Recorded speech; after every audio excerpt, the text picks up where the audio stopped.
Everything around was moving in the smoke of burning people and dust. The air was filled with the stench of dying bodies and ash that irritated the nose. The person's eyes did not reflect emotions. The man stood up and wandered aimlessly forward across the battlefield. Flagpoles sticking out of the ground were visible here and there. The wind fluttered his red cloak. The blood on the blade had long since dried.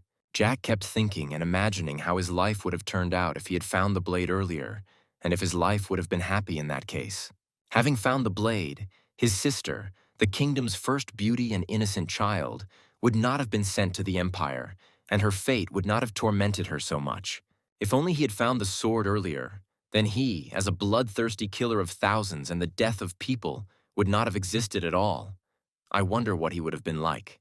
Or his mentor, his friend and comrade, with whom he associated a huge number of good and kind memories, the one with whom he associated his kindest moments. It was she who was the main culprit of all his knowledge, skills, and abilities.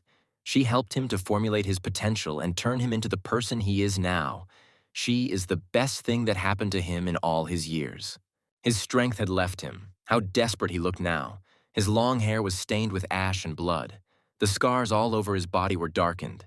His greaves were nicked and stained with dirt. He had lost everything. He didn't want all this. He never wanted it. He was disgusted by all these endless wars, obligations. But the worst thing of all was the fear in the eyes of people. Everyone looked at him like he was a monster. Jack heard a noise. Another detachment was approaching him behind him. This procession was led by a young nobleman. The boy's face was all sweaty from fear. Holding his sword at the ready, Jack noticed how the blade of his sword was shaking. The man felt sorry for him. The young man's hands stubbornly did not hold the sword tightly. Jack told the nobleman that he does not fight with children. The boy's trembling lips parted, and with great difficulty he told the killer that he had ended his father's life. The boy's voice conveyed his emotions and anxiety. Jack merely smirked at the accusation.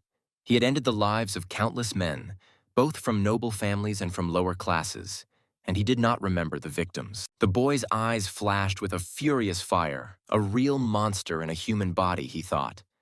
The monster in front of him spoke about the deaths of people so calmly and peacefully that it became creepy. But now the word monster could not touch Jack's soul. The people around him and those he met uttered this word so often that it lost its meaning and did not touch him. Suddenly, streams of blood gushed from the wounds on the killer's bare chest. Jack was seriously wounded. His groan of pain echoed across the battlefield. He covered the wound with his hand. Jack felt tired, deadly tired throughout his body. His muscles were cramped with pain and spasms. His head felt like it was melting. He wanted to end it all. But nevertheless, he wanted to wait a little. To watch this boy, the young nobleman looked at him with as much anger as he did fear. Jack, the one who razed an entire empire to the ground, killed all the great masters and overthrew the royal family, was called a monster. He asked the young man if he knew how often his sword had tasted the flesh of men, taking their lives. How often he himself had witnessed the death of others at his own hands. The killer's face was distorted into a mad grin. His golden eyes were blazing with fire. He had killed hundreds of thousands of people, and was he a monster after that? Jack mocked the nobleman. He shouldn't have been so surprised. Even greater fear ate into the boy's body. This monster in front of him was not human. His heart seemed like it would break his ribs and jump out of his chest from horror. Jack assessed the nobleman with his gaze. He stood with a trembling sword in his hand, dressed in expensive fabrics and looking at him with eyes full of silent horror. The boy reminded him of himself. The warrior asked the young man's name. He said Jack Stewart. What a coincidence. Today was becoming more and more interesting. Weakening with every second from the lost blood, the warrior's voice remained just as calm. Jack liked that young Stewart was his namesake. The warrior kept thinking about Stewart's words about killing his father. He kept trying to remember him, but he couldn't. He told the young man about it. Tears welled up in the young nobleman's turquoise eyes. Jack had killed too many people, and almost all of them were the same, just like Stewart's father. The dialogue between the two Jacks was emotional. Young Stewart said that although his father was not a good man, the boy missed his lost father. Such love was enviable to Jack. Jack didn't apologize or make excuses for killing the nobleman's father, but he could still do Stewart a small favor, and the boy became curious. Jack offered to kill Stuart. The warrior said this in a completely normal and calm tone, as if he was asking him for an ordinary request. "Kill me with this sword." These words echoed in the guy's ears. Jack's hand pointed at the blade in the guy's hands. The guy's face looked pale and surprised. Jack explained that there was no better time for Stuart than now. The warrior himself was seriously wounded, and the boy could avenge his father and become famous at the same time. Although, at the same time as he spoke the words, Jack thought that he could easily leave here alive. His broken bones would have grown together, his body would have healed. Did the guy really not want glory? But in reality, the warrior did not want all this. Thinking about this, Stuart raised his sword above his head with a battle cry and rose above the exhausted Jack, striking. The killer closed his eyes, expecting pain, but the blade only left a mark on the ground, passing by the body. Stuart fell to his knees. He could not do this. The boy burst into tears in front of him. Deep down, Jack knew that the boy would not be able to take his life. Jack was surprised by the boy's behavior. The warrior knew that Stuart's intuition told him that his actions were wrong. In fact, by killing Jack, Stuart would have taken on the heavy burden of being a hero. This would lead to a life full of regret. The boy would make the same mistake that Jack himself once did. The warrior advised the boy to enjoy his youth. The demon asked young Stuart to tell everyone else that the monster was dead, and with its death the war was over, as the surrounding soldiers watched silently. Stuart's eyes continued to shed tears. He did not understand why, despite having so much strength and colossal experience, Jack lived so unhappily and cruelly. Jack had asked himself this question before, why he had lived his life the way he had, and something in the boy's question echoed in Jack's body with longing. The warrior's body collapsed to the ground, his strength leaving him every second. He realized that his life was finally coming to an end. This was the end. The sensations that Jack experienced at that moment were ambiguous. He felt how quickly all the vital energy was leaving him, how he stopped feeling the flesh. His eyes slowly began to close. Everything before his eyes became cloudy and black. His body refused to follow his commands, although he no longer wanted anything. Everything around him ceased to exist. He slowly and gradually forgot how to breathe. His brain lost touch with reality. Stuart leaned over Jack's dying body. The moonlit night illuminated the warrior's body well. This was the last moon in the monster's life. In the end, there was nothing left around. His mind seemed to have been torn from his body. He remembered his very last thought. If only he could start all over again. Jack's soul seemed to have fallen into a pool of water. He felt peace and seemed to be sleeping. He was dreaming a long, familiar dream. In his dream, Jack's past flashed through his mind, revealing an aristocratic and cold father who questioned his blood relationship with his son. The face of his mother, who died immediately after his birth. The face of his beautiful sister, famous throughout the world for her beauty, and the face of his older brother. He remembered everything. Jack Ballantyre's name was forgotten by the warrior. The man was a warrior who crossed an entire continent with his blade and determination. Still, Jack didn't understand what was happening to him now. Maybe he was killed or he just died. Maybe he was now being shown his pre-death memories.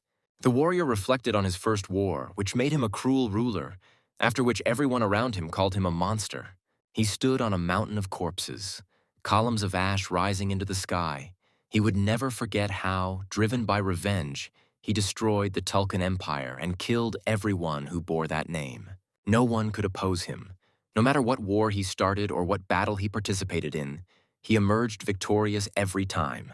And yet it was easy for him to accept the approach of his death.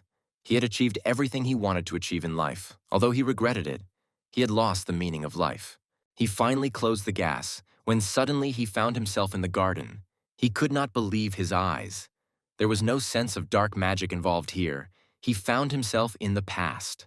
The Ballantyres were one of the most famous families in the Tesla Empire, and their members openly showed sympathy for the emperor.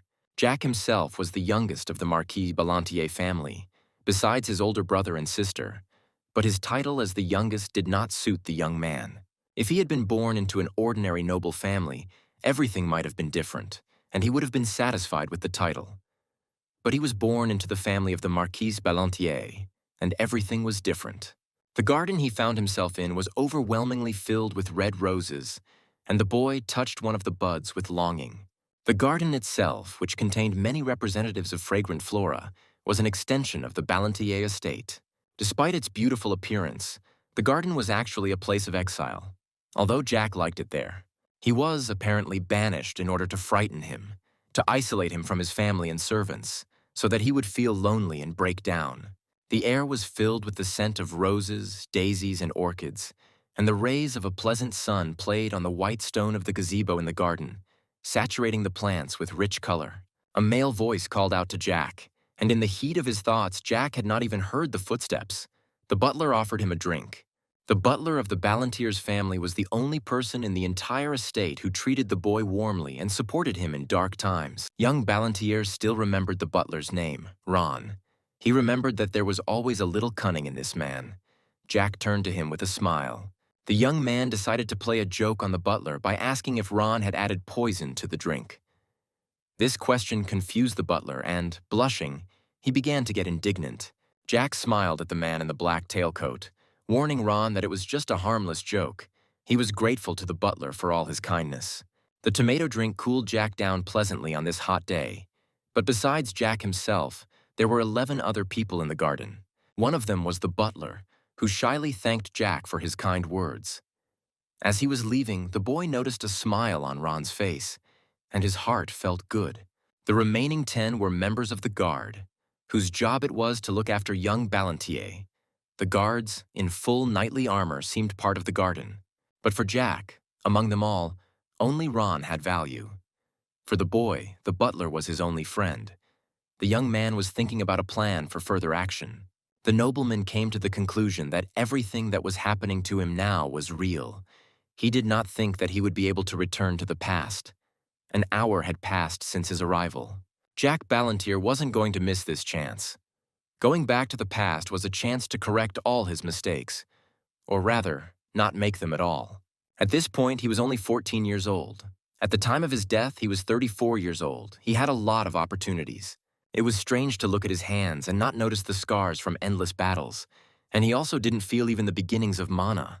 If we were to draw an analogy with other children from noble families, Jack was the weakest of them all, which was very unpleasant.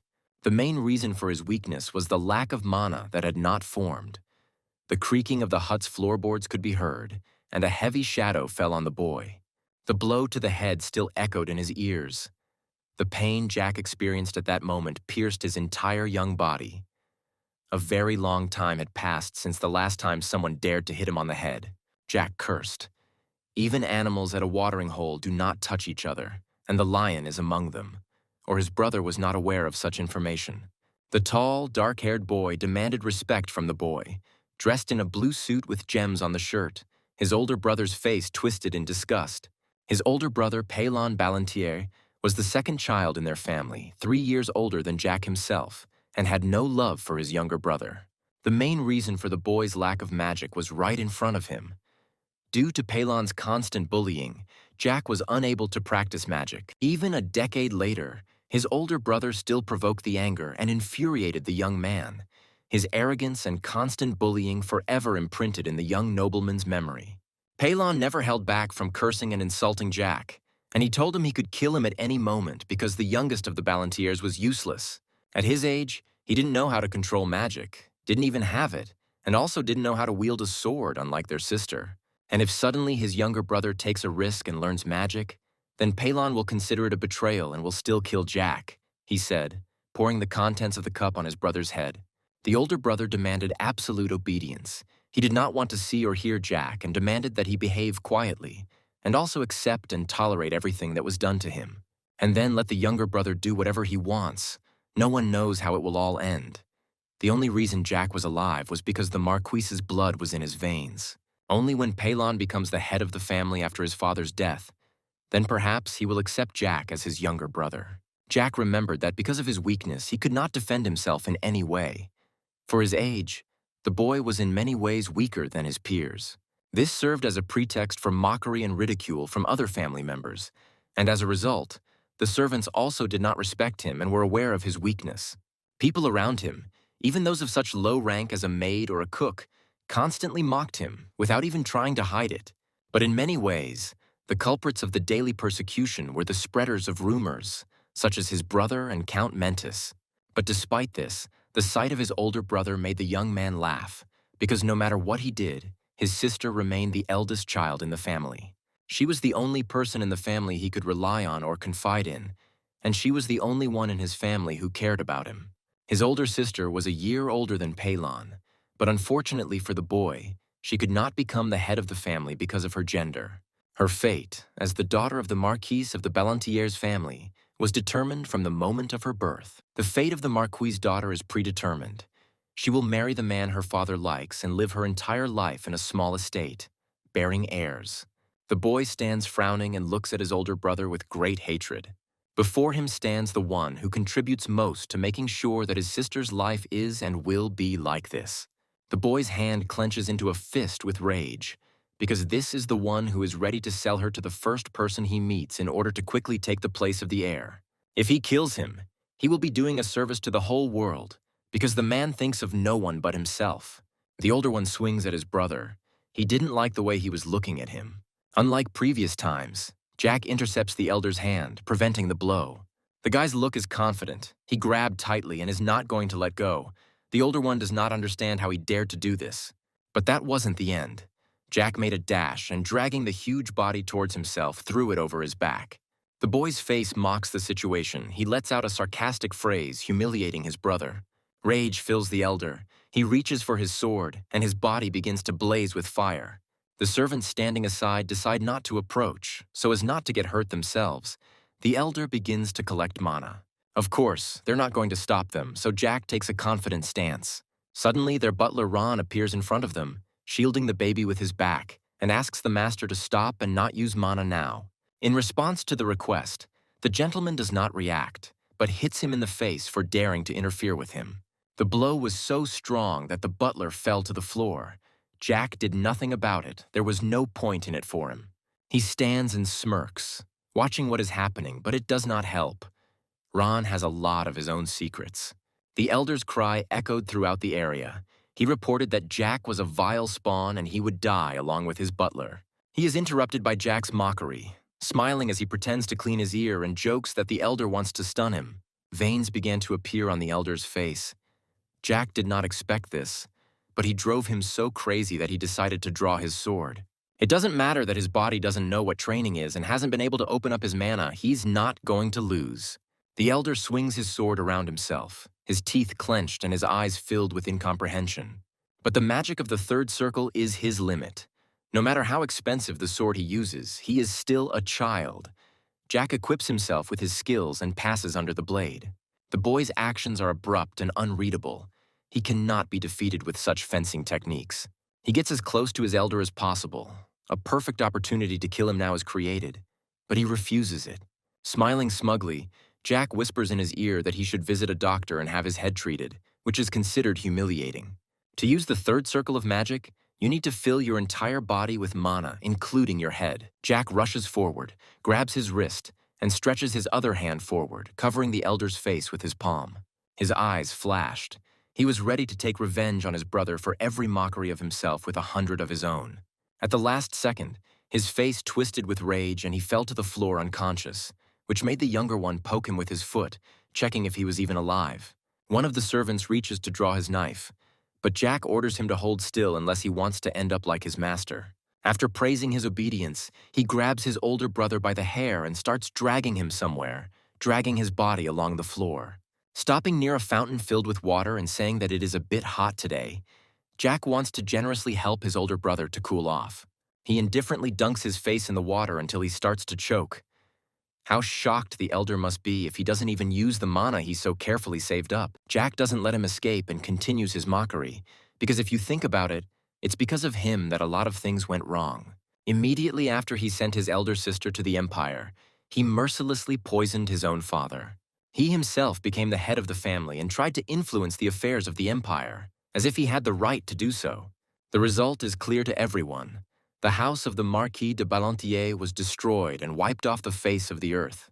Jack remembers what happened with regret, but he doesn't care about revenge for his father and their home. He only felt sorry for losing the opportunity. The one that their sister gave them at her wedding, and it causes anger, forcing the guy to grit his teeth. Their sister has always been very smart and has a pleasant character. Everyone spoke well of her. It was so painful for her to leave her home. Jack could hardly imagine the feelings that overwhelmed her. She went to another empire to ensure a good reputation for her family. She was filled with horror. Elizabeth knew what she was getting into because her fiancé was not an ordinary man. He was the fourth prince, about whom terrible rumors were circulating. But she was not his legal wife, so no one would come to see her. Just looking at his face, Elizabeth was overcome with fear. He ordered her to stand quietly, nod when asked, and not forget to smile.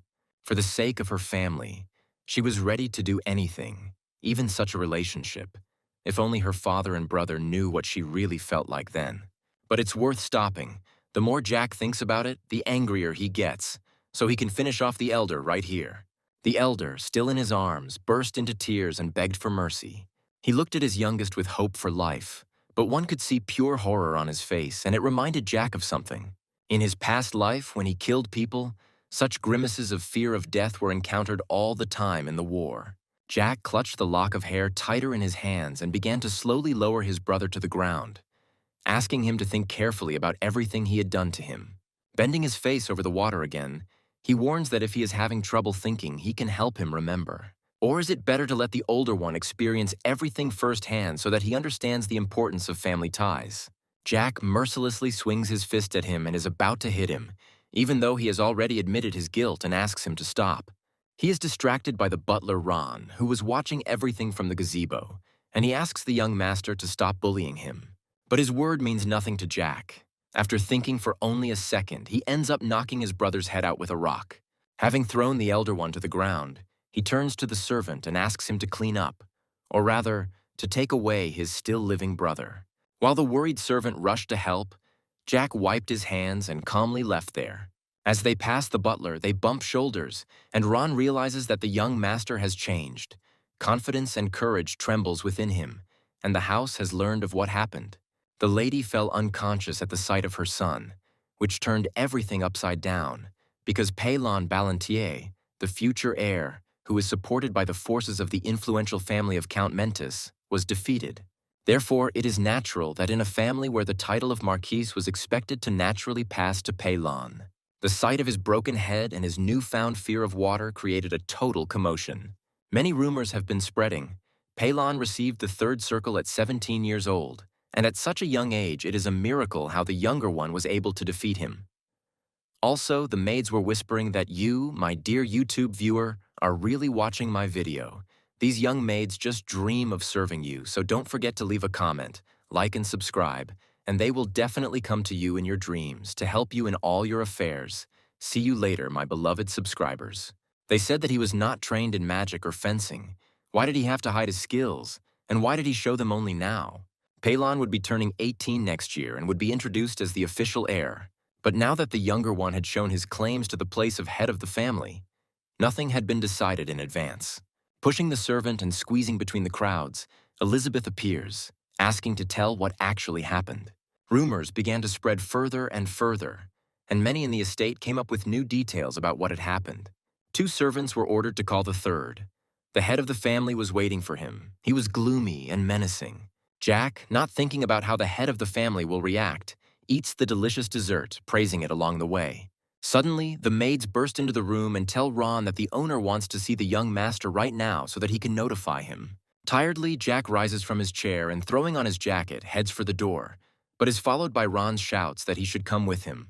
The boy stops his butler, saying that he is no longer a child who needs to be stood up for, and that he can handle it himself. A look of disappointment crossed Ron's face, but he didn't dare disobey and only asked him to come back quickly. A crowd of eyes are looking at Jack as he walks through the castle. He feels each of them, realizing how long ago these sensations appeared last. These feelings, when for those around him it's as if he doesn't exist, even though the corridor is filled with servants. It doesn't matter what others think about him. The main thing is that this ends soon, and he reaches out his hand to open the door. But the knights forbid him entry. They pretend that he is not here. He considers this stupid, turns to the knight, and when he ignores it, he begins to kick him, calling him blind or dumb. In response to such actions, He looks menacingly at the boy through the narrow slit of his helmet, and in the past he would have immediately run away from such a look, but not now. Smiling sweetly, Jack sternly tells him to relax his expression before he splits it in half. When he ignores him, he hits him again, but with all his strength, and the knight falls to his knees. Jack says that he won't repeat it twice, the Marquis called him. But then why is there such a discrepancy? Jack asks why he is not letting him in. The knight rises abruptly and, stuttering slightly, says in a commanding voice that he cannot answer. Rubbing his chin, the guy understands what it means that he needs to wait. To the knight's surprise, Jack turns around and leaves. There's no point in him standing and waiting. He's nobody here anyway. Jack asks where they think he should go and is perplexed by this question. He asks to convey that since the Marquis wants to talk so much, let him come himself. Why call him and not let him in? The knight's decided that he has gone crazy. The servant apologizes and tells the Marquis that he has left, which brings a satisfied grin to his face. Having correctly noticed that the youngest has changed a lot, he puts down his paperwork and gets up from his seat. Jack takes a bench on the street. At one point, he begins to hear the sound of footsteps. It is the Marquis walking towards him with his mistress and servants. The boy knew that everything would happen like this. Noticing him from afar, he looks at his father. Even from his face, it is clear that he is an old, stubborn donkey. Surprisingly, he remembers it exactly the same, despite the fact that he actually saw it many years ago. Sometimes Jack tries to think that he doesn't exist at all. In a past life, the Marquis tried to kill him for trying to run away from home. In fact, the Marquis is a man who is capable of selling his child for the sake of his reputation. Too greedy for power and too incapable of achieving what he wants. Without rising, he greets the man. Such is the Marquis Ballantier. Why would he call this creature father? He frowns thoughtfully as he looks at his youngest son and asks him what is wrong with him, but receives a meaningless answer. The lady standing behind him started to shout, "How dare he treat the head of the family like that?" Casually swinging his leg, the guy asks the Marquis if he wants to go inside or if they can talk right here. With a wave of his hand, he throws the saucer off it. It doesn't fly for long and eventually breaks. Flames form around the Marquis and begin to rush towards Jack. Most likely he is trying to check if he has a mana heart. Of course, the old man doesn't find him because he's not here now, but he notices the guy's talent for martial arts. It is impossible to answer that he has become weaker when asked why Jack did not show himself earlier. So he responds with a meaningless phrase. The lady is furious that at such a young age he dares to behave so arrogantly, and they hold her hands so that she does not run into the guy. A hand gesture stops her. She does not dare to disobey her husband, and he is interested in such behavior of his youngest son, because he thought that he was completely useless, but it turns out that he is not. This phrase hurts the boy because it means that since he is useless, he is not worthy of being called his son. An indifferent gaze watches the third, who bends down to place the glass on the ground, and is asked if he wants the Marquis to acknowledge him as his son. But Jack is not interested in anyone's confession. The old man turns around, saying that he understood the younger man, and leaves under the whispers of the servants. Continuing to remain in place, he watches everyone leave and does not understand why he came at all. Remembering the second one's mother, he shouts sarcastically after her that after what happened to her son, many wrinkles appeared, and it would be worthwhile to take better care of his skin. Her face is flushed with anger at such concern, she almost breaks her fan because of this little brat. A smile appears on Jack's face. He's certainly not a pervert, but it is very pleasant to look at her face. Rising, he bows and asks to convey his deepest apologies to the second. The butler's menacing voice announces that Jack Ballantier, the family's third child, is sentenced to solitary confinement for 20 days for causing a disturbance in the house. But suddenly he becomes confused and asks Jack what happened while he was gone. But in response, he receives a request to keep quiet. While painting something on the easel, Jack says that Ron stood quietly while the other one was bullying him, so why is he angry now?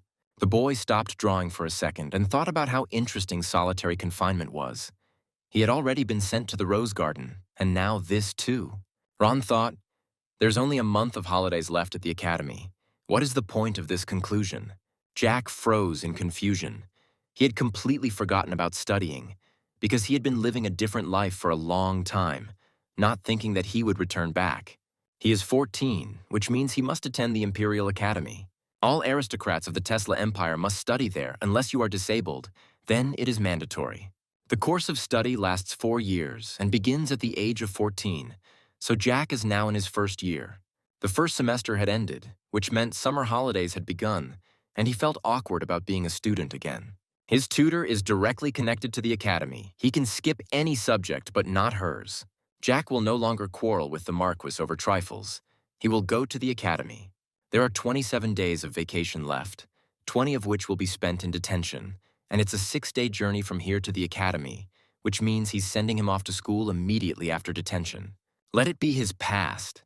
It is difficult for him to understand himself. Ron looked tiredly, asking if the guy was finished. Rising from his chair, Jack touched the easel, intending to show it to his butler, and at the same time inquired where his imprisonment would take place. To this question, Ron expressed regret with his whole appearance. There is only one place for imprisonment. It was for criminals who had committed crimes on the Marquise's property, and this stunned Jack. Uncertainly, he decided to confirm his guess that they were talking about a prison, and received a positive answer. A disgruntled cry erupted. The guy didn't think it would be that bad and wasn't going to leave it like that. To tell the truth, holidays at the academy are not only for relaxing. You can understand this even looking at Pelon, whose head was broken. Almost every day from the start of the holidays until his head was broken, he attended social events, meeting with other aristocrats and noble families. Jack had never had anything like this before, and the Marquise's affairs certainly didn't interest him. But what his relatives said infuriated him.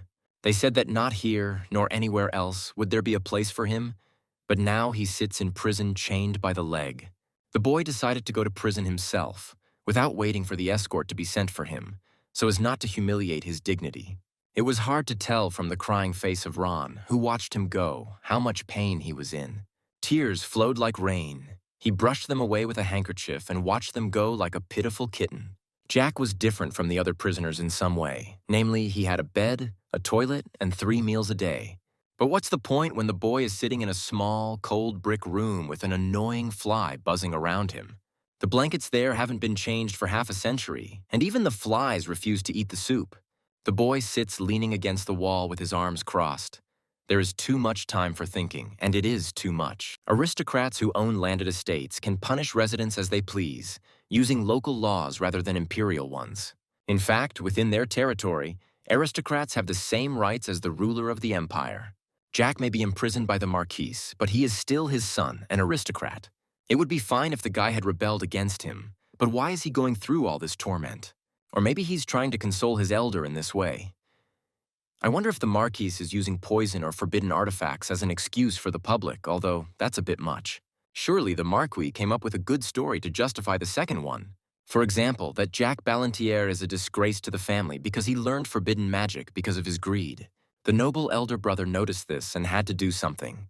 When his brother caught him doing this and ordered him to stop, Jack not only disobeyed, but did even worse. He dared to use it on his brother so that he wouldn't dare tell him what to do. And even though Pelon was seriously hurt, he found the nobility to forgive his foolish younger brother. Surely such a scenario had already matured in the minds of the Marquise and the Marquise. It's sickening to even think about it, but it would be fine if they kept him here for a couple of days. But the boy doesn't want to spend the entire vacation in captivity. He doesn't care about this place. He can run away right now, but he won't do it for 3 reasons: his sister, Ron, and his mentor. Besides, Jack is back in his old body. He's just a 14-year-old little boy with no muscles and too weak to survive on his own. He knows the rule of survival in this world. The strong devour the weak, the strongest survive, and the weak become food or die. He doesn't want to commit a bloody massacre like in his past life, but he still needs to take revenge on many people. This will require 2 things: time and power, and these can be obtained at the academy. By training, Jack can gain more influence and buy himself time to regain his former strength. If he succeeds, he will protect his loved ones, namely his sister, his mentor, and Ron. Then, to achieve this, you need to take what is rightfully yours, even if the guy doesn't like it. Little by little, mana began to form in his hand. There are 10 levels of magic mastery in total. The 1st and 3rd circles are for beginners in learning magic, the 4th and 6th for experts, and the 7th and 9th for those who have mastered magic at the highest level.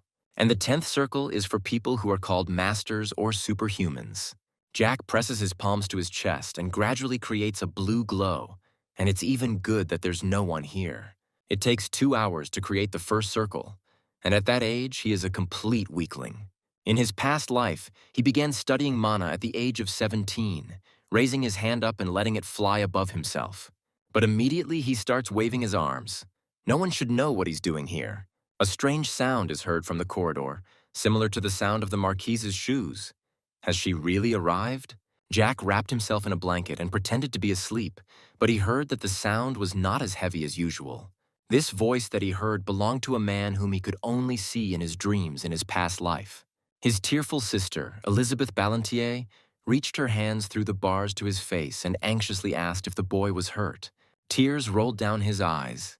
His beloved sister was still as beautiful and kind at heart. She addressed him affectionately as Jackie, a name he had not heard for so long. Pressing her hand to his face, he smiled with happiness and reassured Elizabeth that he was not hurt and everything was fine. In a gentle voice, she asked why he used black magic when she could have taught him ordinary magic. Their hands intertwined.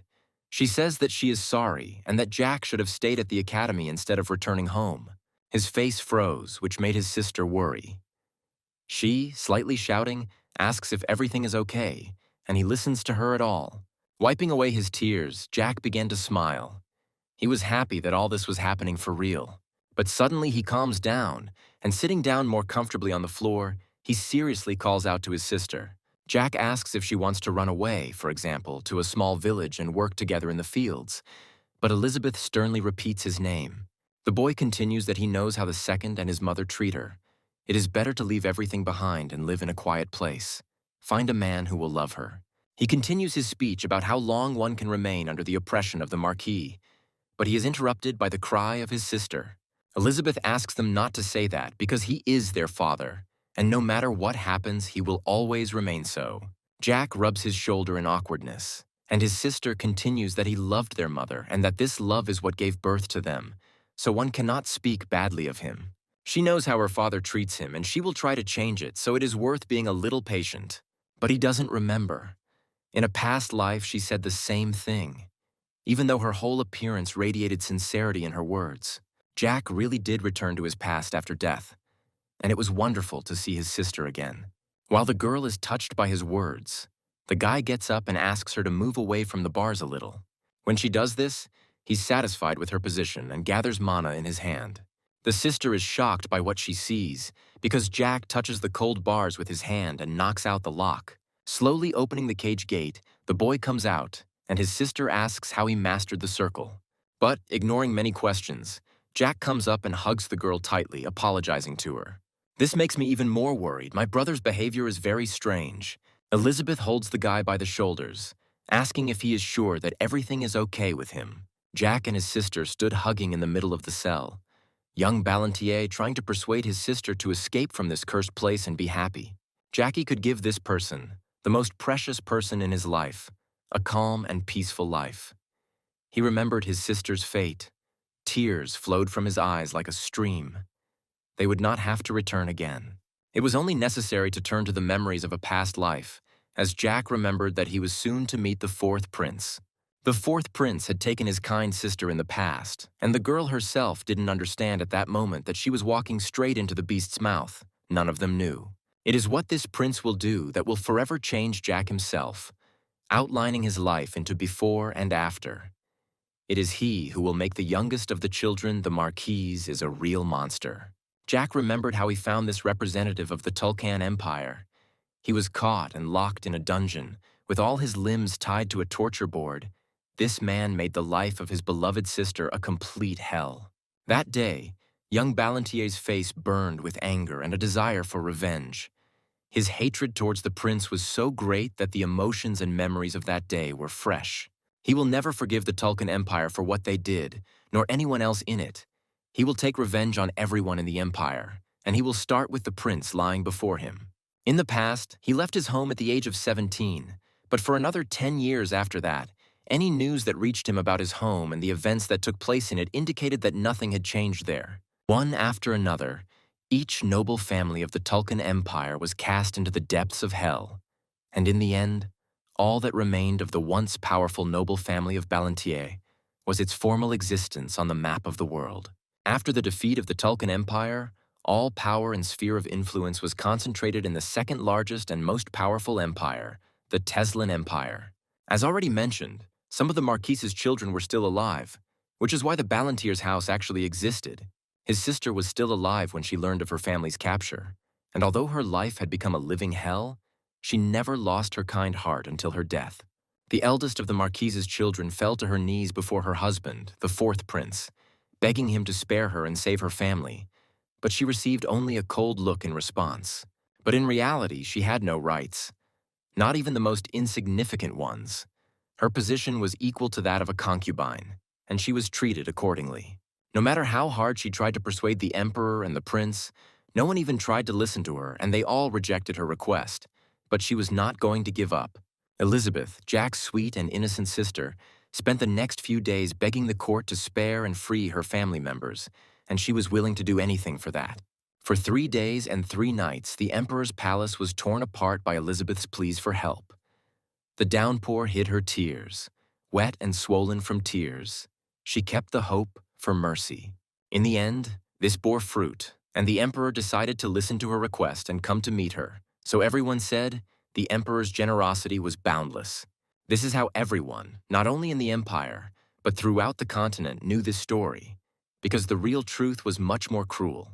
But the true story of Elizabeth from the Ballantyre's house was known only to Jack. He remembered the horrors that lay behind the words about his sister's readiness for anything. That day, having learned of her family's imprisonment, Elizabeth asked the fourth prince for help, who came to meet her. Her happiness knew no bounds, but her joy was short-lived. The prince leaned over her like a mountain and reminded the girl that his power was enough to wipe out her entire family, and she was obliged to obey him.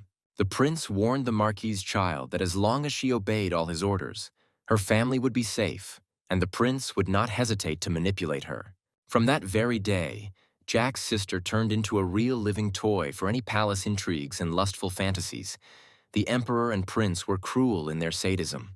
Naturally, in this situation, the real and legal wives of the emperor and princes did not stand aside, choosing not to take her side. The subsequent time and everything that happened to Elizabeth made Jack's blood boil in his veins. His sister was doomed in the emperor's palace. Naturally, like every toy for a child, Elizabeth became a useless, broken toy, and the fourth prince lost interest in her. And from that time on, poor Elizabeth was chained by the neck to a dark room like a pet dog, becoming a hostage in the barn. After these events, the Ballantyre's house was overthrown and destroyed completely, and the now adult Jack managed to gallop only to the charred remains of what had once been the estate. And then the feeling of revenge forever ate into the soul of the youngest of the Ballantyres. Then, for the sake of revenge, he became a monster, vowing to destroy the Tulkun Empire and kill everyone associated with them. First, he killed the Empress in agony, then one after another. The cold steel tasted the flesh of the princesses, the wives of the third and fourth princes. But Jack didn't stop there. Driven by revenge, he tortured to death all the families that supported them, as well as distant relatives of those killed. Monster Jack was not willing to stop until every single Tulkun, and everyone even slightly connected to them, was put to the sword and fire. The young man recalled the whole bloody story of his life, standing opposite Elizabeth in the dungeon. He realized that this could not happen again. His sister told her younger brother to take care of his health, and she would talk to their father. Only at that moment did Jack realize how much he missed her smile. He asked her not to worry. He would do everything that was required of him, this time for sure. As Elizabeth walked up the stairs of the mansion at night, she kept thinking about her brother's behavior. He had changed so much that in the past, Jack would have silently endured everything. She wondered if it was for good or not. But there was a confidence and strength in her brother that she had not noticed before. But she couldn't get the idea out of her head that her brother hadn't just used a random black magic spell, but that he had done it with skill. She herself had sixth circle magic, which might be why she didn't feel the slightest trace of magic. But her father had the seventh, so things were more ambiguous. Standing in front of the door to her father's apartment, she decided that all these were the words of the Marquise.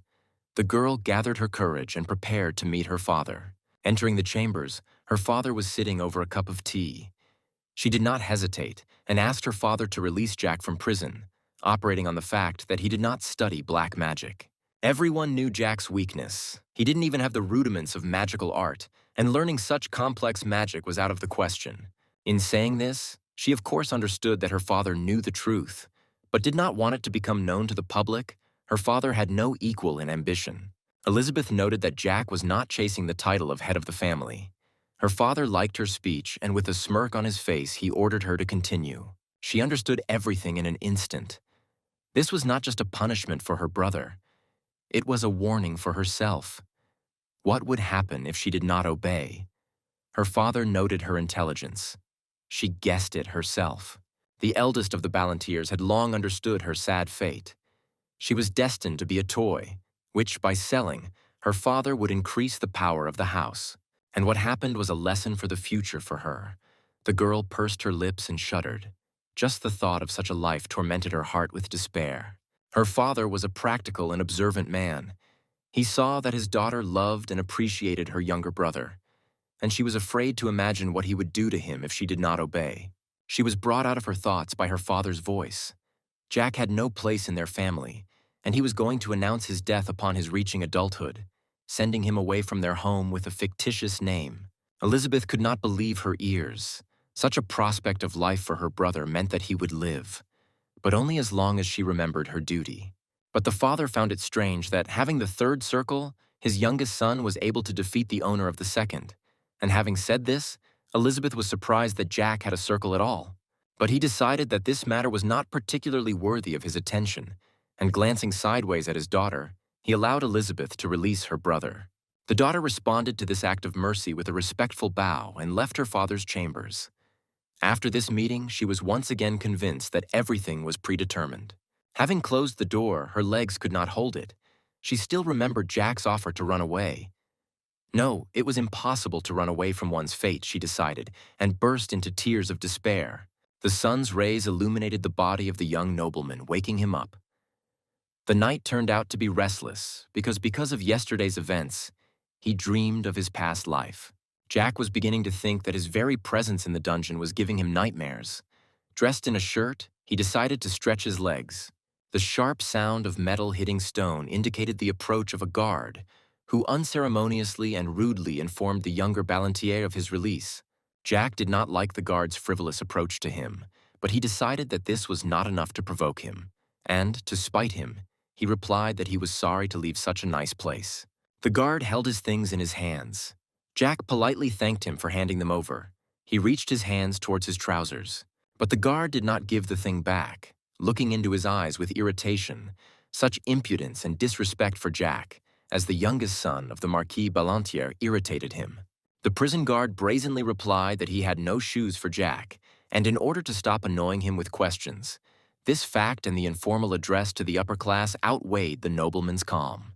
Jack was overcome with anger. He asked the guard if he was the guard's friend. Such pressure from the usually cowardly Jack confused the guard. He did not know what to answer. The guard began to apologize in fear, but it was too late. The younger Ballantier focused streams of magic on his fists and lunged at the guard's head. Jack decided to teach him a lesson and remind him how to treat his master, but the warrior was unable to resist him. The third Ballantier was calmly strolling in the garden when Ron came out to meet him. The butler was worried about his master and was pleasantly surprised by his release. Ron ran up to Jack and began to examine him for wounds.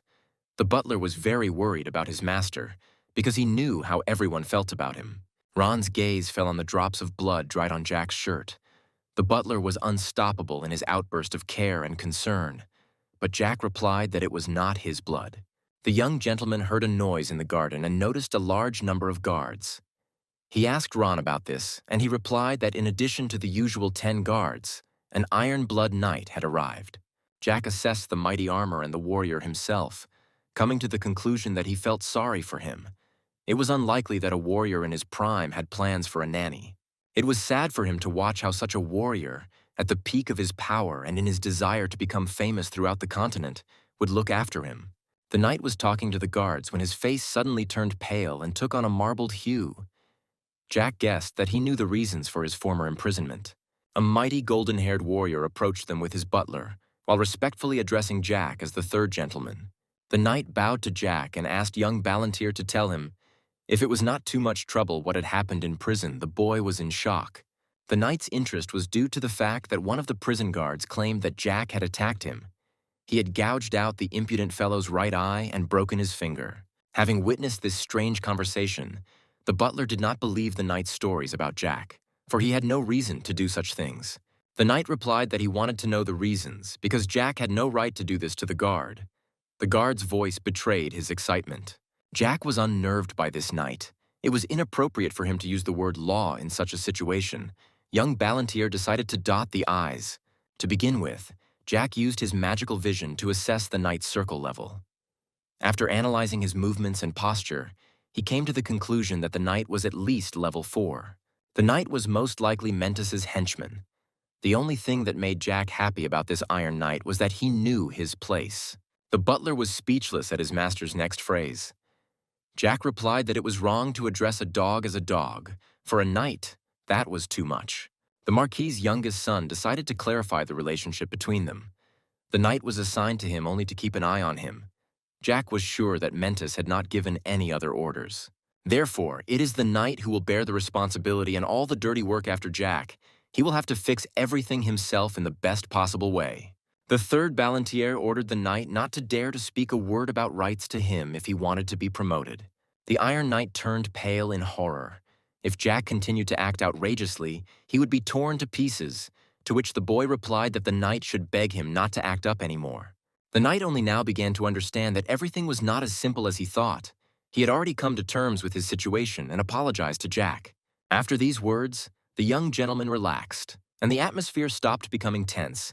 He was glad that the knight knew how to use his brain. But such arguments in the morning tired him out, and Jack decided to take his leave, putting an end to their discussion and ordering the knight to sort everything out and report to him. Jack also warned the knight that if the knight had any problems, he should complain directly to Jack's father, the Marquis. Having decided to reinforce the lesson, the nobleman decided not to address the knight as a knight, but called him a chicken, and so that he would chirp when Jack called him. The knight, now nicknamed the Chicken, remained in place to digest everything that had just happened to him. He did not like it. Such conversations awakened a great hunger in the nobleman, and he asked Ron to prepare some meat dish for him. The butler obeyed his master's word and retired to the kitchen to prepare dinner for Jack, escorting him to the gates of his estate. The table filled with various delicacies from Ron filled Jack's mouth with saliva, and he began to devour the steak with gusto. Jack once again praised his butler's culinary skills, thanking him for such a delicious and quick lunch. Jack felt the butler's gaze boring into him and gave Ron permission to say what he wanted without having to stare. But the butler was afraid to say what was currently on his mind, and he quickly looked away from his master. Jack decided not to give up and cut up a tasty piece of meat to treat Ron, because there was plenty of food anyway, and the nobleman couldn't handle it himself. But Ron's position did not allow him to dine at the same table with the one he served. He was only a butler, and Jack was a nobleman. But the third Ballantier was not satisfied with this, and he simply ordered Ron to sit next to him and share the food, while actively patting the place opposite him. The boy asks the butler with interest how his sister is doing, to which he receives the answer that she is fine. The butler looked at the boy with a puzzled expression, who seemed not to quite trust his words.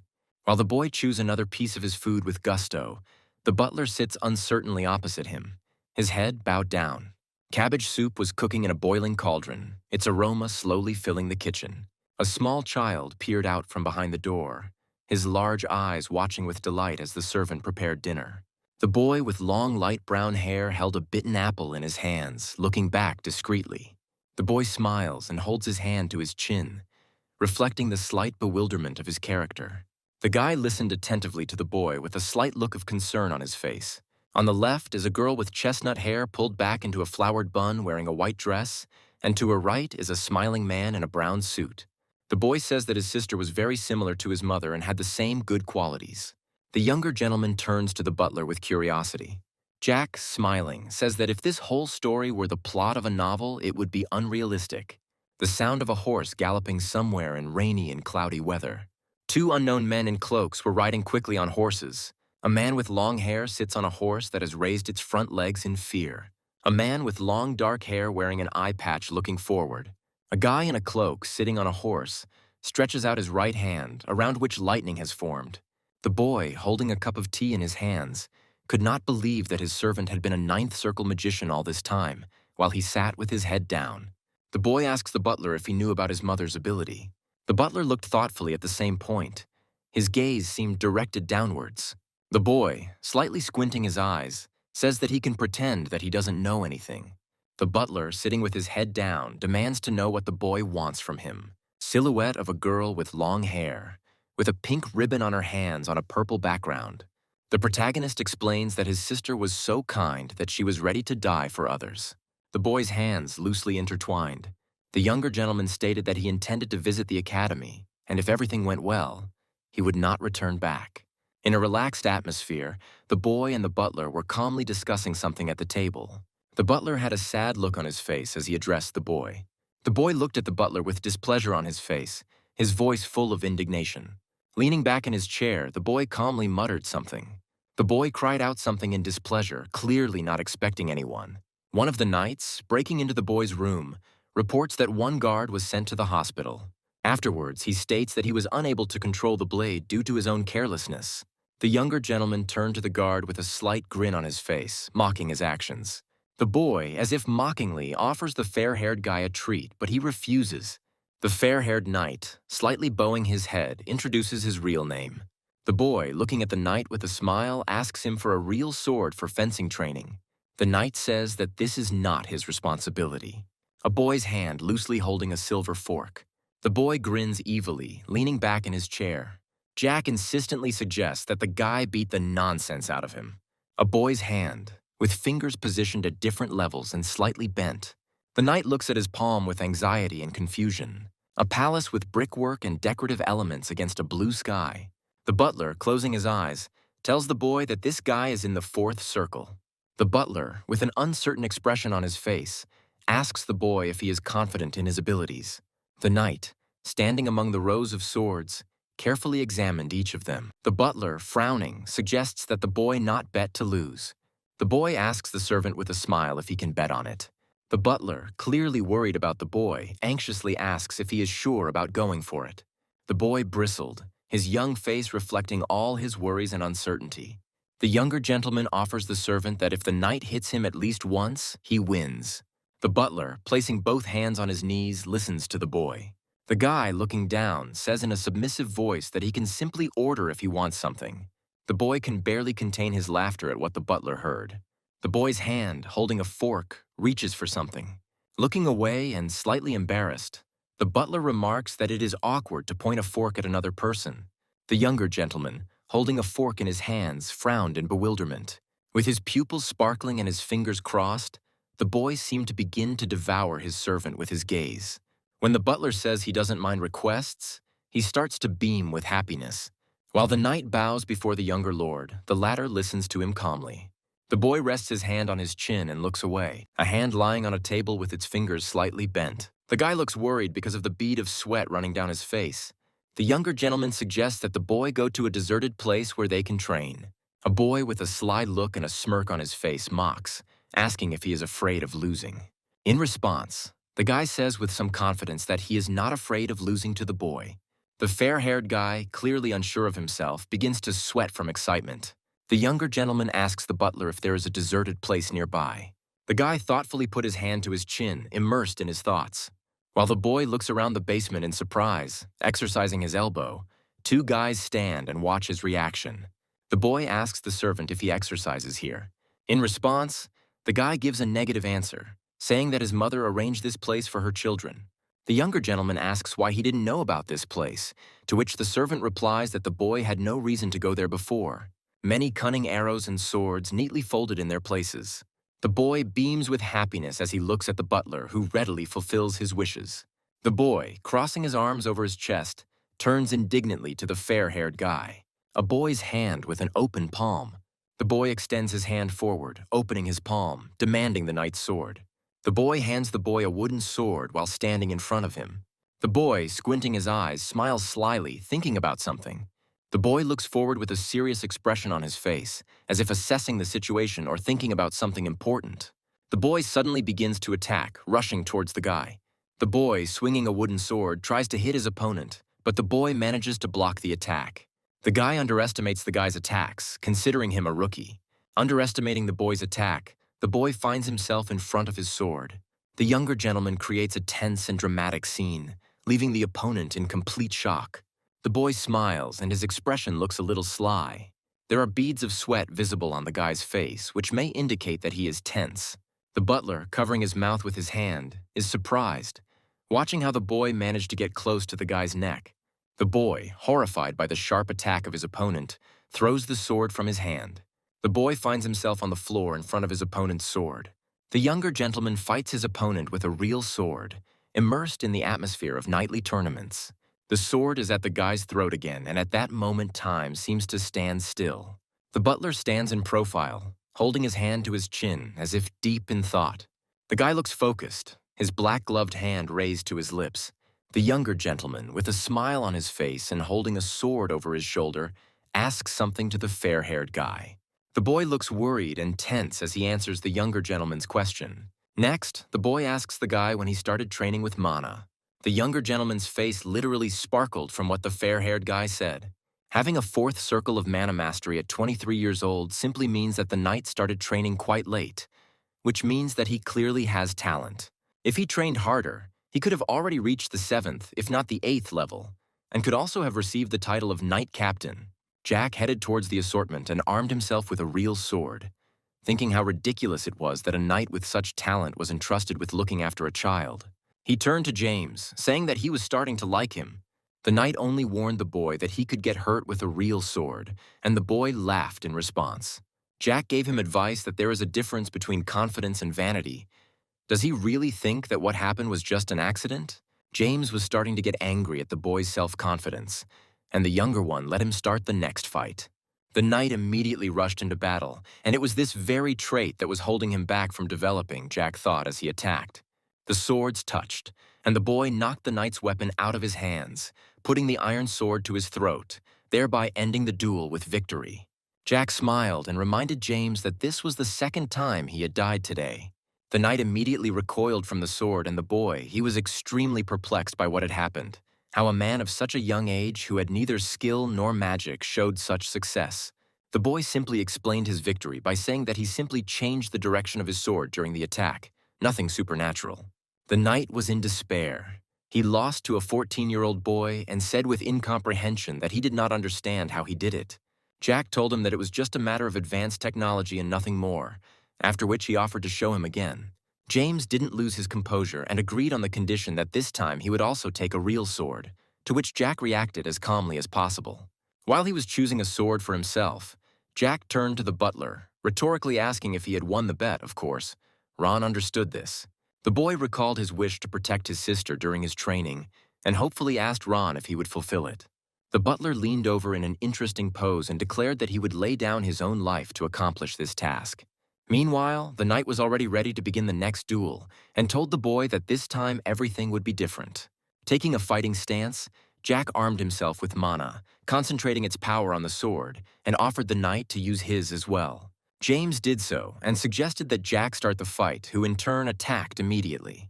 The blades clashed in a fight, but this time Jack's strength again surpassed the knight's, and the tip of the boy's sword approached the blonde's face.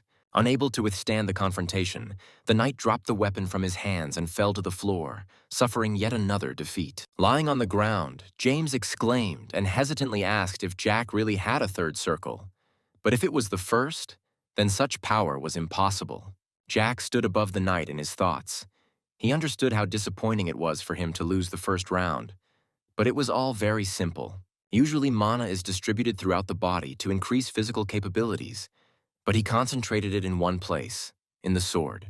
Jack asked the blonde if he really wanted to become an official knight, to which he replied in confusion that he didn't currently have such a status.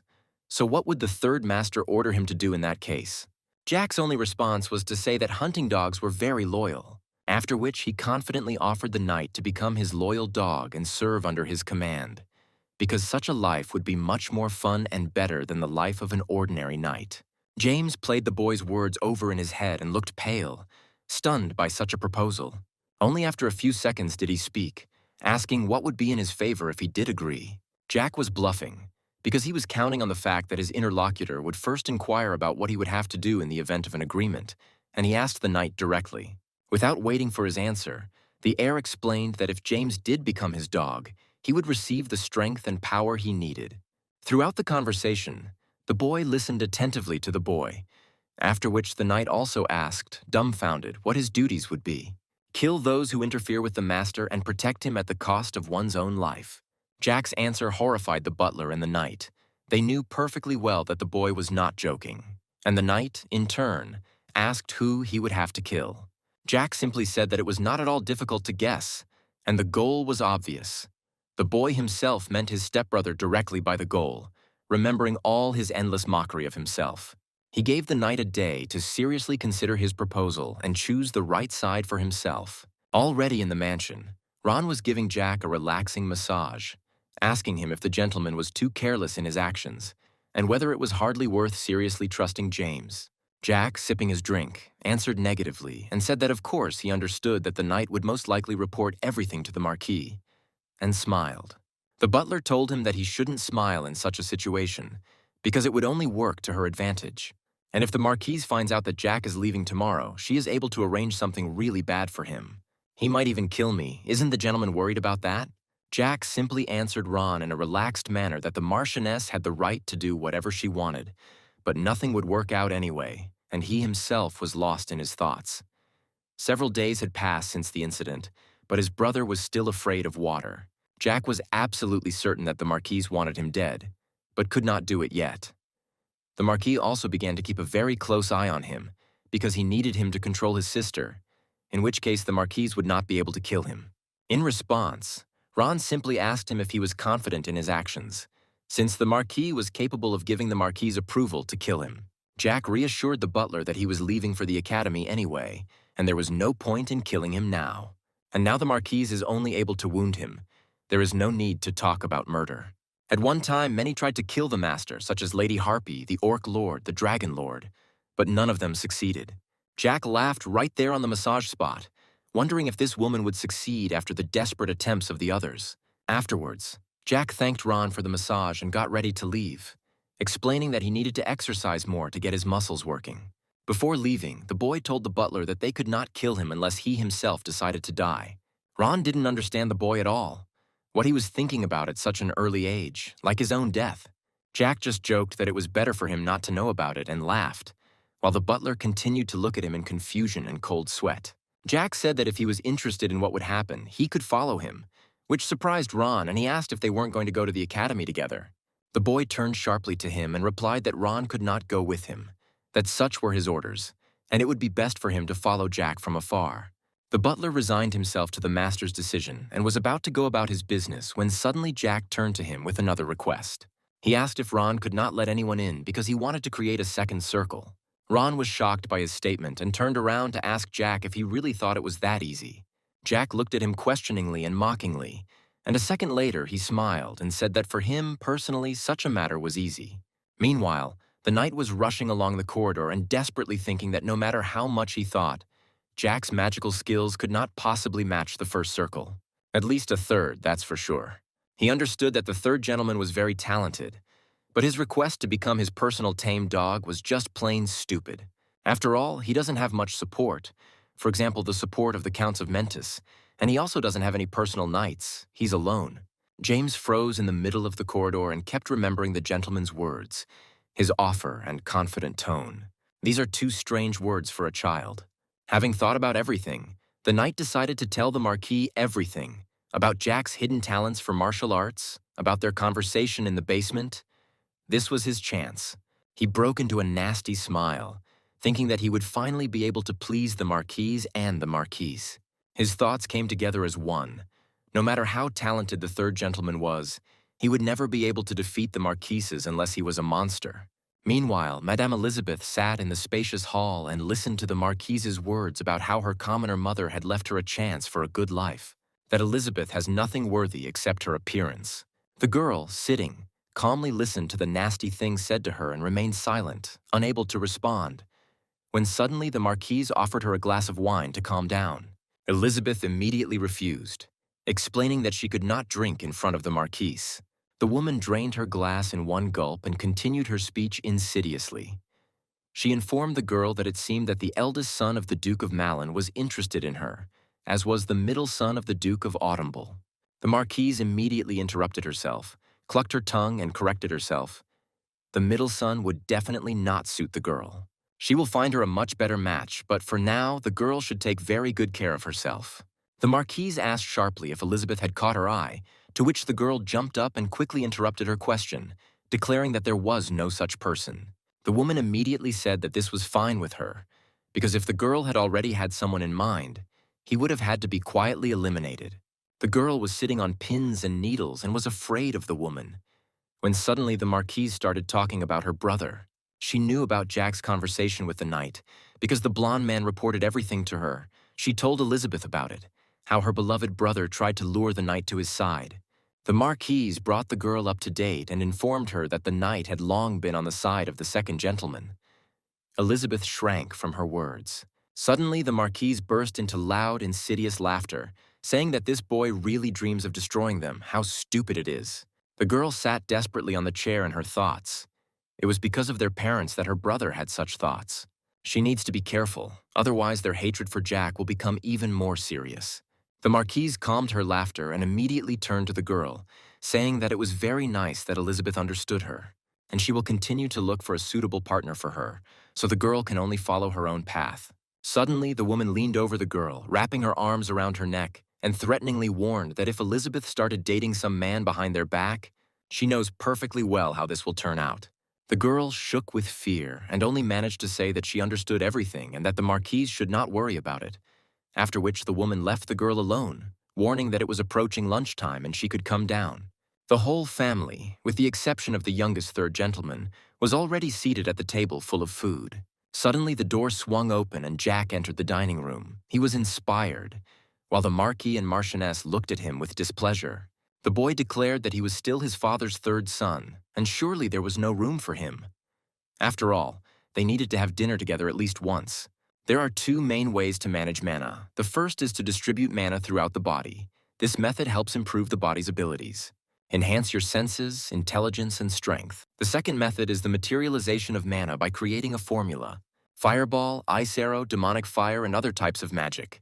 Ron is a 9th circle wizard, a 4th circle knight. There are two reasons why people who use magic are divided into wizards and knights. But I am a knight. This means that he can use magic. Jack had been working out a few minutes before arriving at the dining hall. The butler looked at him with complete incomprehension in his eyes, and the boy only said 2 words to him: 2 months. Ron said it took him so long to create the second circle. Jack understood everything. Although the transition from the first to the second circle usually takes 4 months. But Ron did it in 2, and he didn't go back in time like Jack, so he can imagine how much work it took him. Jack praised Ron for the very fast result. Ron said it was strange to hear that from a man who had created a second circle in 5 hours. Ron looked at the time and replied that it was 5:48 in the evening. Jack was surprised that it was so late. He realized it was already dinner time and suggested that Ron cook a steak as usual. Jack thought that the others would be having dinner now too. The guy exclaimed that he had decided everything, to which Ron, trying to stop him, shouted after him for the young gentleman to wait, to which Jack said he would simply tell them he was leaving tomorrow. As the young gentleman devoured the freshly cooked chicken, he thought he had not known about the sumptuous meal in the main hall. Jack's brother Palon and the Marquise sat at the table, looking very agitated and frightened. Jack was glad that he had eaten tasty food and was full. Jack's father asked him if he had come to say something, to which Jack asked his father if he thought there was another reason and whether he would come here just like that. The father thought that his son would be ashamed to appear here without an invitation. But this did not happen. The young gentleman asked him why he spoke so badly of him, since he only spoiled the atmosphere. The Marchioness asked Jack to come out and talk if he needed anything. Father said asked him to speak if he had anything to say. And Jack blurted out that he was returning to the academy tomorrow because he could no longer bear to be in such a nightmarish environment. The father was only happy about his son's decision. Jack just grumbled that he didn't need permission, and the young gentleman sarcastically thanked his father for his consent. Jack asked his worried brother how he was. He asked him if he could not drink anything because he was afraid of water and said that he imagined how thirsty he was. Jack said that even though he had treated him badly all his life, a brother was a brother. The guy assured him that it was not water, but wine, and offered his brother a glass. The Marquise shouted that he was a scoundrel and that he shouldn't be ashamed to make a scene here, to which Jack retorted that the mongrel was barking again and he had nothing more to say. The Marquise called him a vile scum. Jack grinned and replied that he would wait for their next steps. The frightened maids hear rumors that Jack is a walking worthless person and should have been fired long ago. It was also heard that how dare he talk like that, and it was all his sister's influence. While one of the girls said that she did not think that the third gentleman was capable of such a thing, and her words were confirmed by another girl. There was some wine spilled on the table, and one of the maids decided it was best to clean it up before it got stuck. It was a sunny day outside, and the night passed quietly. Of course, if you don't count the scolding from the angry sister who hit her brother on the back. The Marquis's third son is leaving for the academy, and it is unknown why the procession looks so modest. Sitting in the carriage, he is grateful that at least he can sit comfortably. Looking at the knight galloping next to him, Jack thought that it was that idiot Rejon, the knight of the sixth circle who was in charge of the procession. The guy also believes that Rejon is afraid to even look in his direction. Surely the Marquise gave him special orders regarding Jack. The sister asked why she couldn't go with Jack, and in response she said that everything would be fine. She said that Mother had probably thought of something and it would be better if she saw him off. Jack grinned and told his sister that everything was fine. He assured her that he definitely would not die. Continuing to see his sister out, Jack asked how much longer she planned to go. The sister gave in and agreed to leave, and as she said goodbye, she wished him to be careful. Ron asked Jack if he would be okay, as the situation at home was not very good. Jack thought Ron and his sister had the same expression on their faces, later replying that everything was fine and asking if he remembered their agreement. In response, Ron assured that he remembered everything, because it was the request of the junior Marquis. Jack asked her to take good care of her and to come back already, because she couldn't be left alone. And I thought that Ron would watch the procession from afar, so that he could witness what might happen. This will supposedly be a gift for Ron, who served Jack for so many years. The procession continued to move, and Jack decided to rest for a while. It was already night outside. Jack continued to sleep in the carriage, and the sixth knight, Rejon, was angrily spying on the sleeping Marquise, as if he had something in mind. Sleepy Jack, getting out of the carriage, was surprised that night had fallen and did not understand why no one woke him up. The entire procession stopped and people unloaded things from the carts for a rest stop to spend the night. An awkward silence fell between the blonde, stately knight and Jack. By calling the knight his chicken, Jack understood what decision he had made, to which the knight replied that it just happened that way. Jack chuckled and said that nothing else could be expected from the chicken, and that his decision would have to be accepted. Then Rejon came up with a crowd of other knights and said that since Jack understood everything, there was no point in long speeches. Serious Jack told him to explain because he would listen. Rejon's eyes lit up wildly.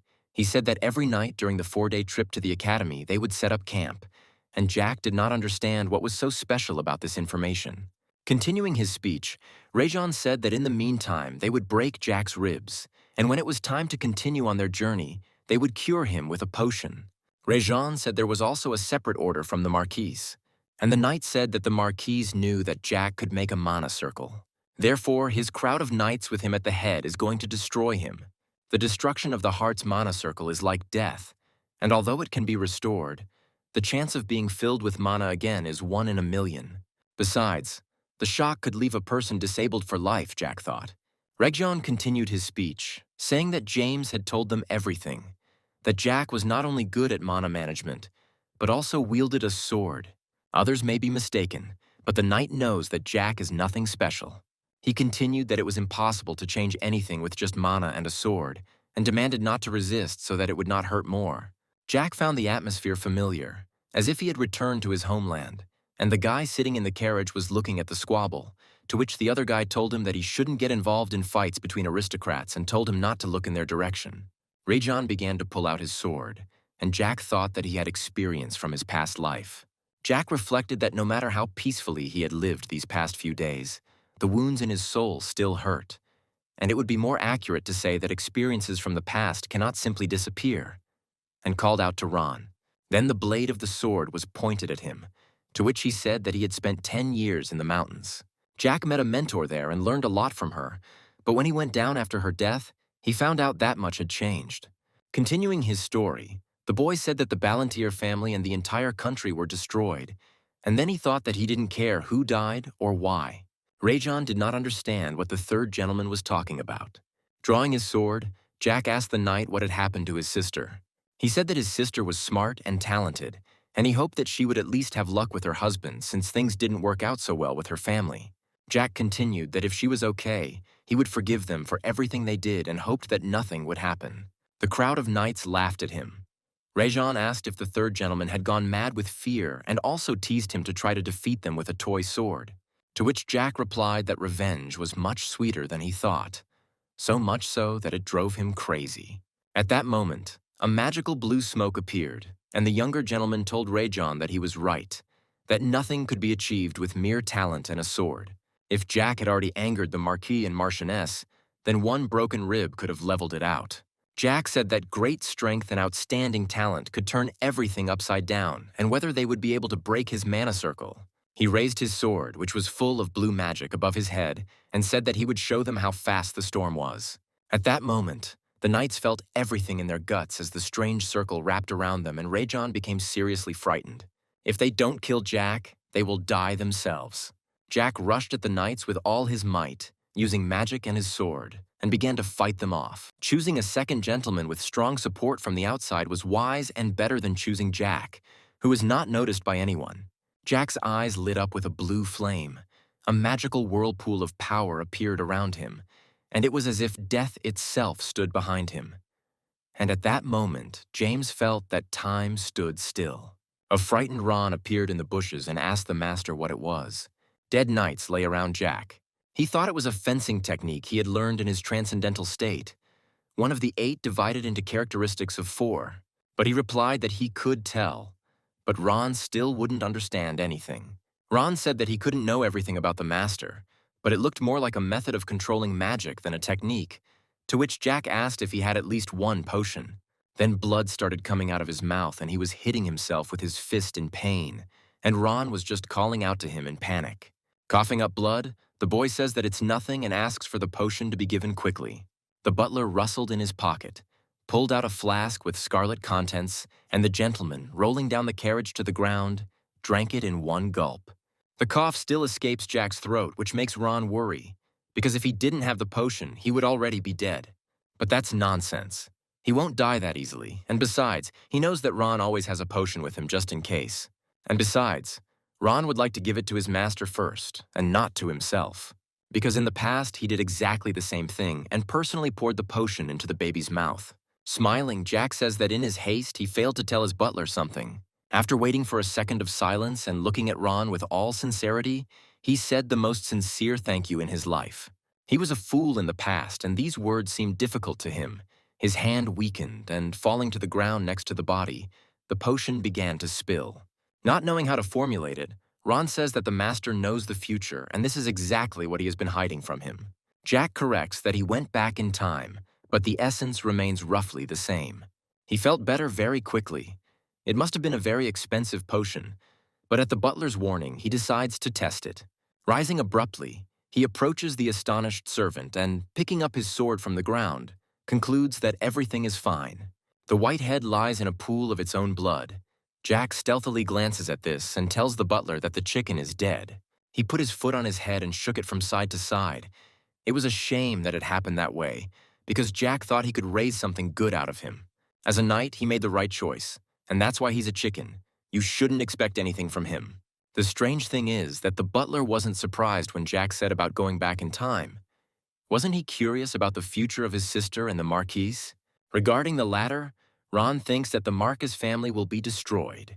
And judging by Jack's indifferent face and his reaction, the butler concluded that it would be terrible. To be honest, the guy would like to pretend that nothing happened, but if the butler is really interested, he can ask.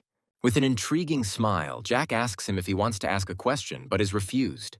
This seems very boring to the guy, and even if in his soul he is a grown man, he still behaves like a child. But isn't he even interested in his own future? Jack asks, receiving a more vivid reaction from his butler. In the end, Jack doesn't get a very enthusiastic answer, and Ron also thinks that killing him isn't that easy. This will likely disappoint the butler, but Jack is as confident as he can be that he was easy to kill. It was upsetting news. Ron turned into a sad puppy and felt depressed. After all this, Jack decided to take a rest and, having warned the butler, climbed into the carriage and collapsed onto the seat. Bending over one of the slain knights with bitterness, Ron reached out and closed his eyes. In one attack, Jack killed 25 people, although it's hard to call it just an attack. How is it even possible that he destroyed their hearts without touching them with a sword? Looking at the carriage where the gentleman was resting, Ron had only one question, going back in time. What was his life like then? He worries and continues to look with concern, as if he sees the boy through the wall, hoping that everything will be okay with him. A piercing scream wakes the boy from his sleep, and he regains consciousness rather lost, which casts doubt on whether the potion helped. Confusion made Jack himself doubt whether everything was okay with him. He could even lose consciousness from the pain. The butler was holding an incomprehensible bag, and when he opened it, he showed off the contents. These were the knight's belongings, or more precisely, 5 elixirs, 63 gold coins, and 40 shillings. It's amazing that the Mentis boys carry so much money around with them, Jack said with an awkward smile. Out of concern, Ron again decided to offer the guy to drink the elixir, but he refused, because there was no point in it. But the guy extended his hand, which contained 3 potions, and gave it to the butler, supposedly in exchange for that one potion. Of course Ron thanked him, but they weren't created by alchemy to exchange one top-class potion for 3 average ones. They also decided to leave the bodies here. Wild animals would eat them, or someone else would remove them. Everyone will start to suspect that Jack has powers unless he is here. At first, the boy didn't understand who cared about this, but the butler reminded him that the Marquis would do it for everyone. But for Jack, it was a trifle that the Marquis would do something about it, so he opened his suitcase and put the bag containing the knight's money in it. Ron assumed that in place of the Marquis, he immediately called the third one to him. The boy proposes a bet, but the butler immediately refuses because he doesn't want to lose anymore, which shows that he is smart. To the guy's surprise, Ron gets down on one knee in front of him and says that he believes he has his reasons for thinking that way. A satisfied grin appeared on the guy's face. He asked, "No one knows that the butler is with him. Using an illusion, everyone thinks he's there, and most likely the second Ron is cleaning the yard right now. Illusion is a magic available to the 9th circle. It can be considered that few people have this ability. Usually those who know how to use it or at least recognize it work in the demonic forest. But nothing can be completely certain. Perhaps when everyone finds out, the Marquis will interrogate Ron about what happened. If the butler senses danger, Jack asks him to say that he is to blame for everything, and if he senses a threat to his life, then to convey the words. The words that if Ron or Sister Elizabeth dies, then on that same day the entire Marquis family will be destroyed. After this, everyone clearly felt uneasy. They froze for a while, and silence hung between them. Jack helped to lighten the mood by saying that this phrase was only for extreme cases. John hopes that everything will be fine. He will give the Marquis one last chance to act like a real father to his sister. Ron is worried about whether the master really needs to go to the academy and what will happen if the Marquis calls him. He is reassured by Jack's words that the academy has its own rules, namely, that from the beginning of the semester, unless it is the death of a relative, then you cannot leave. It is clear from the butler's face that he wants to go with the master. He himself would be glad to do so. But it is too early. The butler is about to leave, and Jack wishes him farewell not to run into any monsters on the way back. Most likely, they will see each other again only in 4 years. But who knows? You never know what will happen. The only thing that matters most to Jack is his sister, and he asks Ron to look after her. Ron has left, and now all that remains is to plan the route to the academy. From the Marquis's estate, you can camp on the mountain 3 times before reaching the academy. But if you go by road, it will take 4 days, although on the mountain it will also take about that. It's impossible to say that the mountain route is more difficult. It's not much different from a regular road. Taking his suitcase, Jack goes up. There should be a village nearby. Approaching the horse, he tries to climb on it, but from the outside it looks ridiculous, and he fails. It turned out to be a real challenge. Because of my small stature, there were so many problems. It's just Jack and the horse, which makes this night seem so peaceful after what happened. But the boy has his own plans. He doesn't plan to head to the academy right away. He feels very ashamed in front of Ron and his sister. But for now, he needs to focus on his mentor. Valentine Milos brought him back to life, gave him the power to carry out his revenge, and made him, whom everyone considered a nobody, a man. Although it has been forgotten now, she is one of the most powerful black magicians. For those who remember, it is the most terrible memory. Jack's heart has not fluttered like this for a long time. Our hero arrived in Arbeloa, the province of the Viscount of Arbeloa, vassal of the Duke of Osenbla. Jack, looking at the children nearby, wondered whether it was worth staying there for the night. He felt good. He was smiling. Judging by the children's faces, this was a good place. Opening the door, Jack found himself in some tavern where people were having fun. He stroked the dog and decided to sit down at the table, hoping that there was no one to quarrel with there. The attractive waitress immediately noticed the new guest and had already managed to inquire whether he had come for a bite to eat or to stay the night. He was confused by her appearance. From the outside, she looked more like a mercenary than a tavern worker. Jack, holding out the coins, asked for simple food, water, a room for one night, and asked to bring the sword that was near his horse. But 1 shilling was enough. The inspired girl would bring him the famous Arbeloa apple pie and steak. And it would seem that this is enough, but she asks about the drink, whether he prefers milk or should she bring beer. Not bad. He could stay and live here, even though he wasn't a local. She didn't try to squeeze more out of him. It's understandable, after all. This is pre-war time, everything is cheap, and everyone is honest. While caressing the dog, he says that it has no idea what awaits it. Unwittingly, Jack overhears a conversation at the next table. They say that this time they are trying to get rid of all the demonic monsters, recruiting more magicians to deal with them all at once. But why do they need this, when even Tulkun is not doing anything, and there are only 20,000 mana users? The company discusses that they all seem to be laughing at them, and Jack listens attentively. Jack already mentioned the Iron Blood Knights who are on a mission in the Demon Forest. By order of the Emperor, knights were selected from the guard of each noble family. These knights went hunting in the demonic forest with the Iron Blood Squad. This vast forest stretches across a mountain range called the Grand Canyon. This neutral zone may seem ordinary to many, but it is home to ogres, orcs, goblins, elves, harpies, and even dragons. Troll blood is used to make potions. Ogre sinew is used as bowstrings, and iron monsters, called perics, are used as material for weapons and armor. Harpy feathers are used for women's jewelry, and elves are kept as pets for their appearance. In the demonic forest, these creatures pose no danger, so everything that happens there is the excess of human greed. Jack tries to rack his brain to remember what happened there, and it seems like they're losing this time. During the massacre in the forest, the detachment of the Iron Blood Knights lost most of their troops. Knights and guards of the aristocratic families were also killed. The fiasco of the people that day was simply colossal. The losses they suffered led to the annulment of the support of the people and noble families towards the emperor. According to Jack, problems in the imperial family began around then, and a civil war would break out in about a year.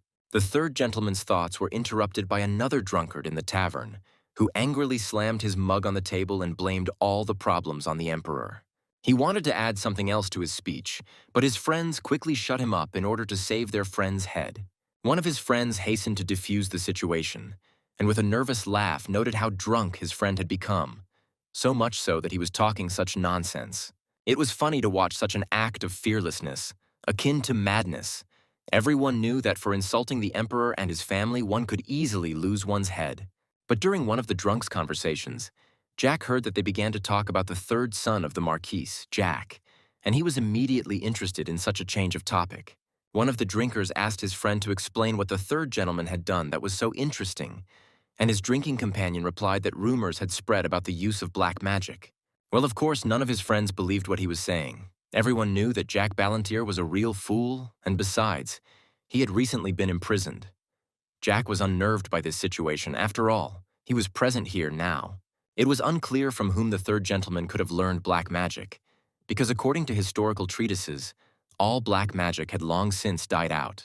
One of the drunkards suggested that perhaps one aristocrat retained knowledge of the dark arts and that he taught Jack his wisdom. A girl approached Ballantyre. The dog next to him looked curiously at the tray of food in her hands. She asked what could have made the boy so happy. Jack thought to himself about the word amused. Most likely, during this conversation, he too had been laughing along with the drunks and hadn't noticed it. A girl sat down at his table and, laughing and in a good mood, asked him to tell her about Jack's humorous thought that made him laugh, because everyone here was incredibly bored. The girl in front of him was a stunning beauty with scars on her left cheek, white hair, and excellent figure. The boy replied that he was amused by the worthlessness of the Marquis's third son, judging by what they say about him. This is what made him laugh, but the stranger replied that, in essence, all people were like that. They loved to gossip about things that they themselves could never hear or see. He asked what the girl did at such moments as the stranger judged people. The girl thought for a moment and after a few seconds answered. In her opinion, if you wanted to know the truth, you had to see everything in person to decide for yourself that the rumors were just rumors and separate the truth from the lies. The guy noted with a smile that sometimes rumors actually turn out to be true, although rarely, and nevertheless it is true. The stranger stroked the dog and asked again in surprise. Jack cut off a piece of the pie she brought him, and noted that although the pie was not as exquisite as Ron's pie, it tasted good. And to Jack's surprise, the stranger continued. She replied that she still thought that if it turned out that the third gentleman was a good man, then all the rumors about him would be a lie. Jack froze in place with a piece of pie in his hands and a bitten piece in his mouth. He froze and did not know what to answer to this. The thoughts of this stranger were amazing. The girl asked what happened to Jack. He did not stop thinking. If you analyze her appearance, she was a person with scars, a pumped-up body, and surrounded by mercenaries. The stranger took the pie again, and this time cut it completely into many pieces to make it easier to eat. Jack only quietly asked if she was the leader of the Adventurers Guild. At first, the mercenary was surprised, but then she smiled. Of course, Jack didn't say this just like that. Her presence here in itself was suspicious. In the village he arrived at, there was a huge number of mercenaries who were looking for easy money to fill their pockets with gold. Mercenaries did not shy away from any kind of work. They could join the local guard, be detectives in order to find someone, or become monster hunters. All such quests were issued in the Adventurers Guild building, which was located in any province. This was a common area. That's why guilds like these offer housing. Jack said that most likely the mercenary had a lot of free time. The busy guild leader would certainly not have served the tavern if he had a job, given this factor. Many questions arose. One even felt sorry for the stranger. She replied that the building nearby belonged to the guild, but now there was almost no work there. And what there was paid poorly, and living on that money was unbearable. That is why she paid great attention to the tavern as her only source of income today, because everyone wanted to live on something. Jack had correctly noticed that the place he was currently in was a cover for the Adventurers Guild. He had figured this out almost as soon as he entered. The guy noticed that the stranger was wrong to assume all this and think about him. Jack was known as a disgrace to the Marquis family, a complete mediocrity and a talentless young man. His story was a completely simple legend for the amusement of mercenaries in such establishments. But one thing did not leave my head: how the girl was able to recognize him, or how she saw through Jack by his appearance.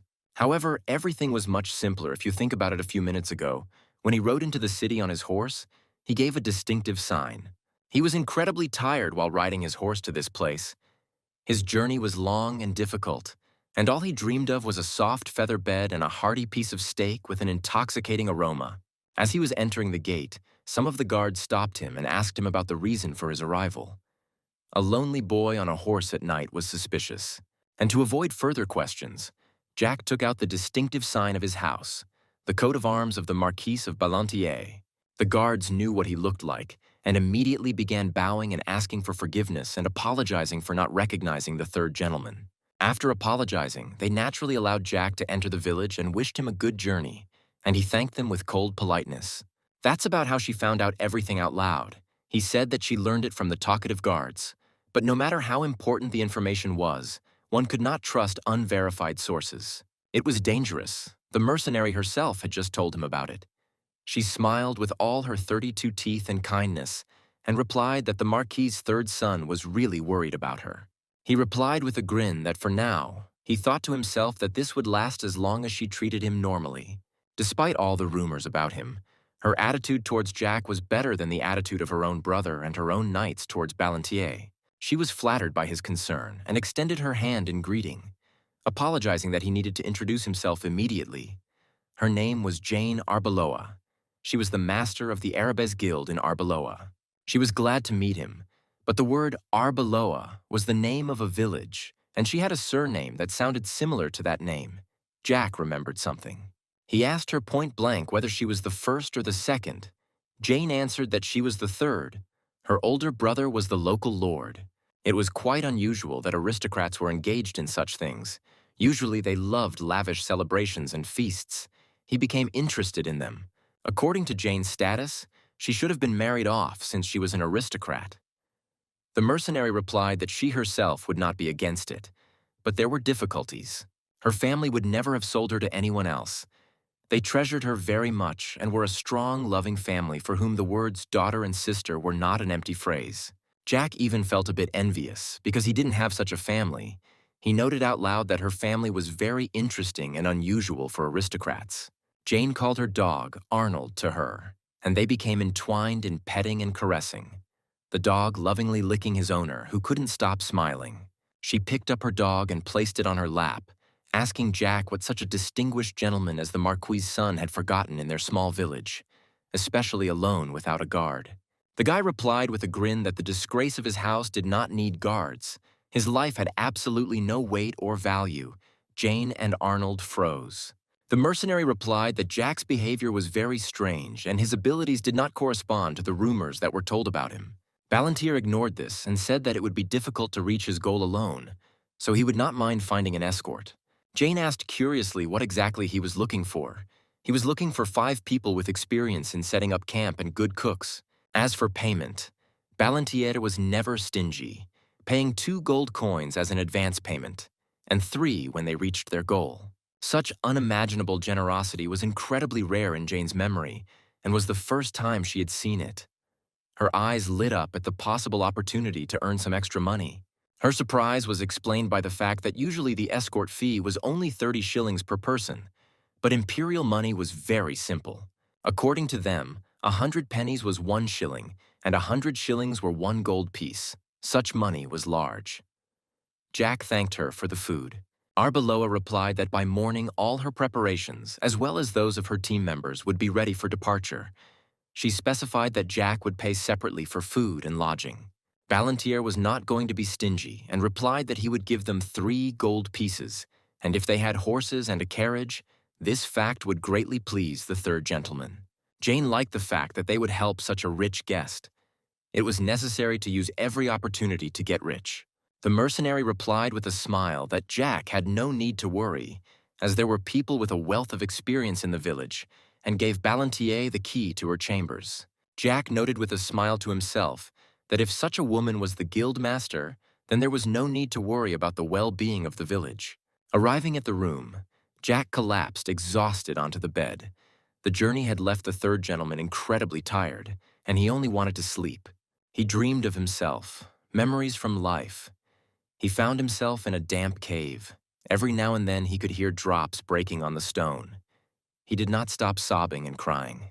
But suddenly a figure illuminated by the moonlight began to talk to him. It took pity on this unfortunate child, saying this in a sweet voice. A hand with chains reached out to him. Did he really plan to live his whole life in helplessness and weakness? Did he want this for himself? The boy looked at the outstretched hand. Jack began to cry again, falling to his knees. The figure continued. Being good was not something bad, but being weak in our world was a sin. Didn't the boy really want to change in order to finally feel the freedom and strength of his life? The woman's words sweetly reached Jack's very core.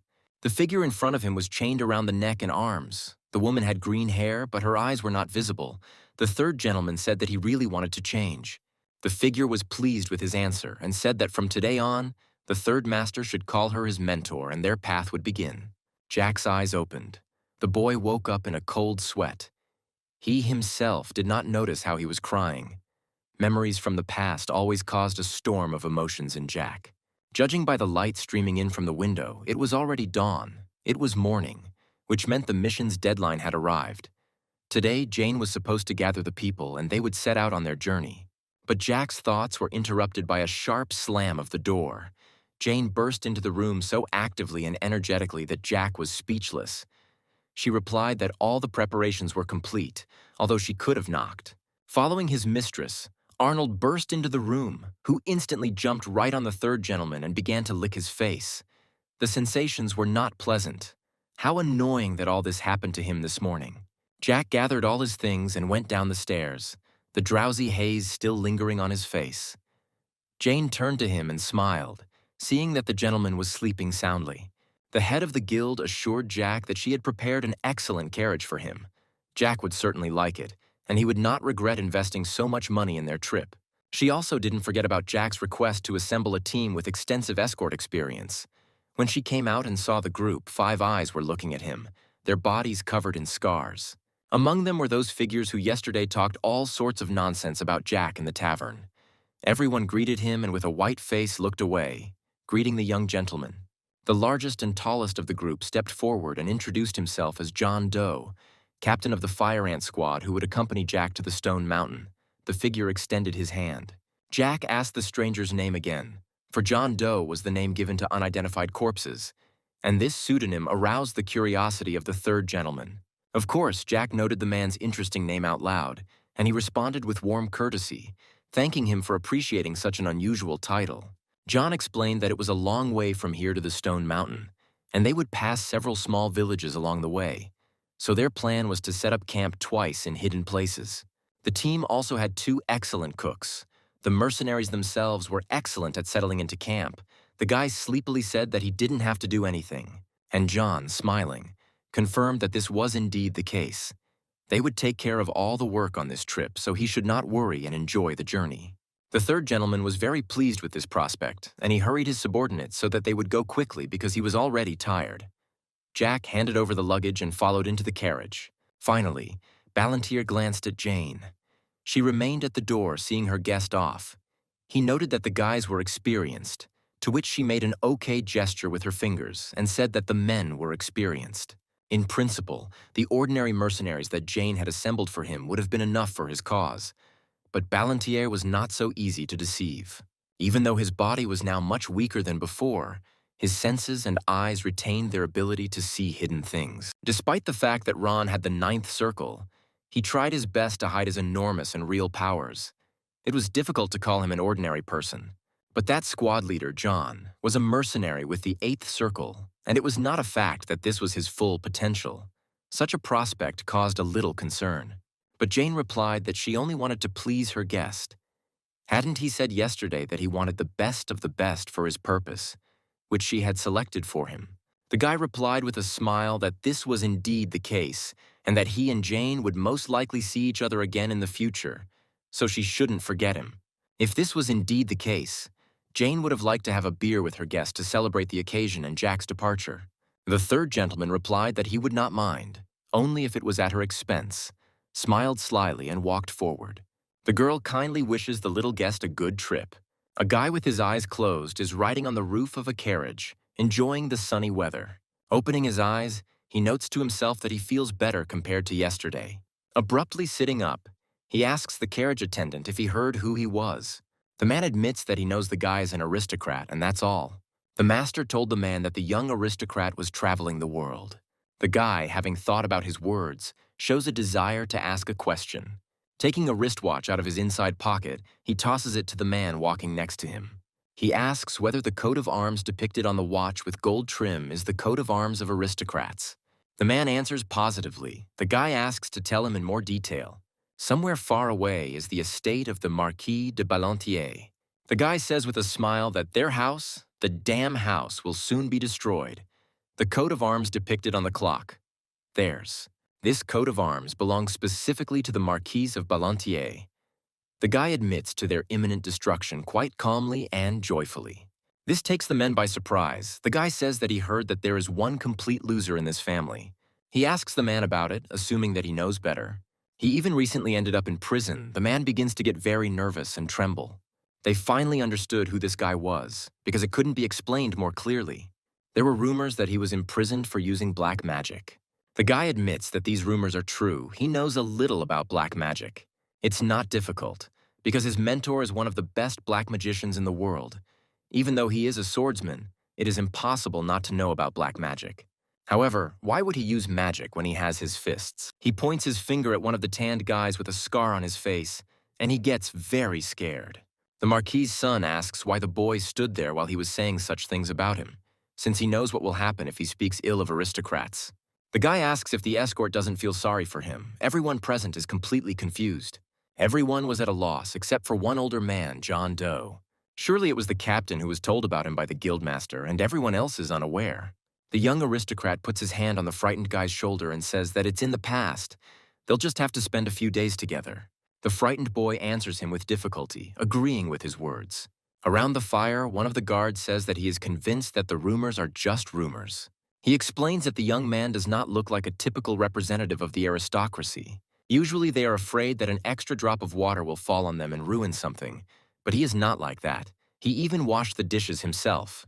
He silently apologizes to Jane because this beef pie is much tastier than her apple pie. Yorkshire pudding, pie, and sausages, he wants to hire them to work in his kitchen. Having eaten a stomach full of delicious food, he sighs with pleasure.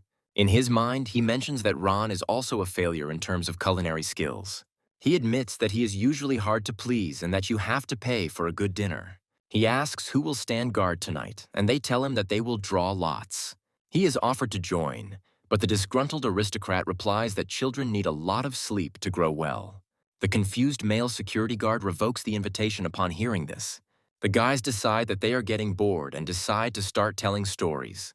The young aristocrat decides to go first and thinks about what he would like to tell the people around the fire. He asks if they have ever wondered how many dragons live in our world. One of the boys wonders if the emperor who founded all the dragons destroyed them many centuries ago. This is what the founding myth tells us. In short, it says that the founding emperor was Julius Tesla, along with two companions. They united and destroyed all the dragons that inhabited the Western continent. And here Tesla built an empire on the blood and bones of dragons. Over time, the empire became smaller and smaller, and could not be compared to the neighboring Tulkun Empire. This is the truth that everyone here knows. The most common version of this story. 2 dragon lords in the Black Sea, a little dragon in Tulkan Castle, 5 dragons in the Monster Forest, 8 polymorphs that he personally knows, making a total of at least 16 living dragons. They find it hard to believe. Usually dragons are only mentioned in myths and legends. No one has ever seen them in reality. The young aristocrat asks with a smile if the story turned out interesting. Dragons do not approach people. They are bound by an oath, because of which they cannot approach places that threaten their lives. John Doe, who had been silent all this time, clarifies that it turns out that the founding emperor did not kill the dragons. The guy, smiling slightly, explains that the emperor did not kill everyone, but found a way to come to an agreement with them. Although it would be more accurate to say that everything worked out thanks to his 2 comrades, whose names have long been lost. John asks the young aristocrat what those 16 dragons are doing now. He explains that in fact their continent is not the only one in the world. Besides the Western continent, there is an Eastern continent beyond the Black Sea. Little dragons have little to do, but dragon lords have one mission: to protect the border in the Black Sea. The border was created many hundreds of years ago and separated the Western continent from the Eastern one. All dragon lords must protect it. He himself is interested in what the world of dragons on the Eastern continent looks like. All the men burst into laughter. One of them gives the young man a friendly hug and admits that he tells stories very well. In fact, the young man did not even hope that the guards would check him and his stories. He gets up and goes to wash and change clothes, heading towards his carriage. The security guard offers to accompany him, but the guy refuses, since he can wash himself. He plunges into the source with pleasure, alone and with only one lamp. Those stupid mercenaries didn't take his story seriously, so be it. But was it worth laughing at like that? He wonders why he allows them to laugh at him, the protagonist who is forced to hide his true powers. He washes his face and leans his head back on the rocks, relaxing in the water. What really worries him now is John Doe, as he might be a spy for the Tulkun Empire. A suspicious type, and his behavior raises even more questions. The whole situation is like one giant puzzle. The guy notes with a tired sigh. He asked to provide him with good mercenaries, but among them was the owner of the 8th Circle. 8 circles is a lot. The captain of the Iron Blood Squad has the same number. In other words, such a guy would have been ripped off hand and foot. But he's just the captain of some unfortunate and unknown squad. However, right now he has more important things to do than this suspicious man, the guy admits to himself. He had already managed to recover a little, thanks to the rest in the carriage and the elixir. Well, there shouldn't be any problems, the aristocrat concludes. He needs to go to his mentor in any case. But of course, if he turns out to be a spy for Tulkun, it's better not to take him with you further. Dressed in clean clothes, he approaches the mercenaries behind the fire with the ball in his hand. He reports that he had to hurry because an urgent matter arose. Pointing the tip of his sword at John, he states that he is the cause of his troubles. He asks directly how a person with the 8th Circle can work as a simple mercenary. The young aristocrat admits that he is going to a place that is very important to him, and he does not intend to bring a man there who is hiding something. The others are surprised to learn that John Doe is the eighth circle. This is unexpected news for them. John openly admits his eighth circle while standing in front of the guy and asks what it affects. The young man says that he told them an interesting story, and now he would like to hear John's story. He asks to tell him who he is and what he is doing here, still holding the sword with the sharp end towards him. John asks what will happen if he refuses. The guy says that then he will die. The guy's gaze suddenly turns to one of the mercenaries, a young blonde guy, and asks if he is a spy for Tulkin. That woman, Jane, said that they would have a drink the next time they met, but maybe he should suspect her too, the guy asks. John's face distorts, and he asks with irritation why he suddenly started talking about her. The young man asks if he doesn't wonder if he'll buy her a drink before he kills her. He says this with a calm and even joyful face, noting that the situation is becoming more interesting. In his thoughts, he notes that he has come this far, but he does not use magic. It is unknown whether this is on purpose or he has something in mind, but it is better for him. He says out loud that he has little control over himself, so there are two options: die or stay alive. He says with a smile that he gives him 1 minute to think and advises him to think carefully. The day before, John and Jane were discussing him, the man remarking that he was an interesting guy. Jane tells him that he is the third son of the Ballantiers and that his family almost abandoned him. John Doe said that Ballantier's third son had asked for an escort, so Jane better find out what was going on. Jane thought about it and said that maybe he could change their lives, because he was not what the rumors said about them. Jack Ballantier asked the mercenary what to do now, kill him immediately or leave him alive. The young man demanded an answer right away, and the mercenary did not like the aura around him. Jack felt like all his senses were screaming for danger, like a deer facing a lion. He put his sword to the mercenary's chest and was ready to strike him, and the whole situation was becoming very strange. The mercenary was surprised that this kid realized that he was the owner of the eighth circle and thought that maybe Jane told him something. However, then he thought that no, she wouldn't. He believed her. She would only tell if she was tortured. The mercenary told the young man that he himself admitted that he was in the eighth circle, so would he be able to kill John?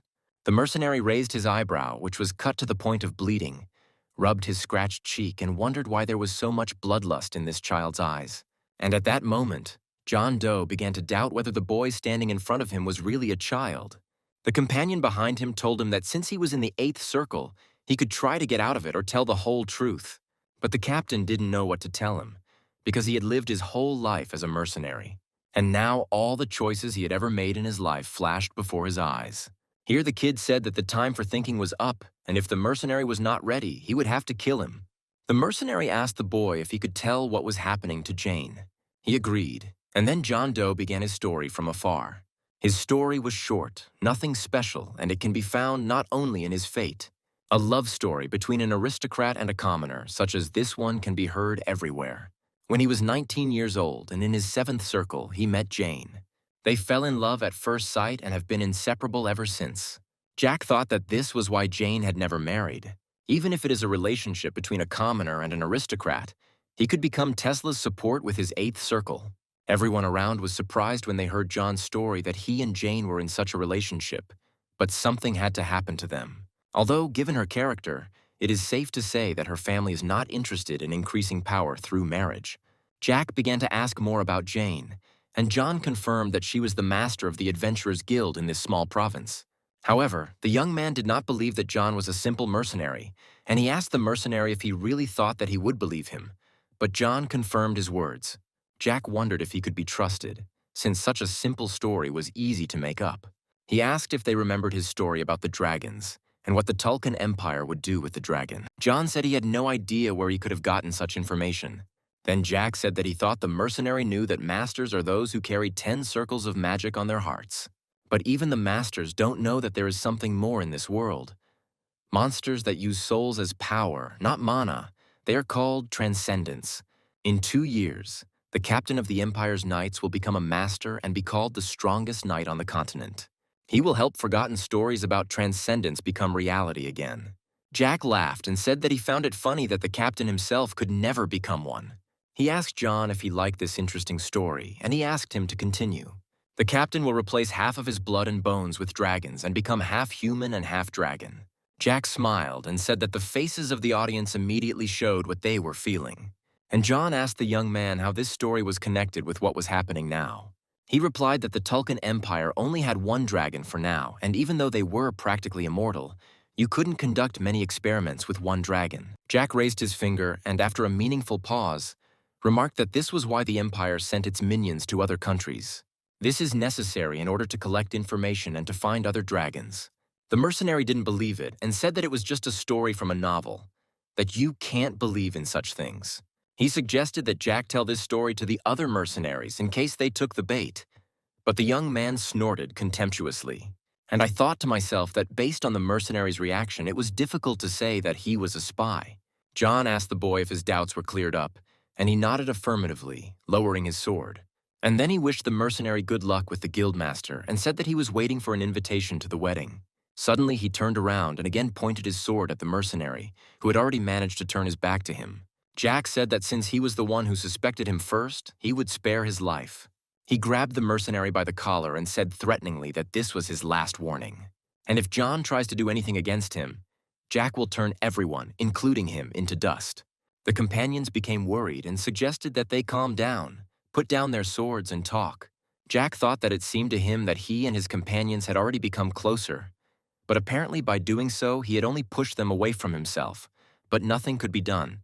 The relationship between employees and employers is always like that. He asked John a question that had been bothering him for a long time, why he was working as a mercenary with his 8th circle. But he replied that he didn't know. Jack said that he also found it strange that the mercenary said that he had a 4th circle 2 years ago, and he confirmed that this was true. The captain's companion set aside that he was offended, of course, but he really was a good captain, and even saved his life so he wouldn't be too offended.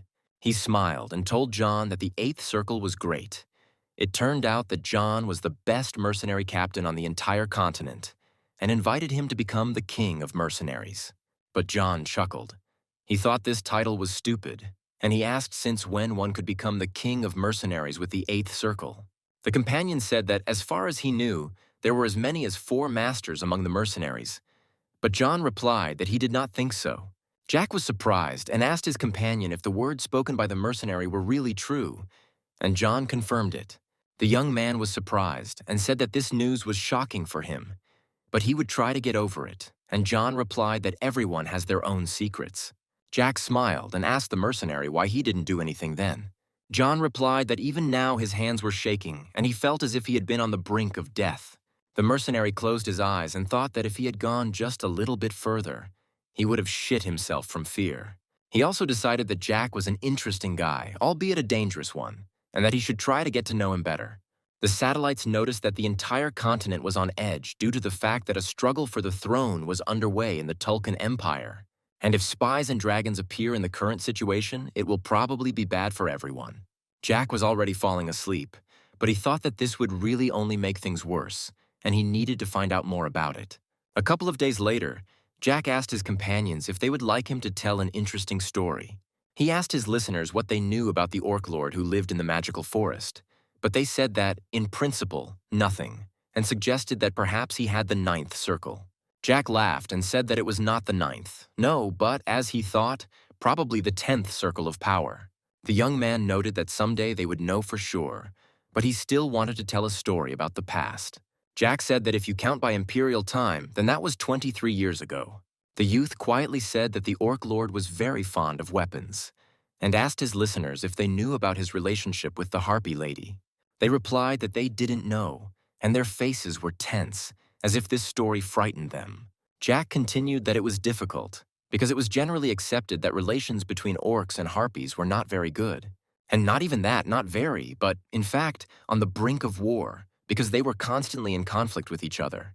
The young man noted that he always thought that the mercenaries who were constantly hanging around in this forest for money should at least know something. Orcs and harpies are 2 races that are considered the strongest in the magical forest. They are even called the protectors of the forest. Jack said that there was one reason they were given such a nickname. They were very strong, and asked his fellow travelers if it was strange for them to hear that the Orc Lord and the Harpy Lady were in such a relationship. But he continued that, in general, initially they were not enemies, but simply neighbors. At that time, Blackman became the Lord of the Orcs, He began to increase his power and succeeded in it. Jack continued his story and said that not everything went smoothly, and after 5 years, problems began. Blackman and Lady Harpies were happy together, but then everyone found out about their relationship.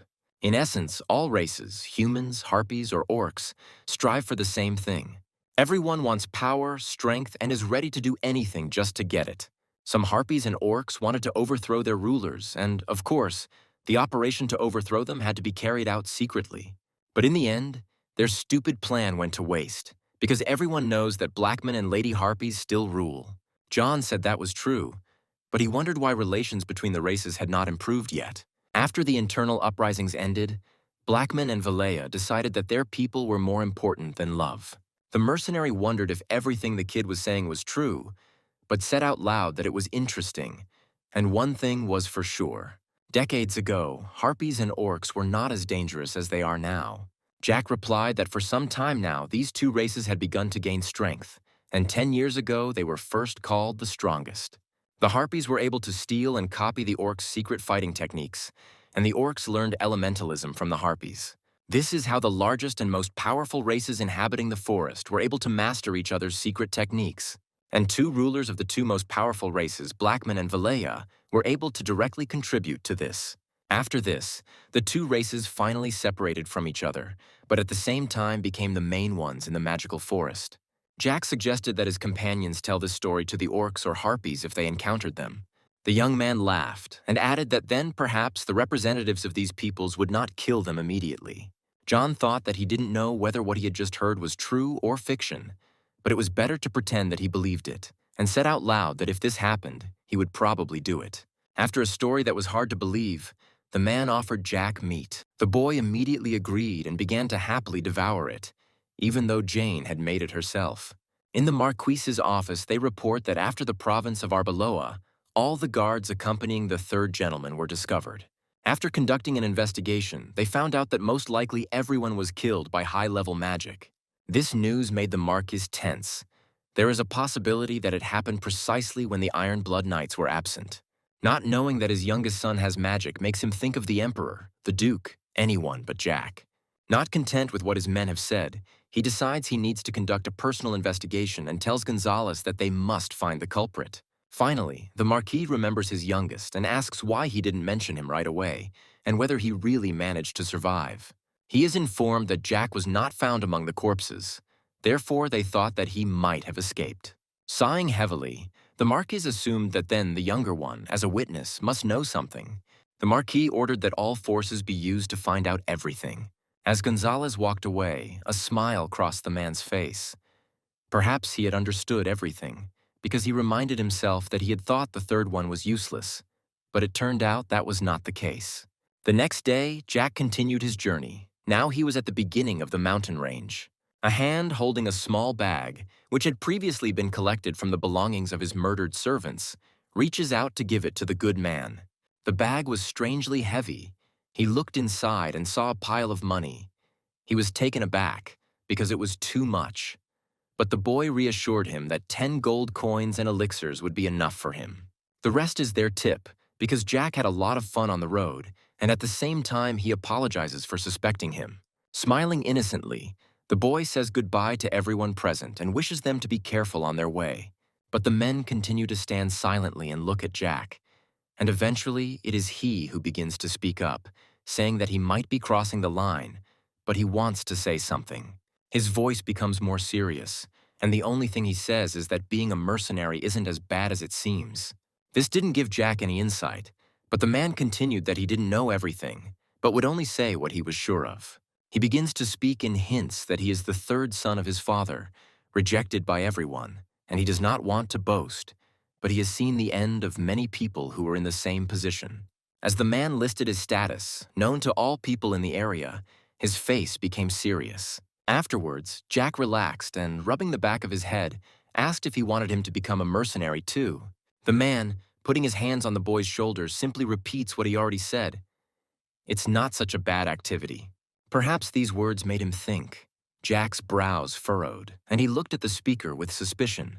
If you avoid dangerous tasks, you can see the whole world and earn good money. Where else do they give you such experience? Pointing to the man's comrades behind him, Jack says that maybe they didn't understand, but he himself should have figured it out by now. That night, if Jack had wanted it, the man would have been dead, and that makes him tense. He should know, even if Jack is not an 8th circle mage, he should have felt the proximity of death.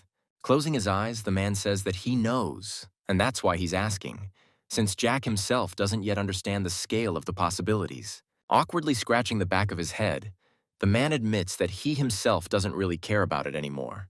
In a world where everything is decided by whose sword is sharper, many hide their true strengths and intentions.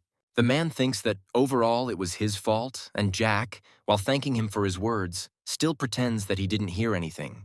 Jack motions with his finger to the man to bend down and whispers in his ear that he will only tell him this because he seems special to him, and in a few years a great disaster will come to the Western continent.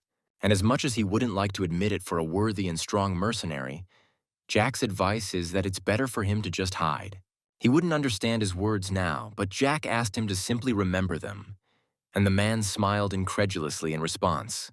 Making a face that looks like he's about to start laughing, he says that this is going to be a serious mess. Therefore, you shouldn't sell yourself for a few gold pieces. Money is important, but not more important than life. The man smiles kindly and agrees, as if it's funny for him to receive moralizing from a child. Jack was satisfied with this answer. Tapping him on the shoulder, he said that he was free and began to leave. A call makes him turn around again. The man asks him to wait and asks the name of the unfamiliar boy. This was a surprise for the boy. He already knew who he was, so why tell him anything else? Still smiling, he says the name Jack, saying that a man can remember him that way. Out of politeness or perhaps genuine interest, the guy doesn't leave right away, but asks the same question to the man. He tenses up, but confidently pronounces Dinas, or rather his name is Dynastismo. Jack was very amused by this acquaintance, and before leaving, he suggests seeing each other again sometime. Using mana, he easily crosses the mountainous terrain and eventually stops. It's really tiring for him. It's like a workout. He's looking into the distance, as if he's already close. His body is still too small, and he cannot jump as far, which causes discomfort. Jack enters a strange, dark cave and lights his way by forming mana in his palm. It is precisely here, behind this wall, that his mentor is, and he touches the cold stone with his hand. In the past, he discovered this place by accident. The only thoughts in his head were that he wanted to leave his family. It was too hard and too much pressure. He removed the cork from the bottle of blue liquid with his teeth and splashed it all onto that very wall. There's one thing left, and Jack touches the hilt of his sword to draw it. His childish fingers touch the sharp, thin blade. His whole appearance screams that this is an important moment in his life. Clenching his fist, the blade cuts him. Blood begins to flow and drip from his hands. But for him, it is a small sacrifice. The blade is pointed at the throat. Before his return at 17, everything was different. Although it was mentally difficult, he then pointed the blade at himself. He simply hid and ran away. Having lost Ron, he had no choice but to end his own life. But the previous Jack was too weak to do this. So he dropped his weapon and burst into tears. Blood and tears mixed. Flowing down the stone, stumbling upon a hidden entrance to the cave was a great success for someone like him. Now he acts consciously, and as in a past life, a door also opens before him. As if knowing this path by heart, the guy descends the steep white stairs to the very bottom. But still, it is unclear even to him why this is so. But in his heart, an emotion trembles. Although it should be obvious, decades have passed since then, and the chance to live life again does not always present itself. Having reached the end, he finally came to the place where he wanted to go initially. In front of him is a little girl in chains, as if she had not yet learned to speak, but she is dressed like an adult woman. This is his mentor. He hasn't seen her for a long time. Is it even possible to make a living thing immortal? Everyone in this world wants to live as long as possible, no matter whether you are a human or a magical creature. Orcs, dragons, emperors will still die one day. This is natural and right. For this little girl in chains too, but still, his mentor is not simple like everyone else. Unlike others, she has been living for 400 years, which you cannot tell from her appearance. This happens due to the separation of the soul from the body, and magic is what maintains the connection between them. The problem is that this process will soon come to an end. Nothing in this world lasts forever. In her past life, after meeting Jack, she lived only 10 years, but this time everything will be different. This time he came to her earlier. In this life, they will be allotted 13 years. Jack, like a small, happy child, looks into her eyes. He has wanted to hear her voice for so long. The lady in chains, not yet acquainted with this man, asks who he is. Not afraid of such a majestic lady, he asks her to guess. But the mentor clearly doesn't like this one. In an angry voice, she says that she will not ask twice and orders him to answer. But the guy continues to coddle her, telling her how naughty she used to be, which causes even more discontent. Jack presses his hand to his chest and says sincerely that he missed her very much. But she still doesn't understand anything.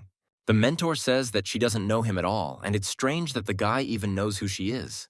In response to the question, he nods smugly. How can he not know, and begins to remember?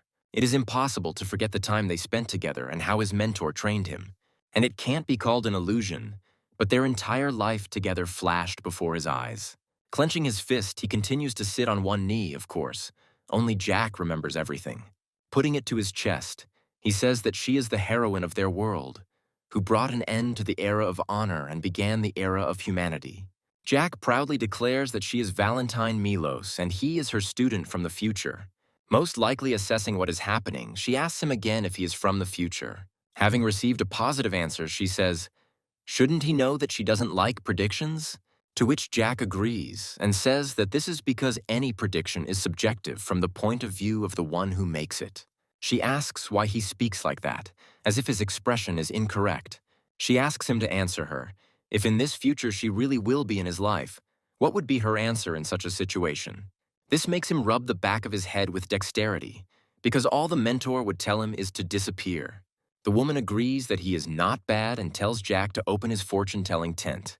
Everything is as before. She is exactly as he remembers her. Jack gets up and says that there is nothing to be done then. Drawing his sword again, he now points its blade at the small body in chains. Jack apologized for having to go so far and a blue glow formed around him. The guy took a confident stance with a sword in his hand. The woman notices that he is using aura. He says that he understands that he is behaving incorrectly, but the teacher will be able to punish him later. Enveloped in magical currents, Jack noticed the restraining chains that were everywhere here. To free the figure, they had to be destroyed. He made a decision that by destroying the chains, he would destroy this place as well. But such a prospect did not frighten the guy, and he decided to free his future mentor from captivity. Although he had no choice either way, young Ballantier rushed forward with his blade at the ready. He was going to strengthen his blow with magic in order to break the shackles. Once upon a time, decades ago, Julius Tesla locked his girlfriend and comrade in this place, despite the fact that this man was called a hero and a man of honor in ancient times. Julius promised that he would return for her. He swore that he would not abandon her in this place, and the mentor believed his promise. The connection between them at that time was strong and trusting. But this traitor of an oath did not keep his vow and abandoned her in this cave. Day after day she waited for him, and hoped that Julius had not forgotten her. But after 50 years, all hope left her. She was abandoned. She finally resigned herself to her fate of spending her time in captivity until her death. She did not expect help or support from anyone, and only humbly awaited her fate. But Jack Ballantier broke her gaze. The boy gave her hope, rushing forward. The nobleman swung his sword so that she did not have time to follow him. The mentor felt strength and energy returning to her body. She couldn't believe it. These shackles were made of dragon bones and were considered indestructible.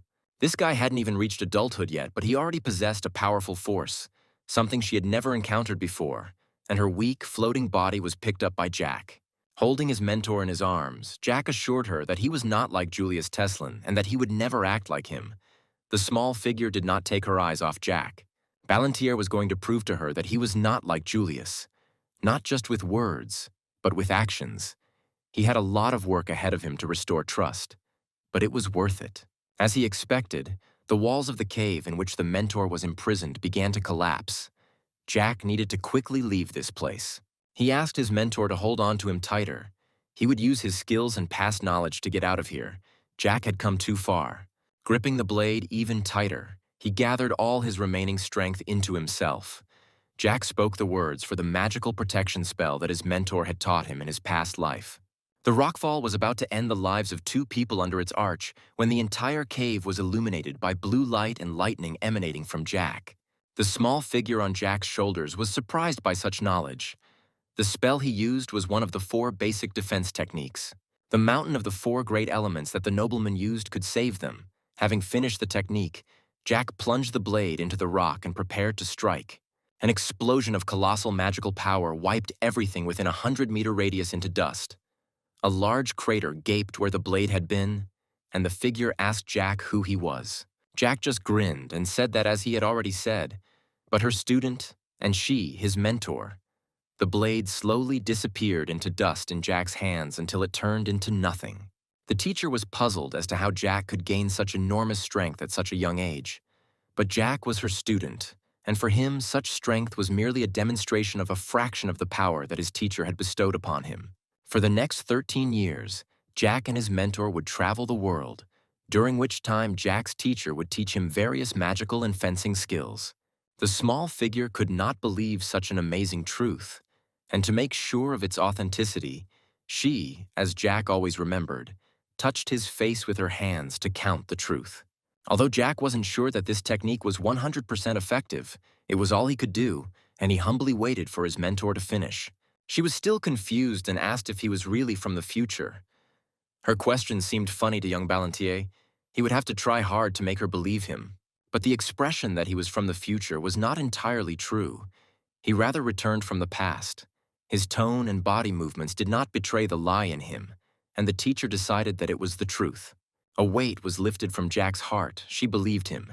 He could breathe out, but his body suddenly weakened, and Jack fell to the ground in a semi-conscious state. The mentor thought about everything that had happened today. In her opinion, it was somehow strange to begin a relationship with her future student with so much strength. But Jack's unconscious body heard her. He replied that otherwise she would not have believed Jack. She did not believe that they could really be friends. But the nobleman did not see anything wrong with the friendship between a student and a teacher. It was surprising how, despite the pain, he could still argue with her, and he did it quite competently and coherently. Jack's endurance also amazed her. But there was nothing surprising about this, for this was one of the knowledges that the mentor had given him. Ballantier remembered that he had not even introduced himself. His name was Jack. The strength finally left her student when he noted that he hoped for good work together with the mentor. It was so in his past life, and it would be wonderful if it remained so in this one. 5 days later, he and the mentor arrived in the province of Osenbol. His teacher was alive, and it was worth rejoicing, but the whole situation was slightly tarnished by one fact.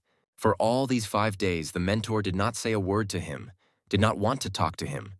For 5 days, they walked and strolled together, but she still could not trust him.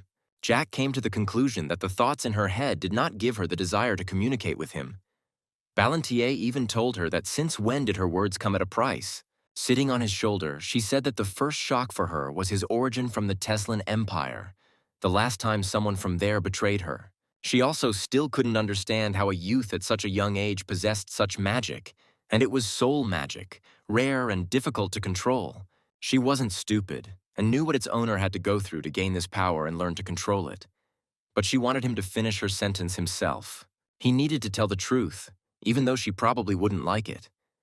He wanted to keep quiet, but from his past experience with the mentor, he remembered that in that case she would have simply hit him. He started from afar. In this world there are powers that only a few possessed. Especially the number of such was even smaller in the ranks of mortals, she agreed. But she saw that his soul contained thousands of dead people. She couldn't even imagine what kind of guy was in front of her now. You have to be a real monster to kill so many. Jack just grinned. Of course she was right, as always, and he would gladly like to tell and explain everything to the mentor. But she did not want to talk to him. Jack's hands were covered in blood up to the elbows, much more than her own. They went to the butcher's shop to buy supplies. The naked flesh reminded the mentor of past victims. Jack was interested to hear information from his previous teacher, but had Jack, with all his sins and so many ruined souls, ever thought about one detail? Why was the chance for a new life, for correcting all the mistakes given to him? In all honesty, he was not worthy of such a prospect. Jack could not answer her. He himself had been pondering this for a long time. The very fact of his return to the past did not lend itself to any rational laws. He had not solved this riddle. Jack only answered the mentor that he had come to no conclusions. She looked at him with a sad and contemptuous gaze. The busy street was bustling with life. The couple continued walking along the road. The mentor's gaze made Jack feel uneasy, and he tried to soften the situation by saying that it wasn't he who had brought himself back to this world, but rather that someone had plans for him, and he had been brought here to fulfill them.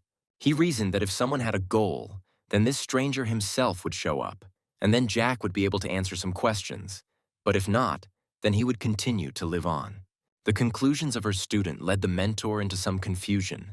She still does not understand Jack, and by what rules this young man lives.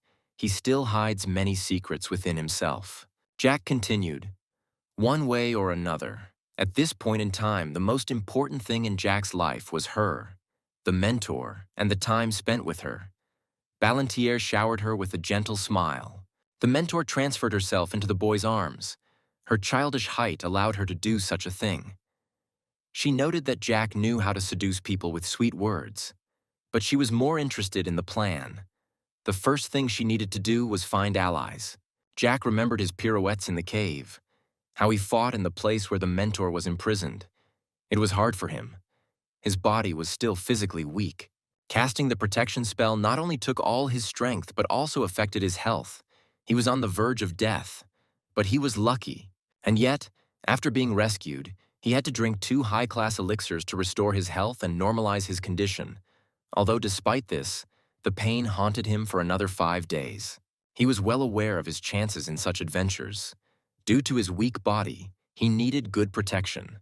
Otherwise, his journey would end before it had even begun. They went on shopping. They needed to stop by the blacksmith to buy a sword. The old one fell apart in his hands before Jack had time to get out onto the main road. As a blonde girl with a basket of yellow flowers flew into him, she was whining in pain, holding her forehead, apologizing for such an incident. She said that she had urgent business. Jack apologized, but didn't look around. He reached out to the girl to help her up, when something about the lying peasant woman suddenly alerted him. He made a decision instantly, deciding to start assembling the team with her. The girl had been shaking herself off and collecting fallen flowers all this time. She was glad that she remained safe and sound. Looking up at Jack, a bag of gold coins hung in the hands of a young man in front of her nose. Jack offered the stranger to work for him, or rather with him. At first, she didn't understand anything, but when she began to understand Jack's offer, her eyes widened in surprise. The guy said that in exchange, he would give her this bag of gold. She took the bag, and it turned out that it was indeed full of gold. The girl thanked him for the offer, but regretfully noted that she could not accept such money. The young man decided that she was from a poor family and asked her how much she wanted for the work. The blonde did not lose her composure and said that 1 shilling would be enough. Jack was amused by the girl's confusion. He hastened to give her a shilling. She extended her hand to take the coin.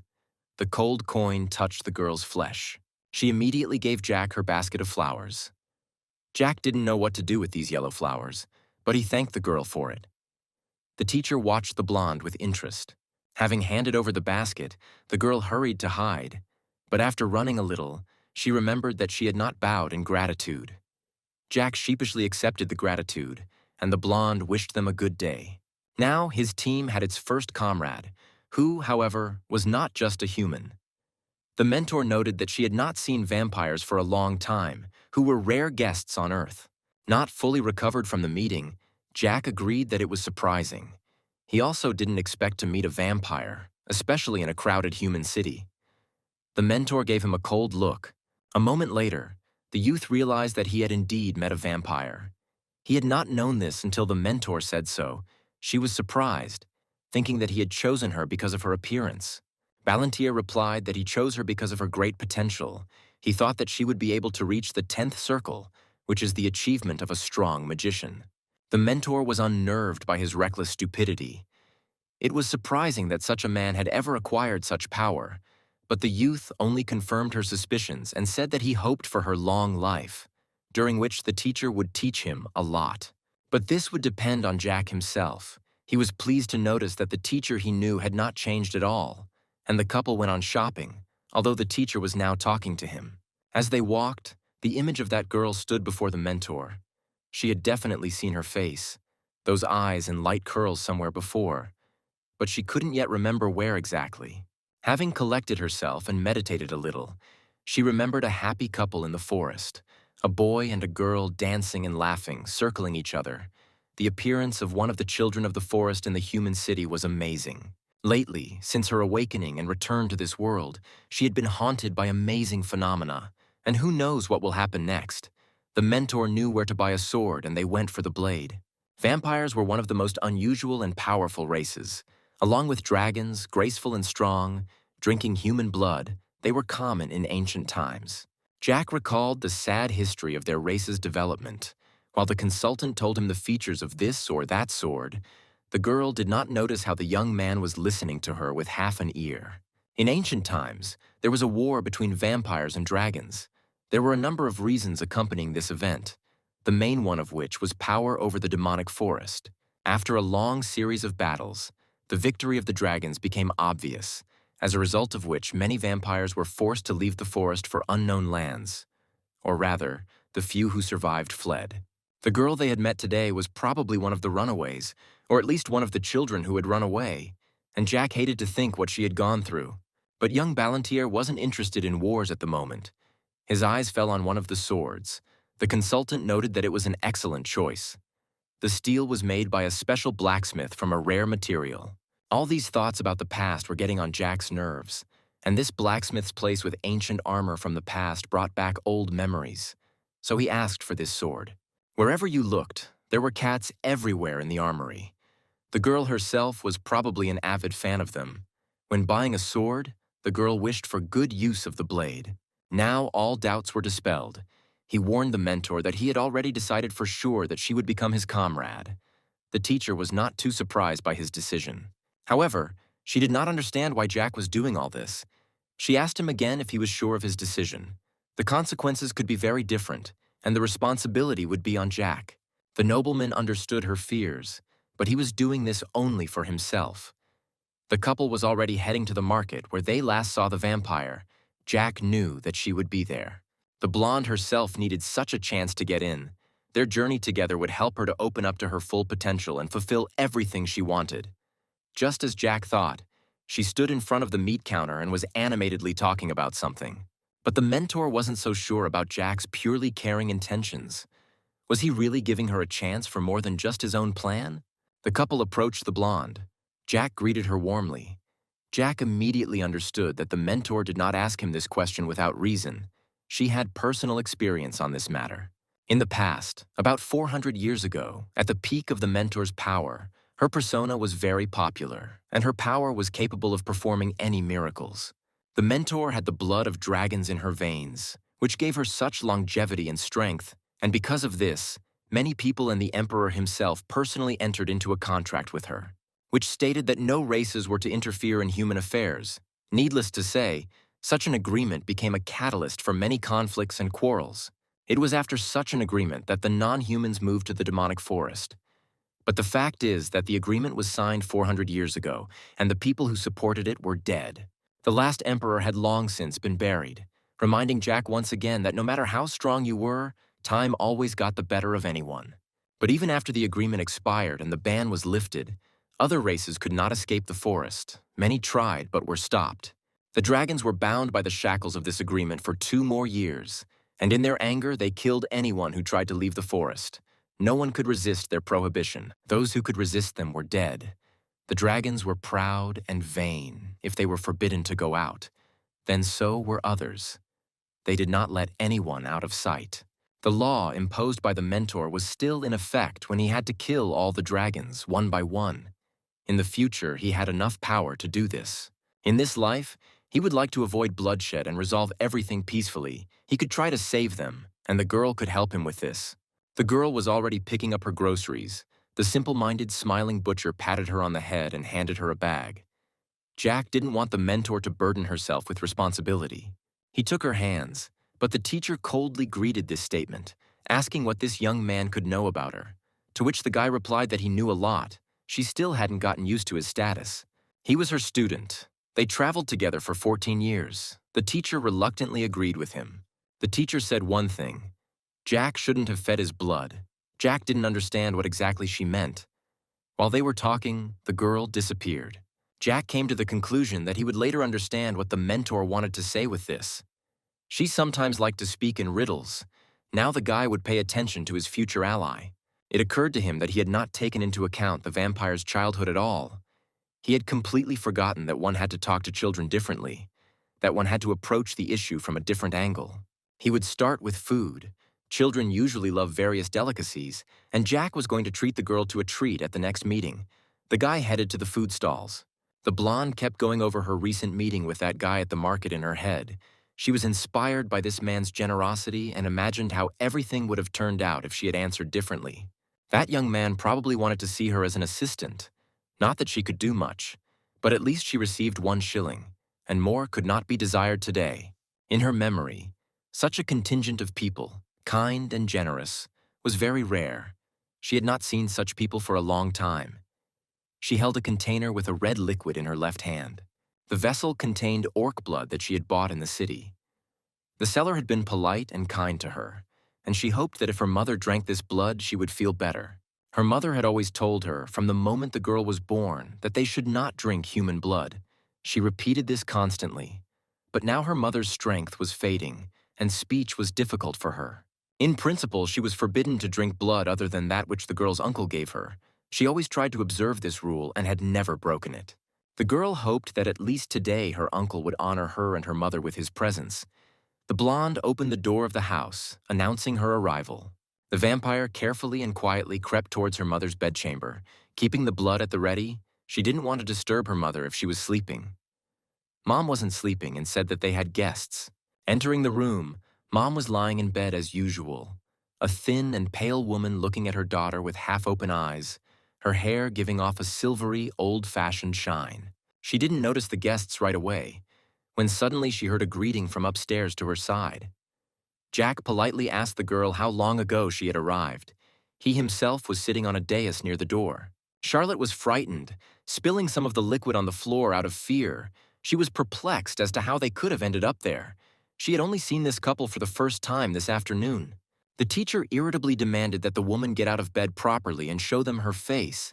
The teacher was satisfied, noting that decades had passed since their last meeting. But there was one thing the mentor could not understand. Why was a vampire of noble blood, Vivienne de Royale, living out her days in such a deplorable state in this remote house? Jack and Charlotte were asked to leave the building and they waited outside. The young man watched as the vampire fed the birds.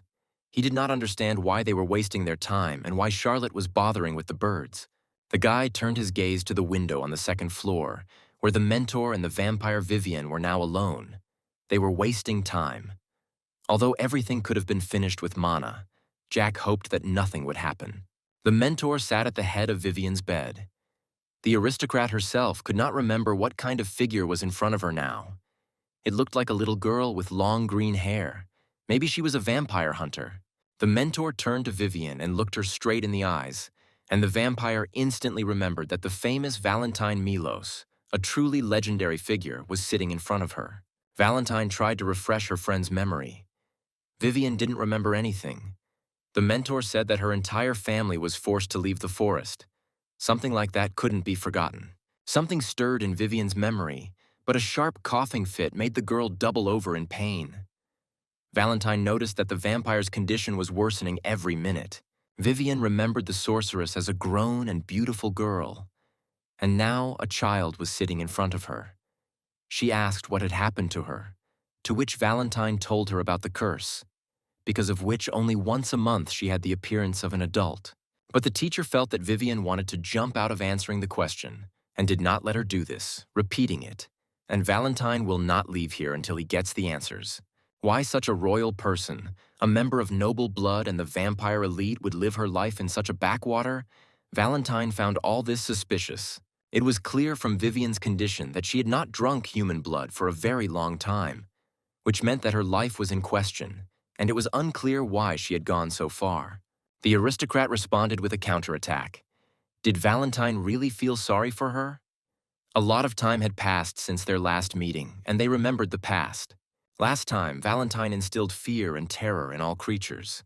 She was an incredibly powerful sorceress and respected by all races. Valentine was full of life energy. But looking at her now, Vivian came to the conclusion that there was no trace left of her former liveliness. Her inspiration had left her. Although back then, in the forest, she and the other vampires would not have made it out alive, the rabid fanatics wanted them dead. But Valentine protected them, and they were able to see a new day. Vivienne decided to answer her question.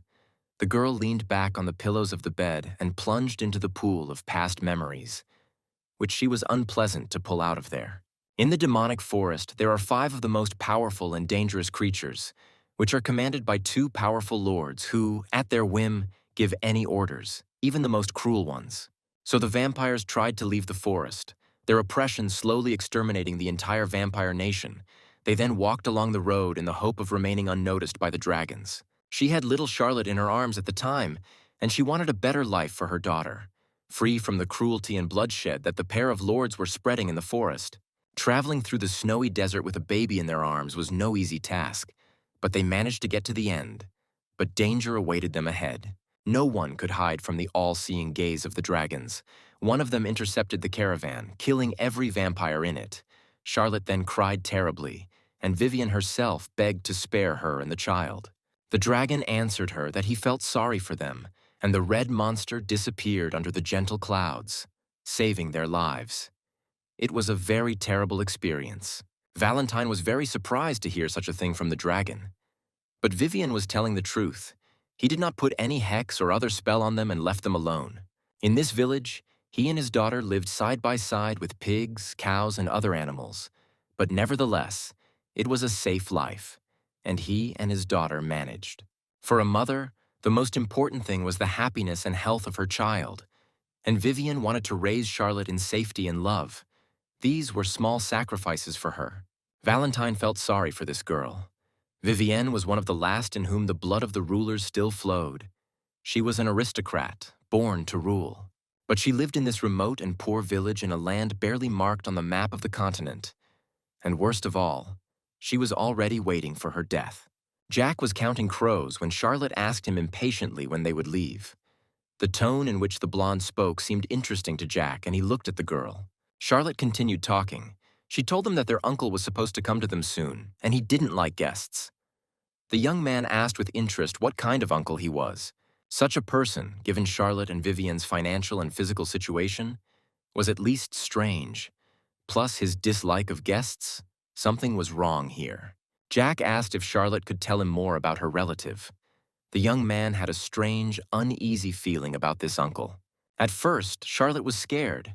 She thought that Jack wanted to get his love heart, and warned that Jack's body did not interest his uncle.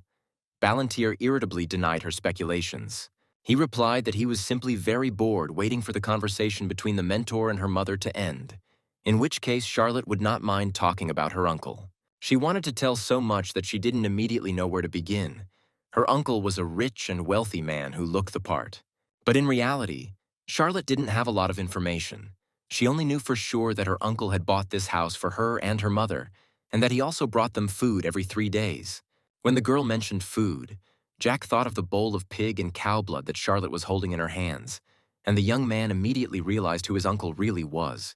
Jack had already started to tell Charlotte the truth, that she and her mother were in danger, and Jack himself was embarrassed by Charlotte's ignorance, but he did not have time to finish the sentence.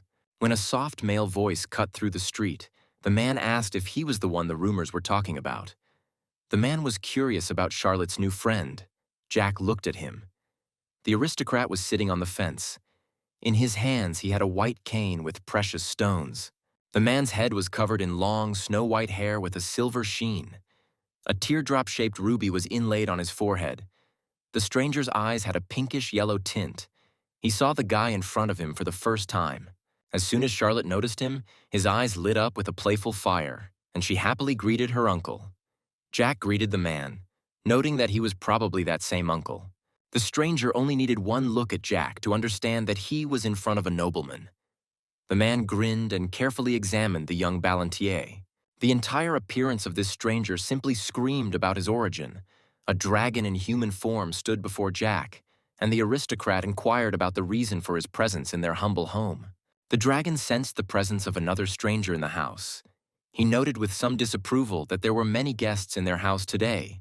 The man headed into the house. Vivienne felt the presence of the dragon when she and Valentine were finishing their conversation. The vampire asked the sorceress to call her daughter from the street. She had a bad feeling. The dragon noted that they had a lot of guests today. Now it was clear why this man didn't like guests. Jack didn't like him. Dragons themselves were cruel and vain. The mentor spoke to him through a mental connection. He warned her about the approaching man. Valentine told him to bring this man and Charlotte to them.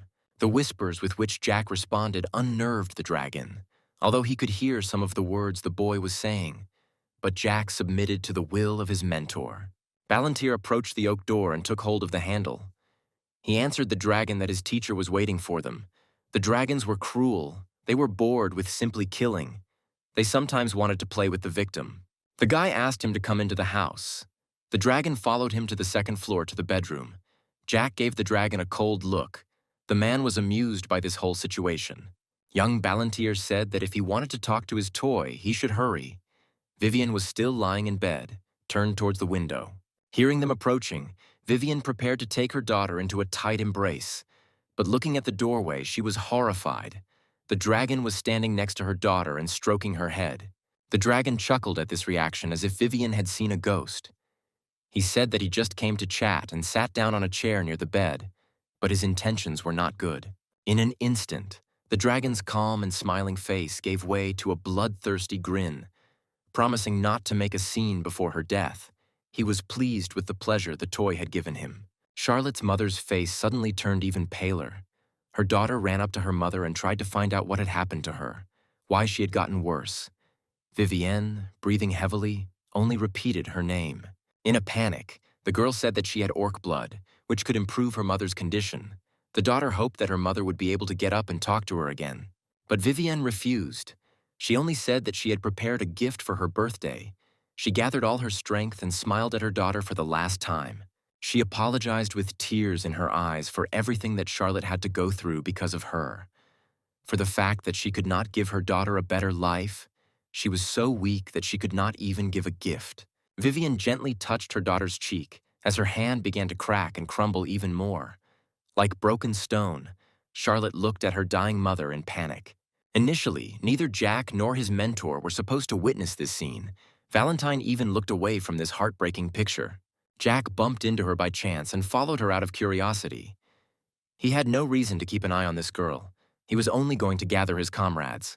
But looking at this, he decided to change his views a little. He approached the dying aristocrat and asked her if she would entrust her daughter's life into his hands. Although he initially had no reason for this, he will create them now. Vivienne thought that Jack was joking, but he replied that they had little time.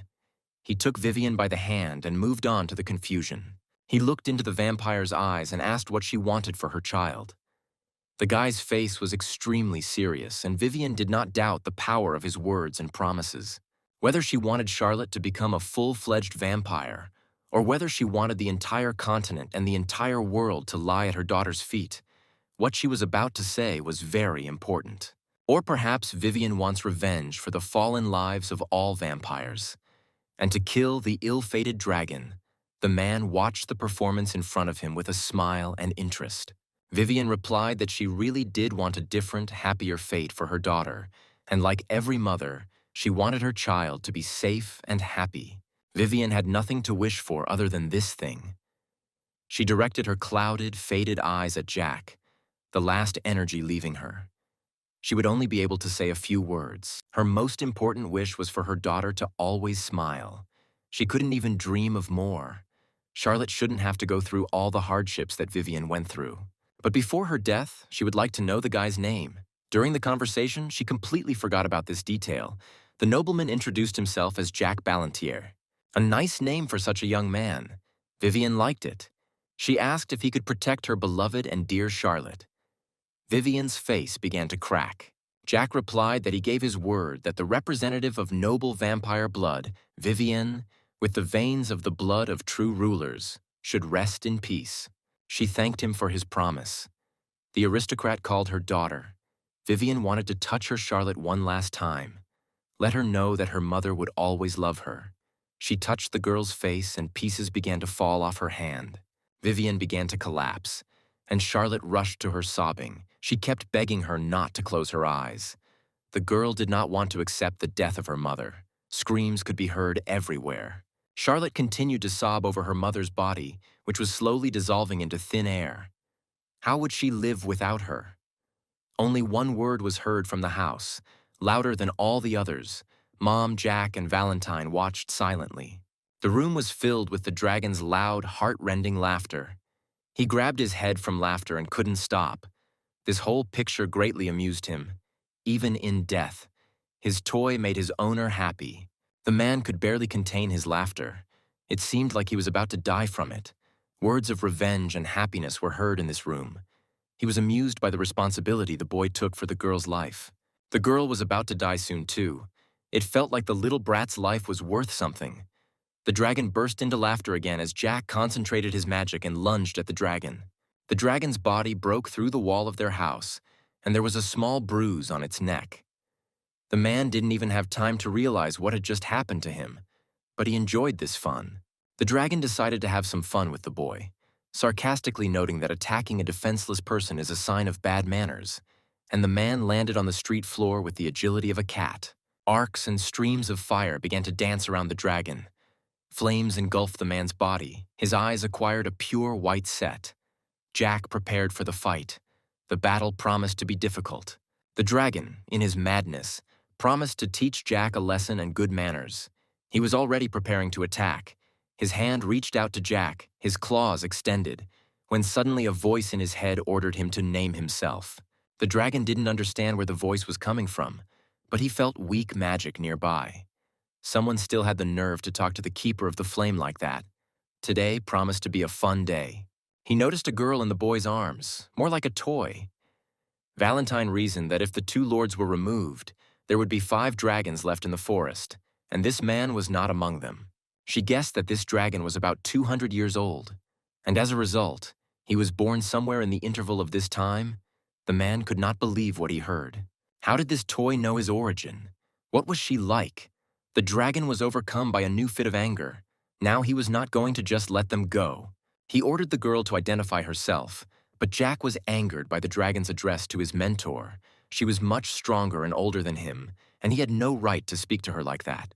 Valentine asked Jack to lower her to the ground, but assured her student that she could handle the dragon herself. Jack was very worried about the mentor. She was not in the form to be able to resist the dragon. Landing on the ground, she introduced herself as Valentine Milos, a sorceress from the past, a name the dragon had heard before, and they stood facing each other. He could not believe that right now in front of him was that same immortal necromancer, who instilled fear and trembling in the heart of every living creature. Valentine confirmed that she was indeed the mage from the past. At the height of her power, she was able to raise entire hordes of the dead with a wave of her hand. Her word was law. It all sounded too fantastic for the dragon to simply believe this stranger. The Flamekeeper wasn't such an idiot as to fall for it.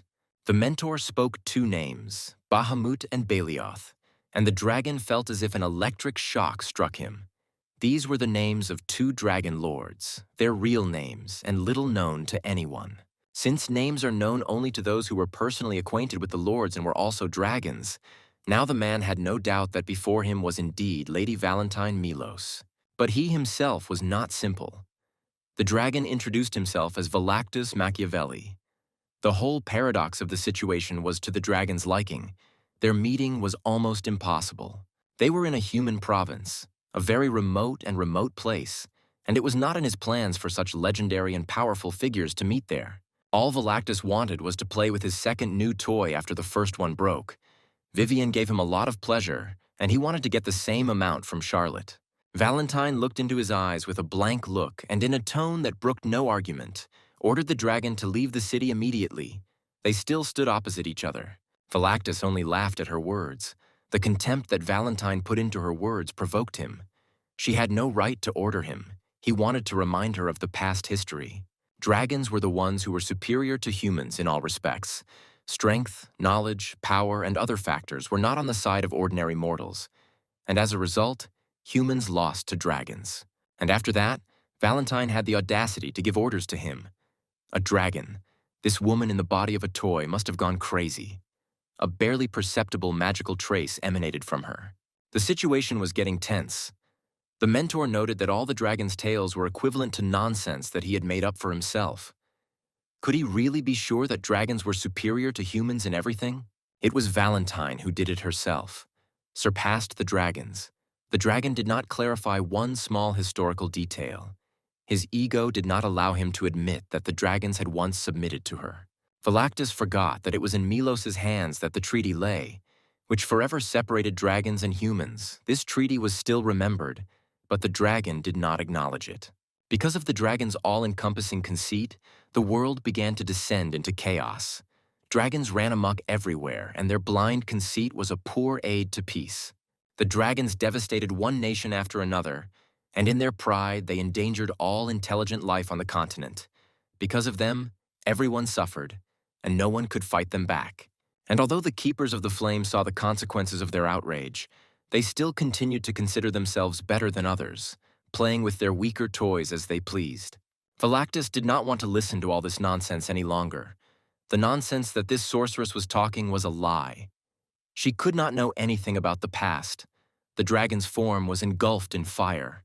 Jack, who had been silently listening to the conflict up to this point, could not help but mock this creature. Balantier called the dragon a lizard and advised him to listen more and not to chatter. If Philactus was as tough and strong as he claimed to be, then why did the mere mention of the mentor's name make his body tremble like a maple leaf in the wind? The dragon couldn't stand such an insult. He rushed forward, raising his clawed hand to strike. Philactus was going to show this bastard his place. No one was a dragon's equal. The hand passed Jack's head, and he managed to easily dodge such a sweeping blow. He watched the dragon's movements as if in slow motion. Dodging, Jack kicked the dragon in the chest, knocking all the oxygen out of his lungs and sending the man flying back several meters. Philactus fell painfully against the wall and felt as if he would give up all his breath. The young man's appearance was deceptively weak. The dragon could not get up. Leaning on his knee, he was trying to catch his breath. Jack walked up to him and lifted Philactus's chin with the toe of his shoe, the veins in the dragon's neck and jaws pulsing with anger. The youth warned him not to dare think himself better than the mentor. But the dragon did not want to admit defeat. It seemed that his contempt for all people only became stronger. If he is a dragon, then he is a priori better than people, so he said, "All mortals are worthless." Jack looked at this restless reptile and said that if he continued in the same spirit, then he should close his eyes and Jack would finish him off. The guy's murderous look testified to the plausibility. But Valctus quickly grabbed his leg and threw Jack into the house. Although the kid wasn't weak, he shouldn't have hidden behind Valentine Milos's back. Their conversation wasn't over yet. Jack punched through the wall of the room on the second floor. Charlotte huddled in the corner and did not understand what was happening. As soon as the clouds of dust cleared, Jack came out of them. The guy was shaking off his clothes and lamenting that he was now dirty. It's good that Ron did not see this. Did. Balantier turned to the girl and said that he now understood who this self-proclaimed uncle was and what he was like. The girl was on her knees. Her thoughts were slow due to fear. Philactus was the last scum of the earth, far more skilled at talking and insulting people than he was at possessing any of the power of a true dragon. Charlotte's eyes were wet again. She was scared and ready to burst into tears again. Jack hugged her in an attempt to calm her down and led her to a crack in the wall. He told her to look at the winged wretchedness. This creature had been exterminating her kind for decades. Dragons were a terrible scourge for vampires. Philactus had killed her father and played with Charlotte's mother until his death. The frightened girl tried to say something, but Jack assured her that he understood. Vivian gave her answer to Jack, but he needed Charlotte's permission for her mother's last words. Balantier stood on the cliff and prepared his sword for battle. He only needed Charlotte's final word. She must decide everything. He keeps his word. Jack was about to show in practice what his oath was worth, how responsible he could be, and how much strength he had. The guy rushed at the dragon, raising his blade to strike. Philactus was already waiting for him. He prepared to dodge the blow. As soon as the youth swung his sword, he jumped to the side and the sword cut through the air where the dragon's head had been. Philactus increased the distance between them by somersaulting backwards, a vicious grin never leaving his face. A moment later, they both pushed off the ground and approached each other. Jack raised his sword to strike. Only the swings of the sword were heard. The duelists passed each other and not a drop of blood appeared on Velactus's clothes. The dragon was a little disappointed. His expectations were quite high. Jack seemed like a strong swordsman to him. He wanted a long fight. But the swordsman's technique was too banal for the dragon. But Velactus noticed the falling white locks. His beautiful silver hair ended up on the ground. Jack laughed and replied that he just didn't want to spoil his face. The new look suited him. Velactus's patience finally snapped. The dragon burst into insults and warned the boy that he would no longer hold back, the man's eyes flashing lightning. The dragon started to use magic. The target was right in front of him, and Velactus used a deadly spell of cutting wind. The dragon prepared for a victorious triumph over the boy. The dragon's magic was one of the most powerful, but Jack easily repelled all his attacks. The boy moved with lightning speed. Valentine watched the progress of the battle. She noted that Balantier was able to repel the dragon's magic. This was a sign of high skill and strength. Jack was clearly not as simple as she thought. Velactus froze in surprise, and Jack quickly took advantage of his opponent's confusion. He rushed forward and grabbed the dragon by the face, slamming him to the ground. Velactus was unable to keep up with his speed. For a second, the boy's face froze. During the fight, Jack had the feeling that he had heard the name Machiavelli, and he remembered that Luca Machiavelli had a son. Perhaps it was Velactus. The dragon couldn't move, but he was puzzled by Jack's question.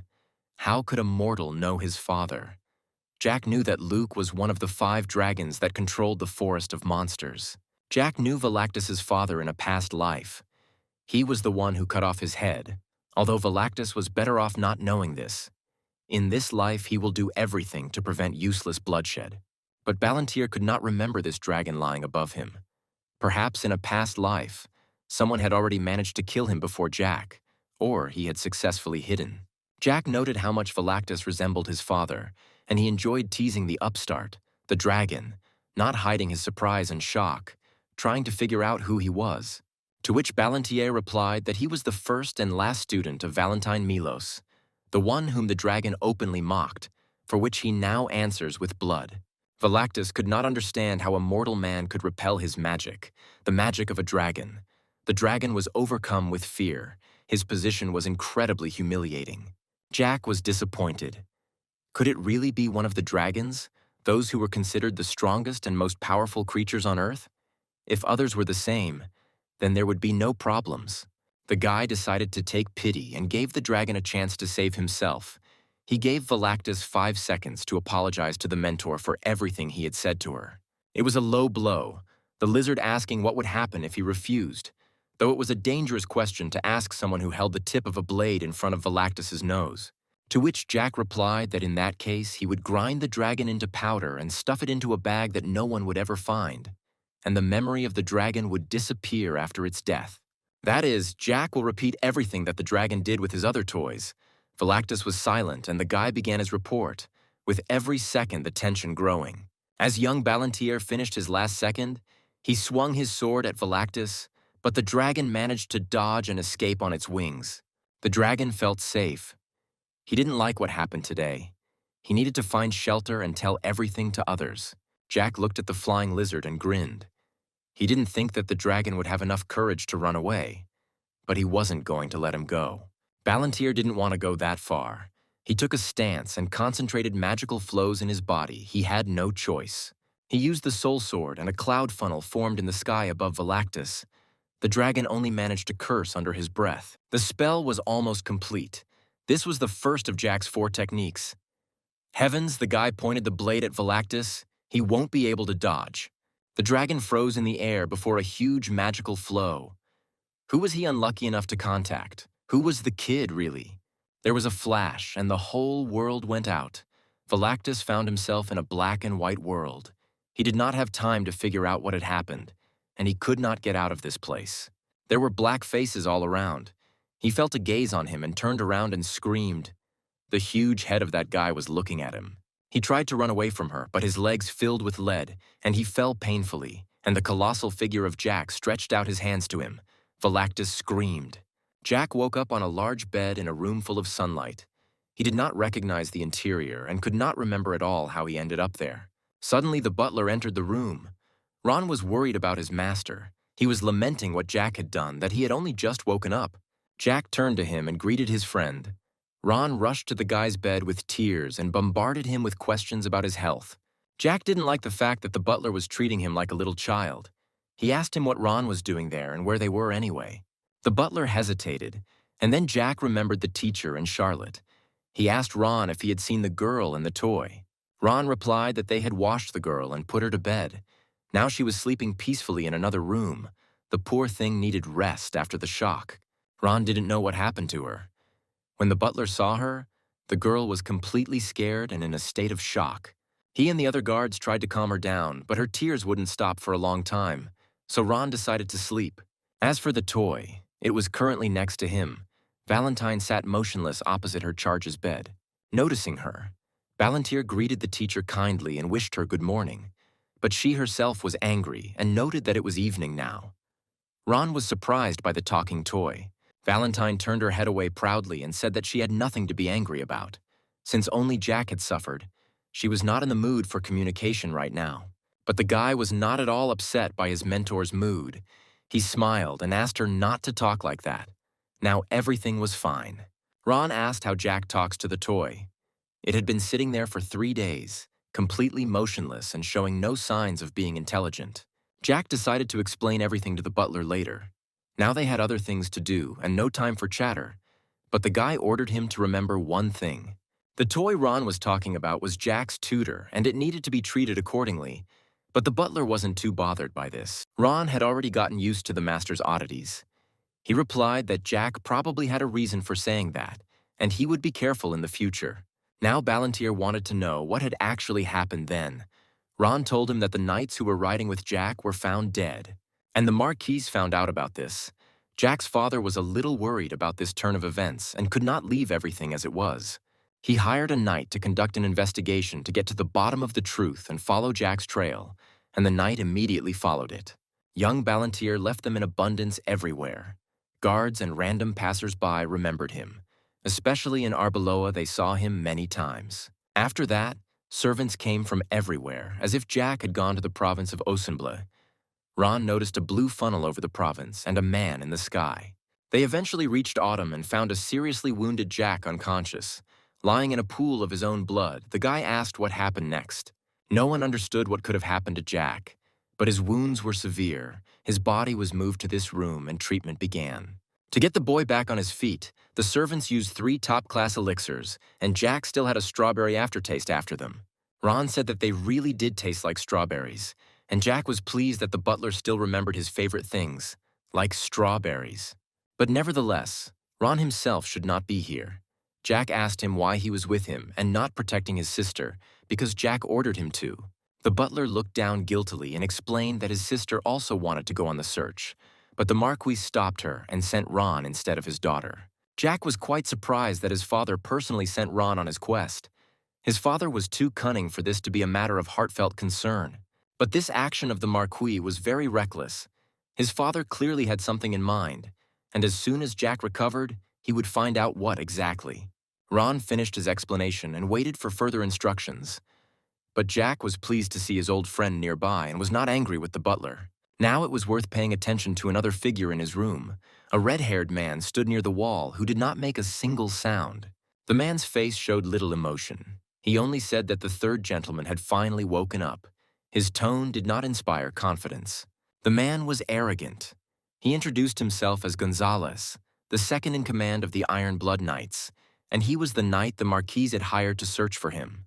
Gonzalez had questions for Jack, and he began by asking whether the third gentleman really didn't know that it was beneath the rank of the Marquis's son to play with commoners and visit the provinces. Perhaps this was permissible for the third heir, but Jack was also the son of the Marquis Balantier, who was not allowed to do this. Ron was about to stand up for his master as he was still ill, but Jack stopped the butler and decided to listen to the knight to the end. Gonzalez still had a couple of questions left, and he hoped for an honest answer from Jack. A sly smile adorned the knight's face. Jack prepared himself. According to Ron, it was this knight who bought 3 elixirs for Ron, and elixirs of the highest quality, which was not a cheap pleasure. So Jack decided to endure 3 questions from Gonzalez. And in gratitude for this knightly gesture, he clenched his fists. Jack told Gonzalez to start asking his questions and looked him straight in the eyes with a piercing gaze, which made Gonzalez feel uneasy. Jack was the only survivor at the scene where his body was found, and Gonzalez wondered what had happened. Jack replied that there was nothing unusual. Jack's guards had received a strange order. Didn't the knight know they were supposed to cripple Jack, give him an elixir, and do other vicious things? Gonzalez stared at him with a frightened and uncomprehending look. Jack asked if this was the first time the knight had heard something like this. But Gonzalez asked not to change the subject of the conversation and to continue the report. He still had not heard the information he needed regarding what had happened. The second time Jack held back, but he gave himself his word and continued speaking. He was interested in looking at the face of this knight. What he said was the verbatim words of the guards who accompanied him, who also noted that they hoped for Jack's understanding. His motorcade had to stop somewhere along the way to the academy for 4 nights, and Jack and the guards would end up together for 4 stops. They had to break all his bones 4 times, and the next morning treat him with elixirs, and so on until the very end of the journey. Jack asked if Gonzalez thought they were terrible guys. Ballantier did not try to hide the sarcasm in his speech and continued his story. One of Jack's guards was a 6th-class knight whose name Jack forgot. Gonzalez asked that he perhaps meant Rejon. Jack confirmed that this was true. He said that Rejon was so confident in his powers that he tried to destroy Jack's mana circle. Ron was horrified by the gentleman's story and did not understand what he was talking about. Jack mentally noted the butler's observation. Jack simply killed Rejon. The knight did not believe Jack's delirium and asked him again, to which young Ballantier got out of bed and said in a terrible voice that if Gonzalez had really gone deaf, Jack had killed them all. The knight was puzzled as to how this guy could defeat the entire squad alone. The third gentleman's weakness was well known to everyone. His eyes widened. Was this really possible? Was this young man telling the truth? This information didn't fit with everything Gonzalez knew. But the knight quickly came to his senses and said that he could turn a blind eye to many things, but certainly not to such impudent upstarts as Jack. He could not tolerate that. Gonzalez was the knight's deputy, and this kid was mocking him and laughing. Jack only said that it was true that the knight doubted his truthfulness. Ron warned the master that no matter how much Elizabeth loved him, the butler was not going to stand aside and turn a blind eye to everything that was happening now. Ron took Gonzalez by the hand and asked him to come outside with him to talk privately, but Gonzalez gave him a look of disgust. The knight grabbed his hand harshly. Some ordinary servant dared to touch him. It was unforgivable. Ron only screamed in fear. Jack could not forgive this knight for such impudence, and at that very moment he punched the knight in the jaw. Teeth fell to the floor and the man flew back. Gonzalez was disoriented when he hit the wall. Jack held back 3 times, but this bastard still drove him to anger. Ron was worried about Jack's condition. He had not yet fully recovered from his wounds. The boy staggered and grabbed his head. Jack collapsed on the bed. Ron anxiously tried to find out from the master how he was feeling. Maybe they should have given him more elixirs. But Jack calmed the butler down, assuring him that he was fine and only slightly dizzy. Without getting up, the guy called out to his friend. Jack said that this night was about the 7th circle. Ron didn't yet understand what he was getting at, but Jack's further look told him everything. Young Ballantier laughed at Gonzalez. He was surprised how such a weakling could mock an ordinary servant. Jack's hand suddenly grabbed Ron's shirt. Jack pulled the butler close to him and asked him not to live like this anymore. Jack was recklessly stupid. He could not continue to behave like this. The boy thought that it would be easier for him to be with Ron. But now Jack thought differently. Too much had happened in the young man's life. Ron was one of Jack's few friends, and he wanted the butler to live like a normal and free person. The guy's voice rose to a shout. Ron noted that his master had never spoken like that before. Jack looked into the butler's eyes and gently asked if he was sure he didn't want to. The butler answered negatively, and Jack let go of his shirt. He sighed with relief. This conversation was over and could continue. Ron's voice changed to steel, and he turned to Gonzalez, who said that he was the deputy captain of the Iron Blood Knights and was supposedly the 3rd most powerful here. And although Jack didn't know Gonzalez, Ron himself remembered him very well. At the same time as the butler's frightening speech, he took off his jacket. Young Ballantier asked Ron how much time to give him. Perhaps 5 minutes would be enough. Ron was already rolling up his 2nd sleeve. But the butler simply replied that the young master should not know what Ron was capable of and assured him that 1 minute would be enough. Everyone already knew that Ron's culinary skills were at their best. The butler's culinary dishes were of first-class quality and taste. But now we are not going to talk about the butler's excesses. A particularly observant person will notice that Ron's actions were unusual for a simple butler. The butler began his battle dancing with Gonzalez. He tried to land some kind of blow on Ron, but the butler's body seemed out of reach. Blow and blow again. The servant showered the knight with a whole barrage of blows to all parts of the body, although his face was especially badly damaged. And then another blow landed on his jaw. Gonzalez couldn't do anything. The knight's toothless mouth was gaping, his teeth crunching playfully under the duelist's feet. The knight cursed again, but tons of insults directed at Ron did not give him an advantage. The butler dodged another lunge and hit him in the chest. From the open door, the servants whispered in surprise, and the guards tried to understand what was happening and thought about whether they should interfere in the duel. Although the word duel is too strong, Jack caught some familiar movements in the heat of this carnage, and a familiar feeling took possession of him. Of course, Jack had seen his friend's movements before, in his past life. He remembered well how Ron had protected him from the knights. But even in the ninth circle, the basis of his power was precisely magic, and not physical strength. Ballantier only now noticed the butler's physical perfection. The picture in front of all the servants was also curious because Gonzalez, a seventh circle magician, was losing to a completely ordinary servant.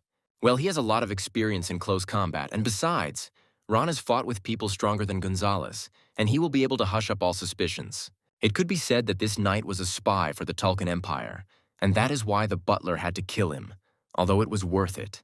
Or rather, whether Ron would decide to do this, for some reason Jack assumed that no, his own principles could prevent him from doing so. Gonzalez ran up to the guard and snatched the blade from him. He didn't have time to really object when the cold metal fell into the knight's hands. Gonzalez could no longer control himself.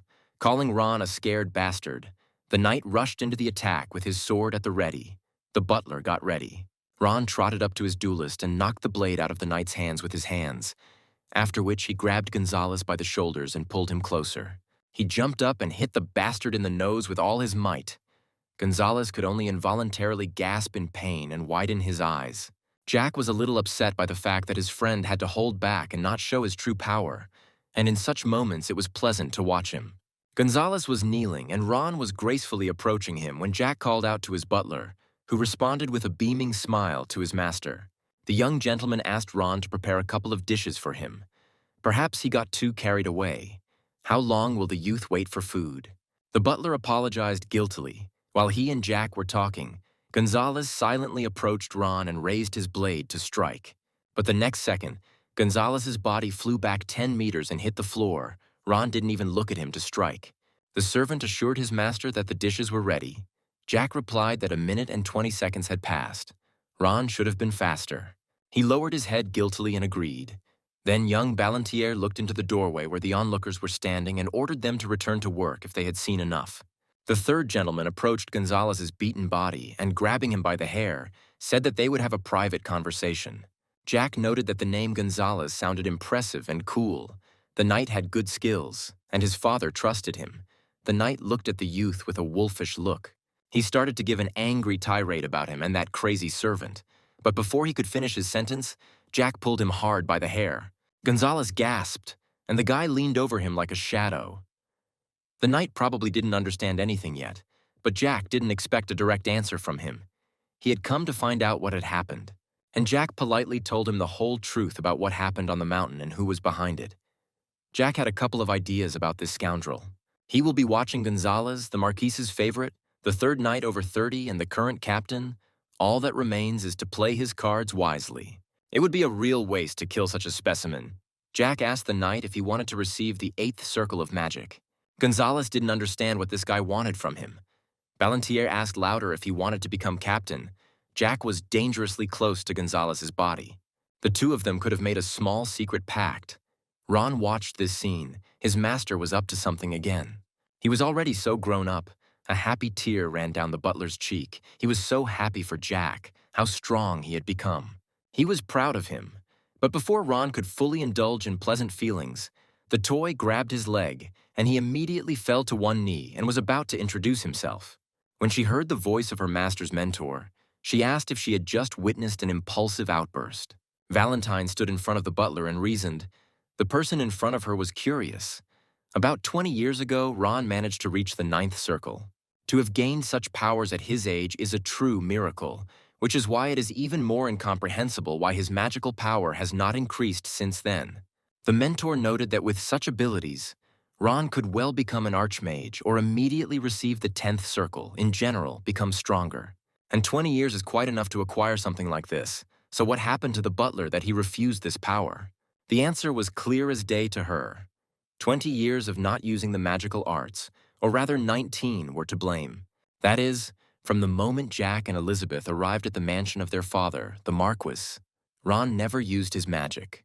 Only once, as an exception, did Ron call upon his powers, or rather, he was forced to do so in order to save his master from death. But that time was the last. Ron masterfully hid his art, but Valentine was annoyed that such potential was wasted in vain. However, this didn't make Ron feel any worse.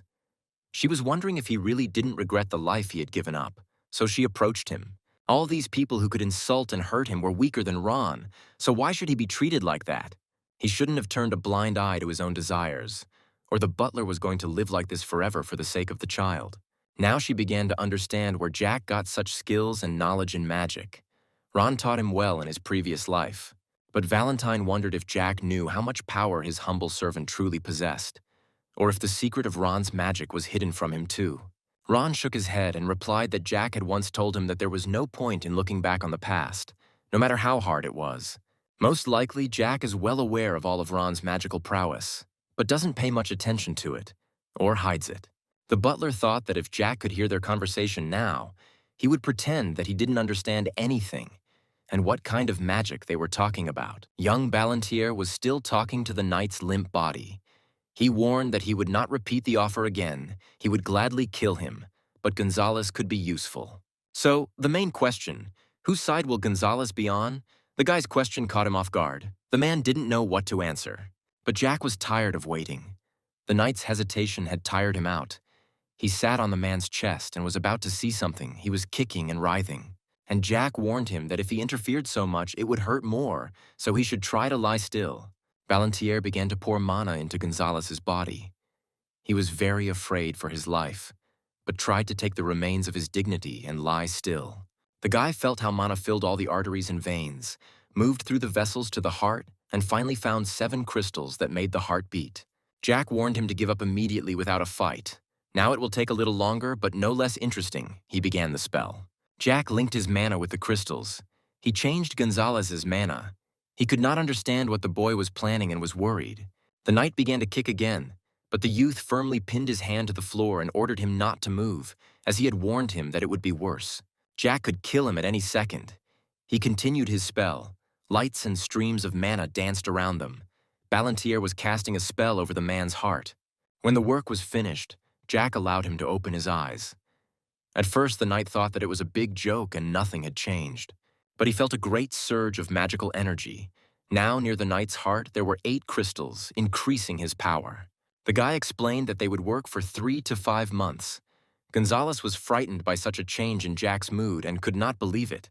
The knight did not understand why the third master needed to make him stronger, who Jack Ballantier really was. The guy replied that Gonzalez was in no position to ask questions. He could still change his mind. The man clicked his tongue in displeasure and turned away. Ballantier was pleased with the work he had done, for now the knight had no choice and would have to obey. For even he was not so stupid as not to understand the consequences of refusing to obey, for in that case he would die a death so terrible that it is difficult to imagine. The fact that Jack was surrounded by various rumors about his possession of black magic played into the boy's hands. They would help him subdue this stubborn man. Jack remembered that even after he had beaten Pelon, various rumors about the third master had begun to gradually emerge, and as soon as he went to prison shortly after that, small echoes of the rumors that people had spread began to reach him. Everyone at the estate kept saying that Jack had black magic skills. Rumors, especially through the servants, spread like wildfire. And what's most interesting is that they weren't unfounded. Jack really did have black magic, although Gonzalez had already realized this. Well, now it's time to finish. Ballantier ordered the knight to kneel. He immediately obeyed the order, and there was no trace of his former pomp left. The guy advised the man to turn on his brain and listen carefully to Jack. His life depended on it. Any disobedience was punishable by death. The first order was to return to the Marquis, Jack's father. He was eager to teach his father a proper lesson. Such a chance could not be missed. When he returned, he was supposed to report, noting that the third gentleman had no idea about anything and did not know about what had happened. Ballantyre paused, and Gonzalez thought that this was naive. Then, in 3 months, the supporters of Count Mentis and the knights on the side of the Marquis should be killed. At first, Gonzalez agreed with the order, but after a while, the essence of Jack's order dawned on him, and his mouth dropped open in fear. But Jack didn't want to listen to any arguments, because it wasn't for nothing that he strengthened Gonzalez by adding the 8th crystal to his heart. He was happy with his plan. After this, the knight obeyed. Jack was pleased with the result. He hugged the man in a friendly manner and advised him not to be so sad. One way or another, Gonzalez should have listened to him immediately, and then the knight would not have had to suffer so much. But all this was no longer important. There were only advantages to their deal. Gonzalez was strengthened and became an 8th circle mage in a second, something that would have taken him about a year to achieve. All that was required of the man was just obedience, and then Jack would not harm him if he carried out all his orders. Ballantyre kept his word. Or if Gonzalez still hasn't understood that any disobedience is punishable, he should be beaten again as a preventative measure. The next second after these words, the knight became very tense. Jack asked why he was silent. Let him relax. Now everything was fine. But Jack had one more task left for the knight. Throughout his life, the knight constantly mocked and humiliated the butler. And all these years, Ron had to endure all the insults directed at him. He had no right to even raise his hand against the Knight of Iron Blood. And now, finally, the time has come for a little retribution for everything that Gonzalez did. Now the man will obey Ron. In other words, he will become his servant. Ron was present at this order and smiled slightly. Jack simply had to pat him on the shoulder and advise him not to shirk his work. Now that Gonzalez was dealt with, Ballantyre kicked him out of the door. There were still a few things left to do. Jack was pleased with the result. Now the third gentleman had a second chick, which he could use for his own purposes. The first was the 6th level Iron Blood Knight that Jack killed. He was rebellious and didn't prove useful. This one will have to submit to his will. What Ballantyre was most interested in now was the dinner that his faithful butler was painstakingly preparing for him. He was already tired of his stomach growling.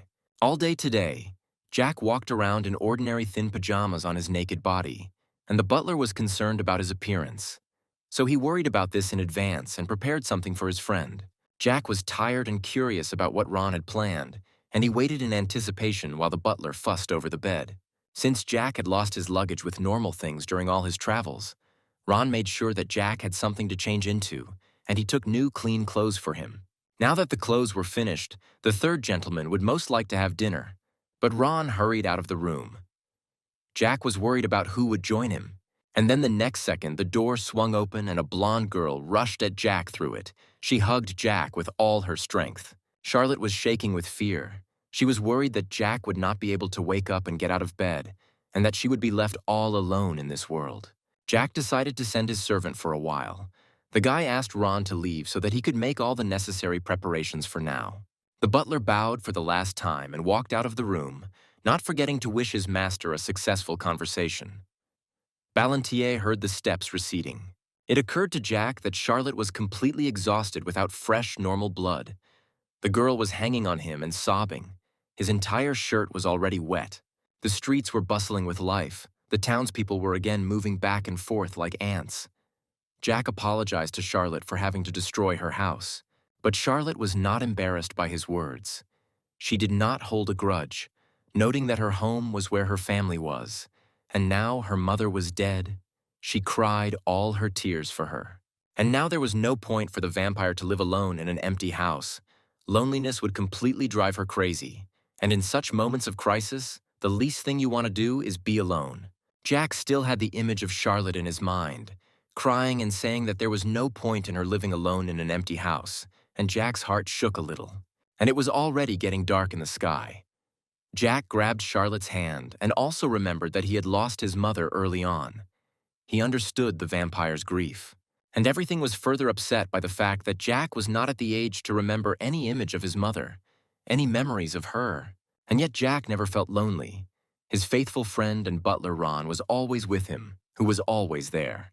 And now his mentor was also with him, with whom he had the kindest, warmest memories, although in a past life, but in the current one his love for her had not diminished. As the third gentleman had once said, even in the hardest life one can find happiness. Charlotte looked at him, enchanted. The next second, Jack cut his palm with a sharp movement of his hand, and the vampire looked fearfully at the drops of blood noisily falling onto the tiles. Jack walked up to Charlotte and pressed his cut palm to her lips, inviting her to be with him, to become his friend and teammate. The vampire greedily sank her teeth into his bleeding palm. She was incredibly hungry, and Jack thought that it was very painful for her to live without normal blood. As soon as the girl fell away from the guy's palm, she felt a sharp surge of strength and energy, and also felt how her emaciated, pale body was being restored. Charlotte remembered that in the old days, vampires separated from dragons, but some things were still unclear to her. Vampires were given the ability from the very beginning of life to restore their strength by drinking special blood, so she remembered. But still, Charlotte didn't understand why Jack did this. He only patted his bleeding palm with a towel and asked if she felt better. He was curious to know what her impressions were, how she felt now, someone who had never tasted a single drop of normal human blood her entire life. Jack wanted Charlotte to trust him and feel safe. He had already shown her that he was worth trusting. He had shown her with his actions and his blade. In that battle with the dragon, the girls were a little scared to watch their fight. But nevertheless, she was impressed by Jack's strength. She praised him, saying that Ballantier was very cool and called him brother. Jack was very unusual to hear such an address addressed to him. Jack had to face the truth. He was already old enough, so he asked Charlotte to call him boss instead of brother. Jack looked into her eyes as he made this request. But the vampiress was not embarrassed. On the contrary, playful lights lit up her eyes. Charlotte gave the third gentleman a radiant smile and said that of course she was ready to trust him with her life, calling him boss. Jack's stomach growled traitorously, and he hurried to finally have lunch. Ron was in shock. It seemed to him that he had misheard the story of the battle with the dragon. Jack bent over the food that the butler had prepared for him and confirmed that he had indeed caught an adult dragon, although it had not been easy. But Ron looked at him a little skeptically, and, in principle, Jack understood why. The speed at which dragons grew in strength was well known to everyone. Once a dragon turns 10 years old, it already has a mana heart of about the 4th level on average. By the age of 50, the dragon has achieved perfection in the magical arts, and it becomes almost impossible to defeat him. Moreover, dragons are endowed with a whole range of special abilities. For example, giant individuals can transform into people, and these are not ordinary metamorphoses. The dragon's structure is based on magic. It is a creature consisting almost entirely of magical flows, but the transformation into a human is usually used in combat. Jack thought that if that dragon was smarter and Jack gave it a chance to make a quality attack, or in any other way, the dragon would use its power to the fullest. It was unlikely that Jack would have come out of the fight alive. During all these conclusions, Ron was lamenting that his master also needed to eat vegetables, which Ballantier did not like. Suddenly Jack said that he had been very stupid and had acted recklessly. The butler did not understand what the young man meant and asked again. No matter how hard the third gentleman tried, he had a second circle, and with such pitiful strength it was not worth playing with the dragon or even thinking about fighting him. Jack jokingly asked his friend if it was normal in this case to defeat a dragon of the 10th circle and higher, to which Ron replied that it was at least amazing and a real miracle. But the young gentleman noted that the dragon was inexperienced and did not know how to properly use his innate abilities. Moreover, he was very afraid of Jack, which prevented him from thinking clearly. This was the consequence of his death, but Ballantier found the butler's reaction to the entire course of his monologue a little strange. Ron did not understand what his master meant.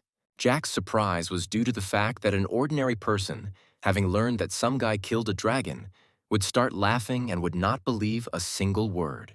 Jack remembered that when he was walking with the mercenaries and he said things that they thought were stupid, they burst into uncontrollable laughter. Jack noted that it had previously been normal for Ron to entertain the idea that his master was capable of defeating a wizard much stronger than himself. The butler looked down in embarrassment and asked if his friend really didn't know the truth about his servant. Jack pretended not to understand what Ron meant. He decided to play along with the butler and asked what he meant and whether he was hiding something from his master, at which point Jack had a great time. The butler quietly said that there was something that Jack didn't know, something that Ron had been carefully hiding all this time, but the time had come to reveal it. Ron warned his master that the conversation promised to be long and that it would not be tiring for him to listen to it. But Ballantier refused. The guy was perfectly aware that Ron could not say anything that would make his love for him last because Ron was very valuable to Jack. Jack remembered that even in his past life when they ran away from home together, he did not tell about his past. Maybe this was that very secret. Jack tensed a little and thought that it would be better if his secret remained a secret. But nevertheless, this choice was not his. Jack wanted to know only one thing. He turned to Ron and asked him one question. The butler readily replied that he would tell the truth. And Jack asked him the most disturbing question, whether his friend was connected with the Toucan Empire. At that moment, a deathly silence hung in the room. Jack asked if the butler was somehow connected with this empire and perhaps he was their spy. If he answered positively, Ballantier would not know what to do. But to the boy's relief, his servant refused. He had no connection with this empire. Jack instantly relaxed and even laughed. The worst was over, but he still needed to clarify this point just in case. Still, Ballantier hoped he wasn't pushing his friend too hard. He didn't want to offend or hurt Ron. He looked at the butler and he was smiling from ear to ear. This gave Jack hope that everything would be fine and they would remain friends. The guy also had the idea that it was time to develop new mana circles. Enough time had passed since the last time and he needed to become stronger. He remembered that when he freed his mentor and used magic, he himself almost died. Such a prospect in the future was unpleasant. He needed to develop his physical form as before, as well as his mana circles, so that he could become stronger and achieve the power he had in his past life. But unfortunately, first he will have to study at the academy, after which it will become much clearer for him what he will have to do and how to move forward in his life. Suddenly, when the fork with meat touched Jack's tongue, he heard the voice of the mentor. She noted that he was indeed her student since he was able to use the black crystal. Valentine's confidence was due to the fact that in this world only she and Jack knew about this black magic and could use it. She was unknown to other mortals and immortals, for it was the mentor who was the progenitor of this type of magic. She created this spell at a time when she was at the peak of her power, and everyone bowed before her. It was the golden time of her life. In other words, this period coincided with a time of many wars and conflicts, when Valentine showed herself in all her glory. It was at that time that she began to use her spell, the black crystal. If you engrave dinner on the magic circle and do not follow it, there could be unpleasant consequences, because otherwise, not only the circle itself, but also the body of the bearer would be torn to pieces, and no one could oppose this spell with anything. It was this nightmarish magic that made Valentine an even more famous magician, making her famous throughout the then-known world. But Valentine was curious about what kind of dinner he had engraved on the circle near the knight's heart, and what Jack himself wanted from him. Her student replied that it was merely an insurance policy for himself, his sister, and the butler, who was flattered that Ballantier had not forgotten about him. He even burst into tears again and folded his hands together in front of him, thanking his master once again with tears in his eyes. For some reason, Jack noticed that Ron had become overly emotional after talking to his mentor, and the young man didn't know if this was a good thing. Suddenly, there was a knock on the door and Charlotte stuck her head out, addressing him as if he were her boss, having remembered his request. Ballantier was surprised to see her. She explained that the maids had tired her out. They were running around her in every possible way and wanted to dress her in different outfits and do different hairstyles.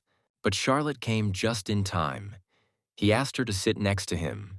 She did not understand what he wanted from her, but obeyed his will.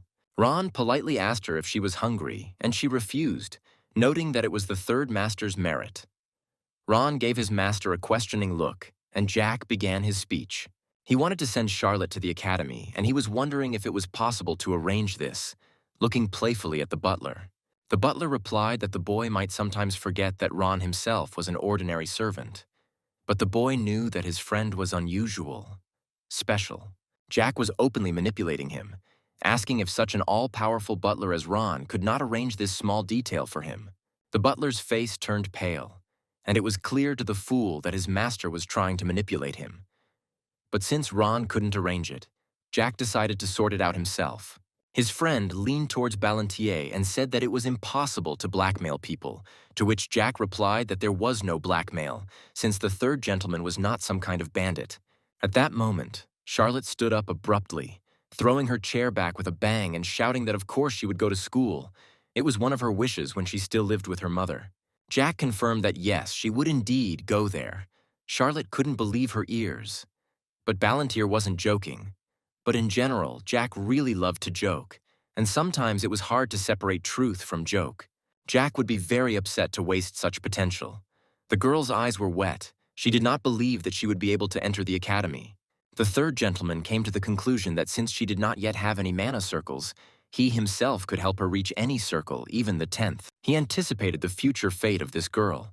If he did everything correctly, she would be as capable and strong as he was. But in this matter, Jack could be helped by Gonzalez. The knight would have to arrange for her to enter the academy. With his status, this was not a big problem. Because the main problem is that you could enter the academy from the age of 14, but the vampire was only 11. The 3-year difference could be a bit of a hindrance.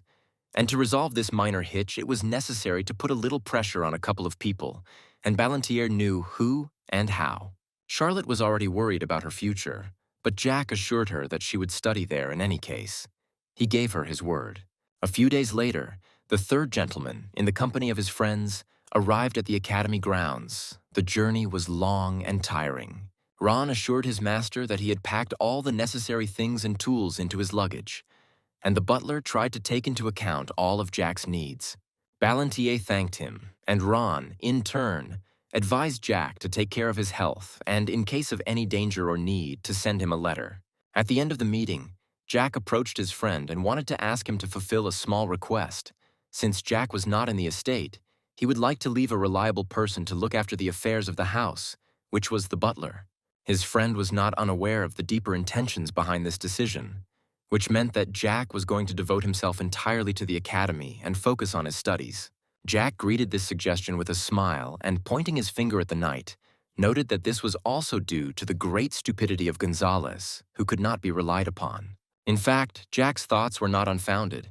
It was true that Gonzalez did not have outstanding mental abilities. In fact, for the most part, he was completely useless to Jack.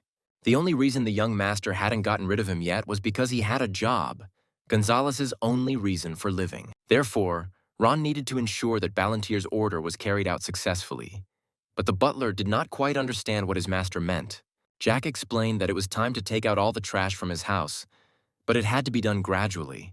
Jack still remembered his past bloody experience. The butler guessed that they were talking about his father's vassals, namely the family of Count Mentis, a malicious and hateful man for Jack. Jack noted the correctness of Ron's train of thought, but he became worried about Jack's sister, Lady Elizabeth, on whom this could have a detrimental effect.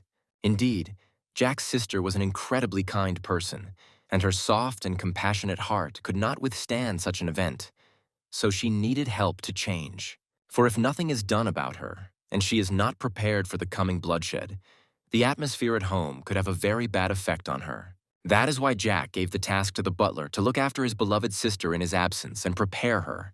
Ron was a little worried about his future duties, but nevertheless agreed with all of his master's orders and noted that he had changed a lot for the better. Jack sheepishly said that he might have imagined it, and they separated. Valentine told Jack that he had good and loyal subordinates.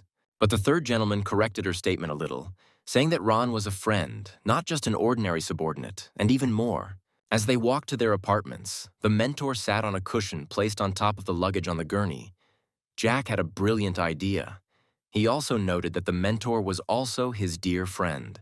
She closed her eyes in embarrassment and turned away, asking not to make her laugh anymore. The academy appeared before them in all its splendor. Charlotte joyfully ran forward, admiring such beauty. Before they had time to properly look around, Jack heard someone addressing him, and a maid appeared in front of him out of nowhere. Charlotte instantly grabbed his hand and hid behind the guy's back. The youth confirmed that it was indeed him, and the maid bowed to him, expressing her respect. She was the director's messenger. The maid told him that the director was waiting for him in his private office. The director's office was a spacious, richly decorated apartment with huge shelves filled with books. The director sat at the head of his desk. He had heard about Jack as an aristocrat who destroyed several buildings and killed a whole group of people. The director noted that he was published in the newspaper, but Jack did not hear about it. He did not listen to the director very much, remembering that he had not been here for a very long time since his past life. Before him sat Rommel Einhar Essenbell, who was the father of the current Duke of Essenbell, a man of prominent years with a long beard and snow-colored hair and a large staff with emerald stones in his left hand. Ballantier remembered how he had already sat in this office and noted that nothing had changed here at all in his past life. Everything was the same as now. Jack remembered his past self here. He asked Rommel if he could conduct an experiment related to his visit, but the director quickly realized what the guy was getting at and said that if Jack ended up on the list of the best students, he would not expel him even if his father and brother insisted. Jack's appearance was pathetic and beaten. The fire in his eyes had long since gone out and his head was bandaged. The headmaster said that his stupid brother and father could kill him before he even came of age. The director remembered a huge number of guys just like Jack. He was not the first in his grief and misfortune. The old man's tone was sad and melancholy. The guy asked him if in that case it was true, then how should he live on? He was completely confused about his fate, and thoughts of suicide began to visit him more often. But the good-natured old man only lightly stroked him on the top of his head and said that he had to decide this himself. We all have our own path. The director could do little to help him, but if Jack wanted, he would be given his own room in the dorm. Jack remembered that the director had a special weakness for unfortunate children, and he tried in every way to help people like him. And although the power was concentrated in his hands, he could not do everything he wanted. Sitting opposite Rommel at the present moment, Jack proposed to the director to make a small deal between them. He had not forgotten anything. The old man did not understand what this guy was talking about, but the third gentleman was going to atone for his debt to him. He wanted to save his life. But for this, the director needed to fulfill a small request from Jack. The old man looked thoughtfully at the guy and noted that at their first meeting, Jack had not been so sharp-tongued. Looking at the director's appearance, the boy noticed how a person could change in a month. Although time influenced everyone, even such powerful people as Rommel. For Rommel, it had only been a month.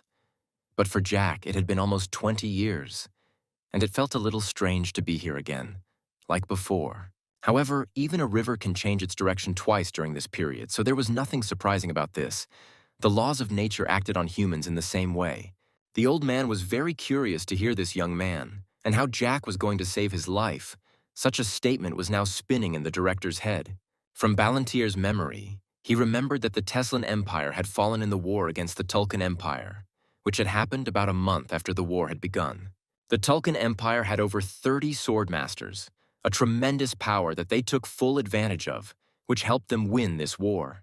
Among these swordsmen there were also the so-called half-breeds who had dragon blood flowing in their veins and had dragon bones instead of human ones. Everything was predetermined. As for the army, it was no worse and numbered more than 1,000 people with the seventh circle of mana. Such power, coupled with competent conduct of military operations, was almost unstoppable. Well, if you compare them, then in the Teslan Empire there were only 2 swordmasters and about 100 magicians. Naturally, the Teslans could not do anything against the monstrous power of their opponent. But in order to somehow correct this gap, Jack had only a month, however.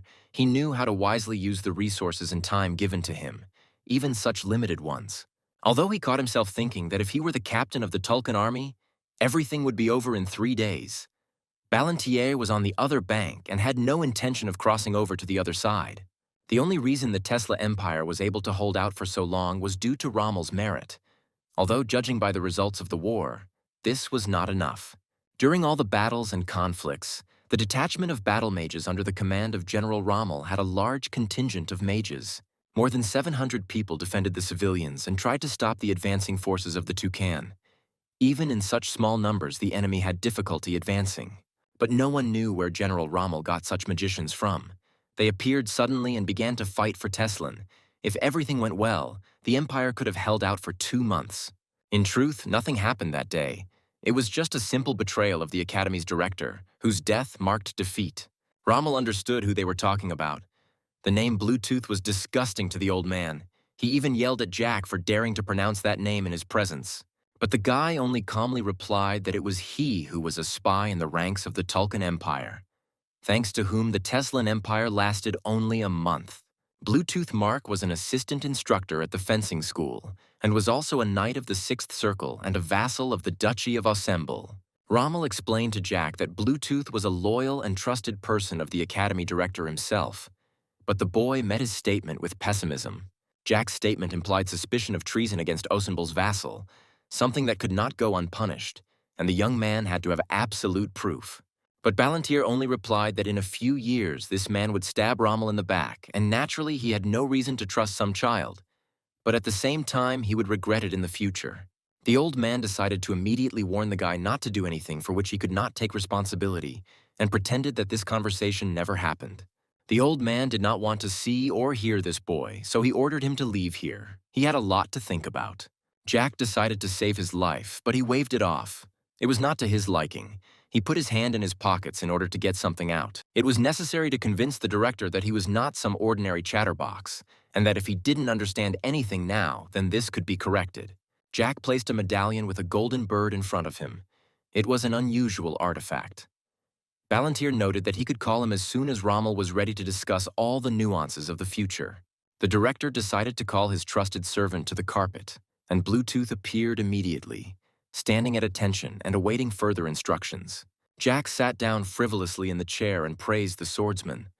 But now there was no need for him to send information to the Tulkan Empire. In an instant, Bluetooth's face turned pale and sweat began to break out.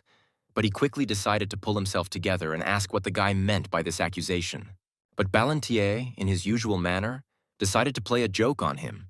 If his head was not working, then what could have happened to his hearing during this time? Or did he really hope to deceive the third gentleman? Now everything was clear. In front of Mark sat the same Jack Ballantyre who had gained fame as a problem son. From what he heard, Jack not only had big problems with his body, but in his opinion, he also had big problems with his head. Bluetooth noted that the director sympathizes with Jack, but for some reason now treats the swordsman himself as some kind of spy. It was a terrible accusation, which would be immediately followed by punishment. And as the man said all this, anger gradually grew in the boy's body. This vile traitor stood right in front of him and insulted Jack, who could not stand it, and clenching his fist until it bled, struck Mark several times. There was as much dirt in his words as he had heard in his past life. Now he did not allow people to treat him like that. Bluetooth did not have time to dodge his series of blows. The swordsman probably hasn't yet realized his situation and the fact that he's been exposed. But he talks too much for someone who has been a spy for years. The guy was rapidly approaching Mark, who tried to ask the director for help and explain what was going on. But he just looked at the floor and waited. Suddenly, Jack kicked, extending his heel and preparing to break Bluetooth's nose, but he managed to dodge the blow. Mark was the director's confidant, not some kind of punching bag, and Jack Ballantyre was his future student and did not dare to behave like that in an educational institution. Mark raised his fist to strike, but his hand smoothly moved to the side. The guy arched his back, avoiding the blow. The man moved with incredible slowness, as it seemed to the guy. The vassal didn't expect anyone to be able to dodge such a blow. Looking at the man with his magical eyes, Bluetooth was simply overflowing with streams of Sixth Circle mana. But it was even worse for Bluetooth himself. Jack saw right through him and read all his blows. He rushed forward again, striking straight at the man's solar plexus. It was his overflowing Sixth Circle magic that was his greatest weakness. He could do nothing to counter Jack Ballantyre's power. Mark flew to the side, crashing into the wall. The director was terrified to watch this picture. The third gentleman asked if he was seriously injured since their party had just begun. Jack delivered all his blows with the fist in which the medallion was clenched. Now the spy had to admit that he was a traitor. Jack thought it was enough that he had knocked all the spirit out of the Mark. The guy didn't feel sorry for this man at all. If Mark wanted to end all of this, he needed to agree with all the accusations and stop pretending, as it was already stupid.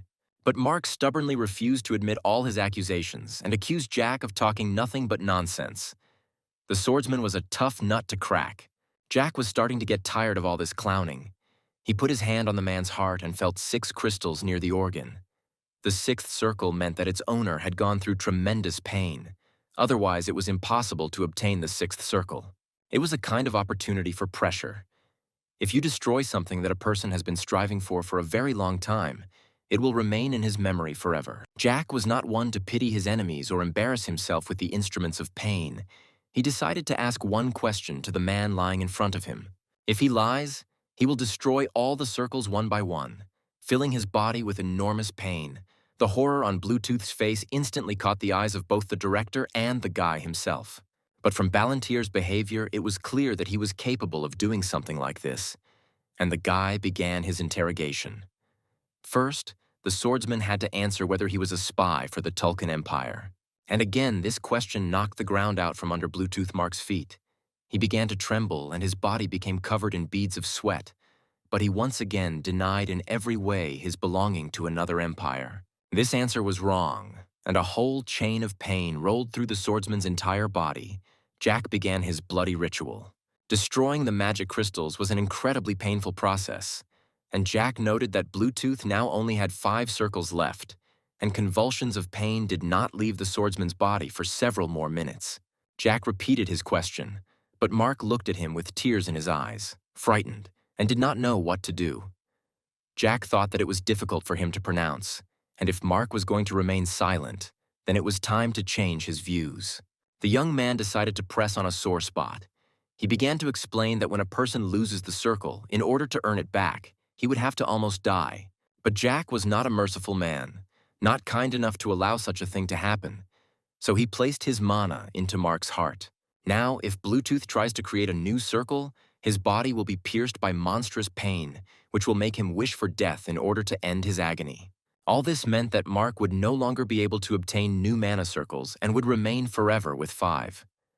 Although after tonight, if he had at least 1 left, it would be a great success for him.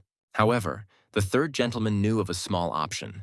There was a way to restore the already destroyed circle, but Bluetooth would not like such a prospect. Jack had no doubt about that. In his mercy, Jack could tell about it, and he began. It was possible to infuse dragon blood into his body and replace the bones with dragon ones. The process is very painful and long, and there is no guarantee that the result will be as expected.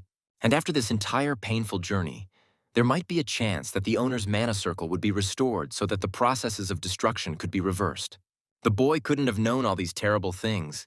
It was outside their curriculum, and for Jack's age, such information was impossible. In front of him was clearly an unusual 14-year-old boy. In front of him was a real monster, and Bluetooth did not know what other knowledge the third gentleman possessed. Jack decided to try something different and came up with the idea of checking the man's true nature and prepared to scan his body.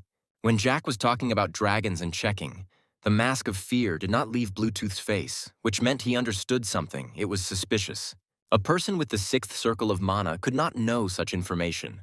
Only more powerful mages with a high circle of mana could understand Jack. Bluetooth freaked out and started screaming, trying to figure out who Jack Ballantir really was. But he didn't listen to him and continued his magical ritual. In the heat of his tirade, he asked how the third gentleman knew about the secret research in Tulkun. The guy smiled cheerfully and contentedly. It was all over. Mark tried to remove his hands to stop the spell, but Jack seemed to fill with steel and completed his spell. A terrible cry of pain echoed throughout the academy. It was all over. The swordsman lay unconscious in front of him, but one part of his body or another moved, remembering the past pain. But the guy just smiled and noted that now Bluetooth had 0 laps. Jack took care of that. The young man was pleased with the work done. He turned his golden eyes to the director and asked if he agreed to fulfill his request. The director looked at him thoughtfully. Suddenly, Bluetooth's shadow appeared behind Jack. Blood was gushing from his nose and foam was appearing at his mouth. He angrily said that Tulkun would never leave him alone. He decided to express all the bile in his speech. Every day of Jack's life would be filled with pain, but he did not have time to finish his sentence. Jack had already raised his leg over Bluetooth's face to deliver the finishing blow. The boy didn't care about anything he said. His life was already filled with pain. The guy apologized to the director for the fact that he would have to spend money on cleaning. The fencer had left a lot of dirt. Rommel was perplexed. Jack did not look at all like the boy who came to see him a month ago. They were literally 2 different people. But the boy simply innocently grabbed his head and grinned. How much can change in a month? This period was enough for people to change something in themselves. The old man understood his hint. Although it was not true, Nevertheless, it was not particularly important. He decided not to ask the guy any further about his life. And yet he asked Balantier to tell him everything in more detail. Firstly, he was curious to know what exactly dragon blood does to a person, but Jack stopped him. He still hadn't heard the outcome of the deal. Whether Rommel would go along with it or not was important. Otherwise, the guy would have simply hidden all the information he had. How much did the old man know about the situation on the continent? In fact, the war was already gradually gaining momentum, moving towards inevitability. At this moment, a struggle for the throne was taking place in the Tulkan Empire, the results of which determined the fate of the Teslan Empire. At the moment, there were two warring factions in the Tulkan Empire. One faction of silence, which was led by the second son of the imperial family, and the second faction of cruelty, which was led by the current crown prince. And unfortunately, it was the crown prince who would win, which would affect the life of the entire continent. Something had to be done about this. His reign marks the beginning of a bloody war that will claim millions of souls, and images of death and destruction were still fresh in Balantier's memory. But at that time, Jack had also spent 10 years in the mountains with his mentor, so he didn't really know what was happening below during the battles. Jack decided to save Bluetooth's life. He could still be of use. The man at least had more information about Tulkan affairs than Jack himself. Bluetooth also knew a lot about dragons, and in general had comprehensive information about the magic and politics of Tulkan. He was an invaluable prisoner. He needed to be questioned properly, and for both Rommel and the Emperor, this would be the best option they could hope for at the moment. The old man asked again if he really meant the Emperor, but Jack said that it was better to say His Majesty, as the old man had not heard correctly.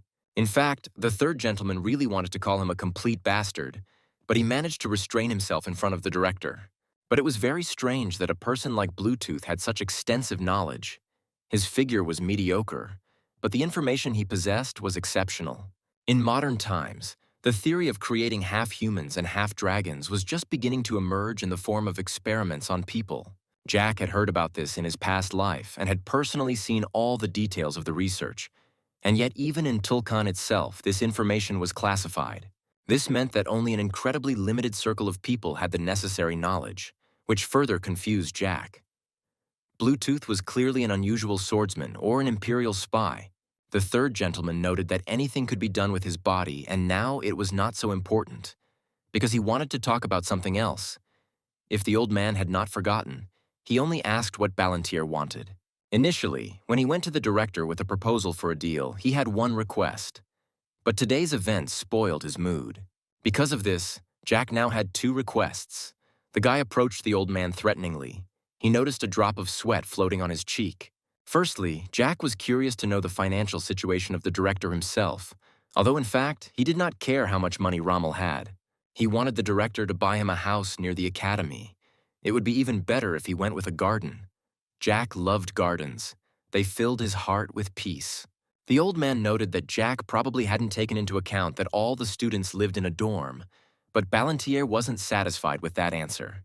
In light of recent events, this little rule could be ignored, given the assistance provided by the third gentleman. The old man decided not to answer, but Jack realized that this was also a kind of answer. Rommel asked what Jack's second request was, what else this guy wanted from him. The essence of the second request was that the academy should accept another student, a little unusual and different from the others, at least in age. The old man noted that it was already the second semester, and new students were only being accepted for the first, but Jack decided to play on the old man's pride and noted that he was the director and had absolute power here. The boy was most likely talking about the girl who was currently sitting by the door. The director had to check something. He asked Jack to answer what kind of relationship he had with the new student. Charlotte's admission to the academy depended on the answer to this question. However, Jack still didn't quite understand the essence of his question, and yet it wasn't difficult for him to answer it. At the moment, Jack was a kind of guardian for this girl who had recently become an orphan, and he had a great responsibility. The old man smiled mysteriously and decided to accept all of Jack Balantier's proposals, much to Jack's surprise. In fact, it didn't escape Jack's notice that the old man breathed a sigh of relief.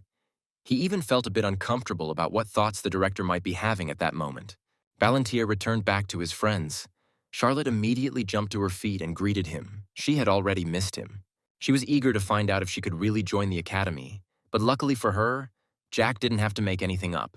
The old man allowed Charlotte to start studying at the academy even if she joined at the beginning of the second semester. Everything turned out as well as possible for Jack. But at one point, the girl's face became haggard and upset. Jack knelt down on one knee and asked what had made the girl sad. Charlotte replied that she hadn't expected any of this, hadn't thought that she would ever go to the academy or find a new family. Her presence in the academy itself was unnatural, since this building was intended only for a select circle of people. Well, Jack himself knew that Charlotte was not a human. She was a vampire. She had no place here. That's how she felt. But the guy answered her that it doesn't matter. It doesn't matter what race you are. What matters is your will and desire to pursue your happiness. Jack asked her if she was ashamed of being a vampire and if she wanted to become a human, if she was really so embarrassed about her origin. The girl didn't know what to answer him. Jack had no right to say that, but he felt very sorry for her. Jack needed to work on her confidence. Charlotte came from a family of aristocrats who ruled over all vampires, and the blood of rulers flowed through her, just like her mother. However, this was the case in the distant past, when the dragons had not exterminated her kind. At the peak of the vampire race's power, it is a pity that the girl was not born at that time. Now, most of her race has been killed. Her father was killed, as was her mother, who was mocked by a dragon, however. Phylactus was already dead. The last person who had value in Charlotte's life was her mother, but she died right before Charlotte's eyes, which almost drove the girl mad. The guy took a deep breath and replied that it was enough to worry about one's origins. There was no need to separate people and vampires. We were all one in this world. Charlotte was a proud vampire. She was meant to be. She was Charlotte de Royale, from a hereditary dynasty of aristocrats destined to rule. Let her not forget it. Now Jack must keep his promise to her on the day her mother died. The words spoken that day were still fresh in the young man's memory. She needed to remember that no matter what happened, he was responsible for her. He would support her no matter what happened. Even if Charlotte wants to become a queen, Jack will make her a queen, and if she asks to restore her race, he will help do it. Balantier will help her in all her endeavors. Whatever problems come her way, he will solve them all. He will support her in the darkest hours, no matter what happens. Therefore, he did not want Charlotte to have such dark thoughts anymore. Let her remember his words well forever. The girl thanked him shyly, but replied that when her mother was alive, she taught her one rule of this life, which was followed by all living people. Vivian taught her that nothing in this world is free, nothing is given to us for free, and everything must be paid for. Charlotte herself understood this truth during her life.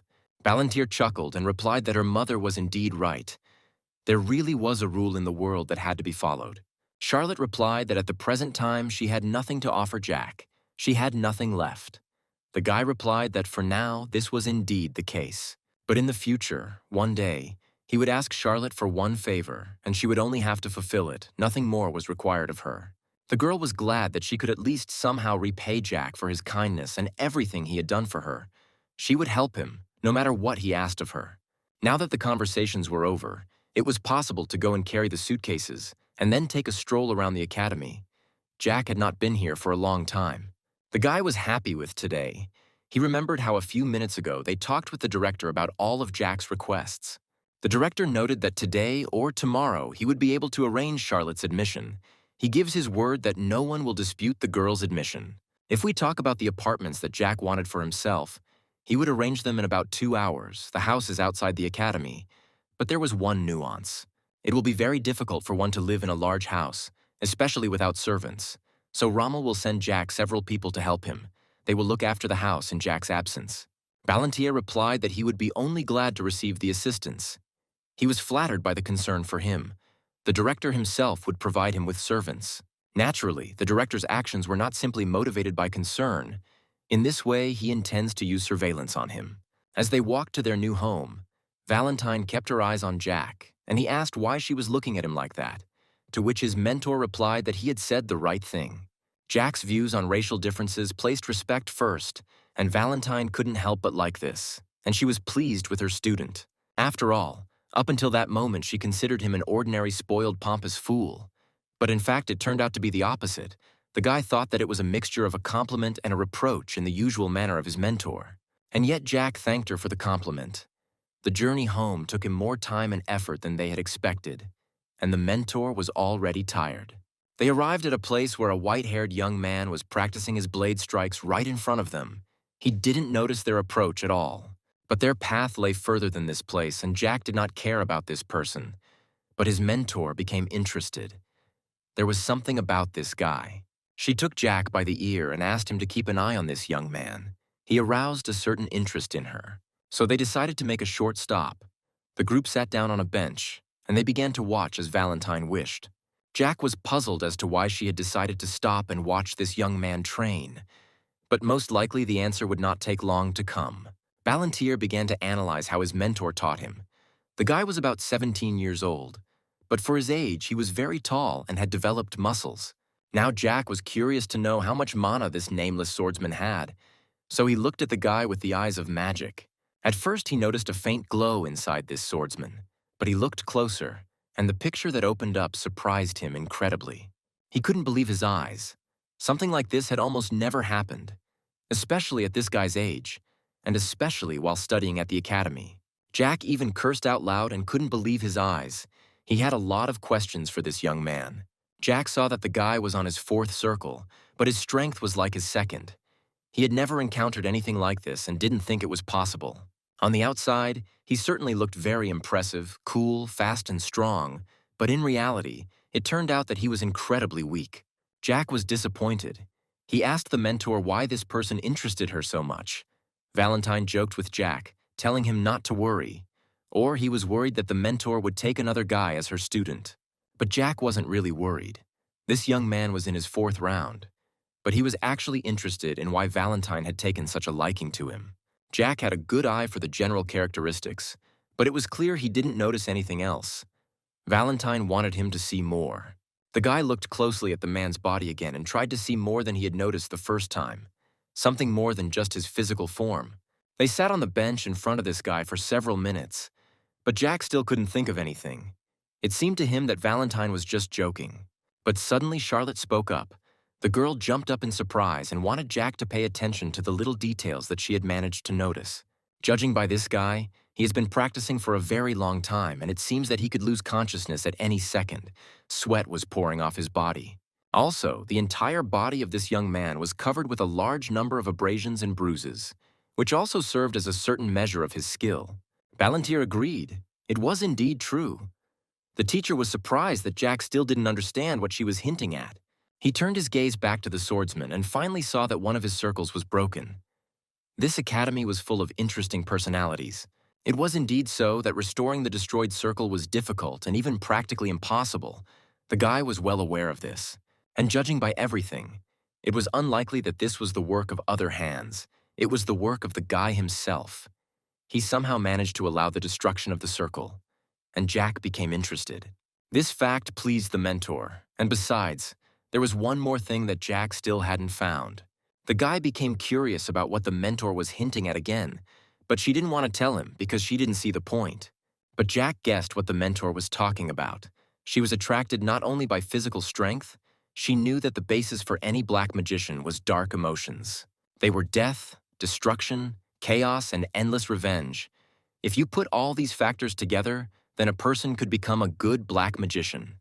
She saw in the boy the tenacity to restore the destroyed circle, as well as the willpower to raise the sword again and again despite great wounds. And also the hatred that was hidden deep inside the body of this youth. It would be interesting to know where he got it from, but it was clear that the youth could not control it. Jack approached the guy to talk. He had a little break and he could catch his breath. He spoke to Jack with a constant breathlessness. The fencer was completely out of breath. Ballantyre began with advice. The guy was putting too much strain on his hands, which was a big disadvantage.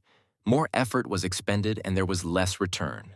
He pointed out that his right arm was too tense and he needed to swing his sword more accurately if he didn't want to die. But his biggest flaw was that he was too focused on the destroyed circle and it was best to protect his heart. Jack advised changing the attitude towards what was happening in his head, and then things would go much faster and better, and the fencer would be able to reach greater heights than he was currently trying to. The stranger asked who Jack was, but he only replied that he was a completely ordinary spectator. He decided to tease the guy and asked if he was ashamed of being a weakling with such a physical form. He was embarrassed and couldn't answer anything and only turned his gaze away from Jack and looked at the floor. He was ashamed to speak, even to think about it. Ballantier decided to lend him something. He handed the swordsman a red and blue bottle, which was an elixir. And not an ordinary elixir, but a top-level potion with the flavor of grapes, which Jack also loved. The stranger was puzzled why this guy, an ordinary spectator, gave him the elixir, but Ballantier replied that he simply did so out of his own free will. At this point, the third gentleman was counting on the fact that he could simply give away the expensive top-class elixir, since Gonzalez was rich enough that there would be at least some use for it. It was necessary to move on, but Jack almost forgot about his manners. He asked the stranger's name, and he looked at him and remained silent.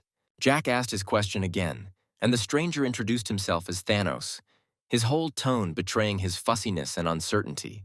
Jack wished him good training and turned to leave. He still had urgent matters to attend to today. But it turned out that Thanos still wanted to ask Jack something. He hadn't heard the guy's name and wanted to know it. The swordsman was meeting such a person for the first time. The youth introduced himself and walked away. He liked the effect he had created. As he left, Ballantier felt Thanos looking at him, unable to move. Valentine noted that only Jack could conduct conversations so poorly, and she was not very pleased with this trait of her student. Charlotte smiled and said that her boss was incredibly cool at that moment, but Charlotte herself understood little about adult conversations. The group continued on their way to their apartments. Jack sheepishly said that Charlotte was overestimating him, and the mentor complained discontentedly that Jack was not listening to her at all. They walked calmly forward and enjoyed a short, casual conversation. The sun was shining all around, and Jack's spirits were high. Studying at the academy promised a new stage in his life. Thanos still stood in the middle of the training field and looked at the retreating figures of the strangers. They left as abruptly as they appeared before him. He looked at the elixir again, and only now did it dawn on him that the elixir had been given to him by Jack Ballantier himself, a controversial and famous figure in recent times. The swordsman had heard rumors about this boy. Everyone called him an imbecile, a stupid brat of the Marquise's son, who was only capable of eating and breathing, an absolute failure. But now, after meeting this boy, Thanos was not so sure of the veracity of these rumors that surrounded Jack like flies around rotten meat. Everyone knew this. From the moment he began his studies at the academy, he had no equal. No one could compare with him in terms of academic performance. In the first semester, he got Fs in all subjects, which was completely incomprehensible and confusing. Maybe it wasn't him at all, and the boy decided to play a joke on Thanos, because all the rumors and what he noticed today were contradictory. After some time, Jack finally reached the estate next to the academy. It was an estate built especially for the Duke's guests. A white, majestic building richly decorated with gold, marble, and with a large garden. Somehow, you wanted the third gentleman. He was met by a group of servants, led by an unfamiliar man in a white robe with blue hair, who noted that if the master needed anything, he could always inform his servants about it. Jack recognized this unfamiliar figure. He was the director's servant, whose name was John Doe, and his past life had been of great use. Ballantier recalled that a man with the same pseudonym had become famous for his cruelty during battles and bloody war. Jack was pleased with the result. The Duke's estate was on a completely different level, and the director did not skimp on the third gentleman's request. The house that was given to Jack Ballantier was an estate for aristocrats. Such a subtext did not escape Jack's sharp mind. He couldn't shake the feeling that the director wanted to interfere with the succession of titles in the Ballantier family. It was clear even to a fool that the old man had his own plans for him. Jack asked John about this, but he only replied that his personal feelings were completely unimportant. He did what the master ordered. The boy agreed with his statement. He really was a servant, but it was not very polite on his part. The hooded man was perplexed as to what Jack meant. This man, after all, hid his true nature from his new master, and this was a sign of bad taste. I wonder if the director knew about this. The servant was puzzled as to what Ballantier was getting at and wanted him to explain everything. But the guy didn't stop. He criticized this strange hood that covered his face. Jack was tired of the fact that lately he had been running into so many idiots. As far as Ballantier knew, there were very few ninth circle holders in the kingdom, and by all appearances he was an incredibly lucky man. But one thought crept into the guy's mind. He decided to ask his new house manager one thing, just in case. Isn't he a spy for the Tulkan Empire? Otherwise Jack will first interrogate and then kill him. Instantly a tense silence fell over the entire area. No one could answer this. Everyone waited spellbound for John's answer. The next moment, the hooded man cursed. He was perplexed how Jack could understand, because he stopped the flow of mana in his body. In those seconds, the stranger's face and hair changed. The final face had a completely different texture. It was a middle-aged man with a scar near his left temple and long gray hair. The director's request to look after Jack greatly surprised the owner of the Tesla Empire Tower, Bellamy Craig. During the war between the Tesla and Tulkan empires in the Third Master's past life, it was he who remained until the very end near the director's body. When Rommel's lifeless body was found, Bellamy did not leave his master's side until the very end. Even when he was covered with a blanket, he sat next to him and mourned his death. Craig was puzzled how a young man like Jack could figure out that Bellamy was a polymorph, but the guy replied that there was nothing surprising about it. He really wouldn't have guessed it before, but in connection with recent events, he could identify them by eye. Just recently, Jack had the chance to kill a polymorph, and he remembered the dragon he had sent to the next world. Bellamy was the master of the tower, as well as the rector of the Faculty of Magic, and Ballantier was just his student. So, let him be more polite. The guy was angered by the statement that if he wanted respect, he should have introduced himself right away, or Bellamy preferred to make fun of people and then demand respect for himself. Didn't Jack have the right to do this today, after all? He had revealed the rector's true identity. It was unlikely that anyone had managed to do this so quickly before, if at all. The rector agreed with Jack that he really should have introduced himself right away, instead of going through all this masquerade with changing his appearance. Bell noticed the boy's unusual strength and abilities. He was curious to know what other talents were hidden in this child's body. He sensed potential in Jack and made him an offer to learn magic from him personally. But the boy did not appreciate the idea. The guy replied that he already had a mentor. Bellamy thought that the guy meant Elizabeth and noted her exceptional abilities. Previously, he wanted to make her his student. She had hidden potential, but she, like Ballantier, immediately refused. But this time, Bellamy was going to give up so easily. He wanted to get such a student, even if he had to sacrifice a little pride. The man approached the third gentleman and grabbed him by the hand and again repeated his offer. He passionately wanted Jack to be his student, but he refused, citing the presence of the mentor. But the rector did not give up. He came even closer and offered himself as a tutor. But Jack somehow doubted whether the magic tower allowed such things. Before this, the mentor entered the conversation and called the child. At first, Jack thought that she was addressing him, but this turned out to be wrong. Valentine turned to the child who had the 9th circle and asked his name. Bellamy was shocked and did not understand how a toy could talk. Ballantier introduced him as the owner of the Tesla Tower, Bellamy Craig. The teacher was curious to know who the owner of the tower was. From what she had analyzed, Bellamy had enough to easily reach the 10th circle. In the past, when the rector wanted to get it, someone attacked him. The rector's mouth opened in surprise. Few people knew this information. The form of the 10th circle was still inside Bellamy, and Valentine saw it perfectly well. She logically guessed the rest from the height of her experience. It was not difficult. She saw the remains of this circle, which indicated that the circle had once been whole or at least close to completion. Bellamy thought about the words of this toy. Apparently, the remnants were present in those who had their hearts broken. This was his assumption. Valentine agreed. He had the theory. She advised him not to give up. It was difficult to develop further at that age, but he had already tried to do so, which meant the chances of success were much higher. Let him try, if not for himself, then at least for the sake of his tower and all those who lived in it and live in it to this day. Bellamy needs to show his best side. He has achieved a lot of success, and it would be a shame if he gives up halfway. The rector wanted to ask the name of the one who had just inspired him to new endeavors. Not all was lost yet. Valentine replied that it would be better for him not to know this information and let him consider her an heir from the distant past.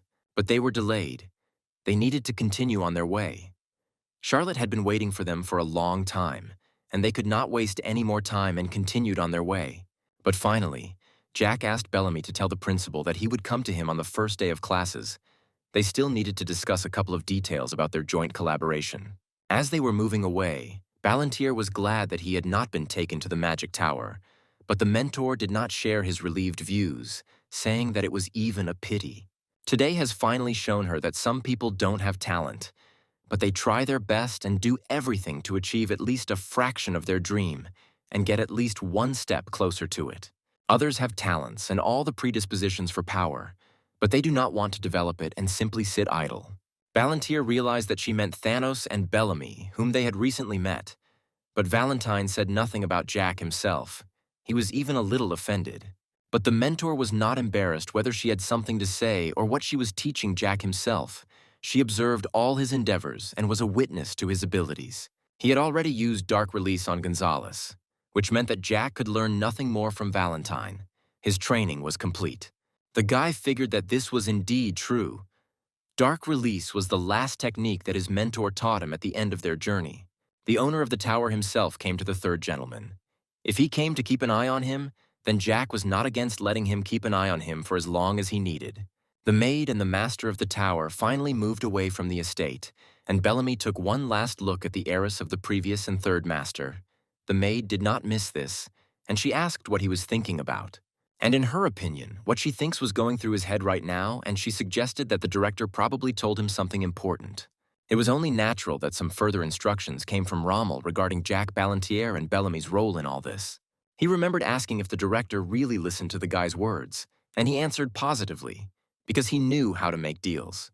Did Bellamy not like Ballantyre? But he replied that it was not quite so, since Jack's personality was curious and interesting.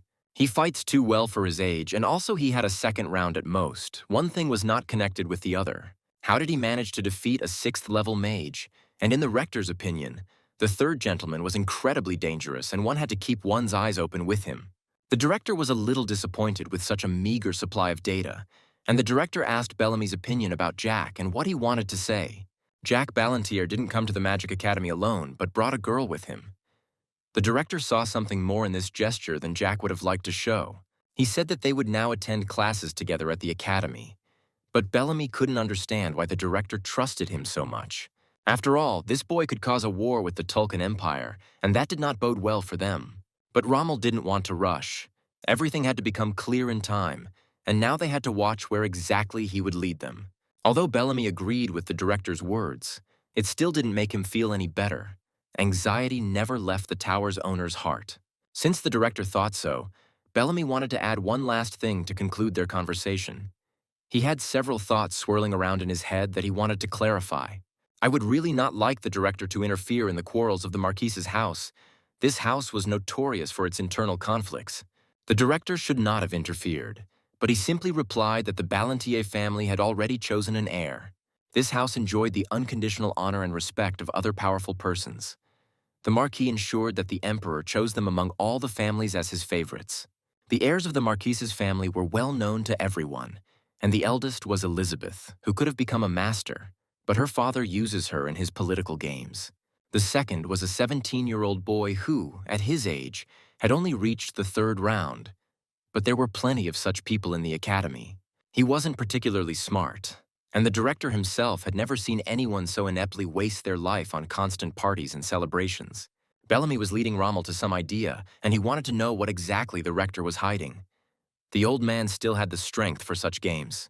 He said directly that the director of the academy was already too old for such political games, and advised him to give up the title of Duke. Why should he interfere in such a complicated matter? For skipping classes, Jack could easily be sent to single rooms in the dorm, where, according to the rules, he belonged. But the director gave him a house outside the academy, which looked very much like favoritism. But why did Romiel need it? The old man was not at the age for such things. After this, of course, rumors would spread, and Bellamy didn't want his friend to be bullied behind his back. But the old man simply responded ingenuously, remembering that he and the rector had already known each other for more than 30 years. And naturally, Bellamy's worries were understandable to Rommel. But as he correctly put it, Rommel was indeed old, and he had a premonition that without this boy he could miss something important. The director thought about how he looked when he said all this, and Bellamy answered that he really looked very strange, to which the old man only laughed heartily. Soon the 3rd gentleman's house will be ready, and if the rector wishes, he can go and personally check the boy and then share his opinion regarding his personality and characteristics. The tower owner agreed, and now, after meeting this young man, he gets goosebumps and understands exactly what the director meant. Bellamy smiled at his thoughts in his head, and the maid did not miss this gesture. She asked why he was smiling, which brought joy to his face. The man simply replied that every person has the right to smile. It is something given to him by birthright, and there was a reason to smile. In addition to the maids, the estate had 1 cook and 5 guards who lined up in front of their new master to greet him and get acquainted. The third gentleman wished them to work hard and also noted that he would also help them, to the best of his ability and capabilities, of course. To begin with, it is worth noting that Ballantyre loves steaks. He needs them for a hearty breakfast, lunch, and dinner. Meat was what still filled him with joy. It was also necessary to use only fresh and high-quality vegetables without magic. This was a mandatory condition. Everything had to be up to standard. The guy thought to himself that this food couldn't compare to what his personal butler prepared for him. But nevertheless, it was better than nothing at all.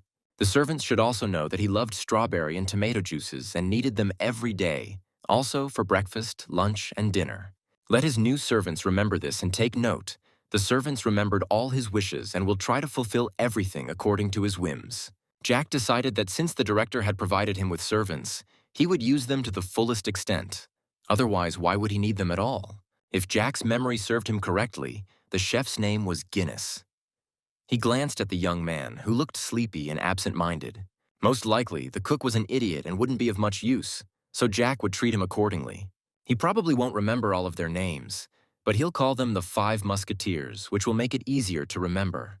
They were either murderers or informants raised by the old man. Having said this, all their faces were covered with a mask of fear. Apparently, they all had broken mana hearts, just like the guy he saw near the training field today.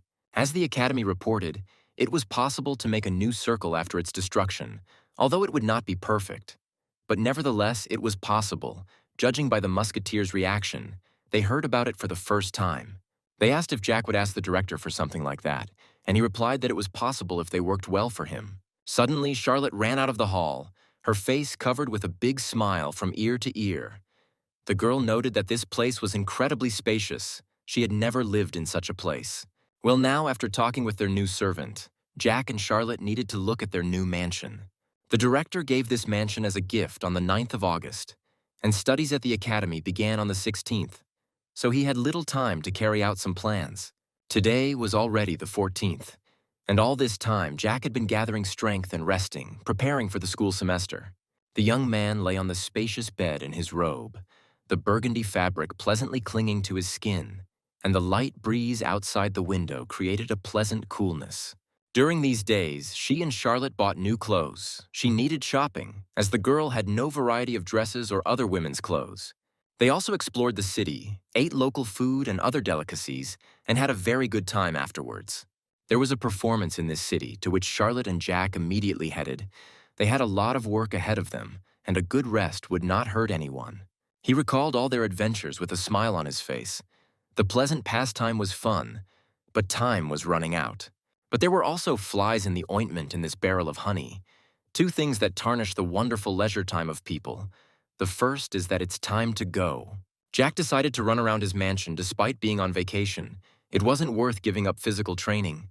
Jack wasn't very good at wielding mana, and it wasn't easy to fix, but he could overcome his physical weakness because right now his body needed a lot of training.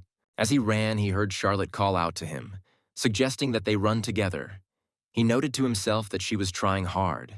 This was a good sign. He decided to tease her and hurry her up.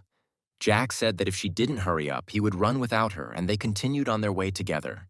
Having reached the first stop, they decided to take a break. Charlotte was very tired and sat down on a bench. Jack stood next to her and drank water. His appearance did not reveal that he was almost falling over, but outwardly he stood firmly. Charlotte clarified that today they would again go look at that guy named Thanos.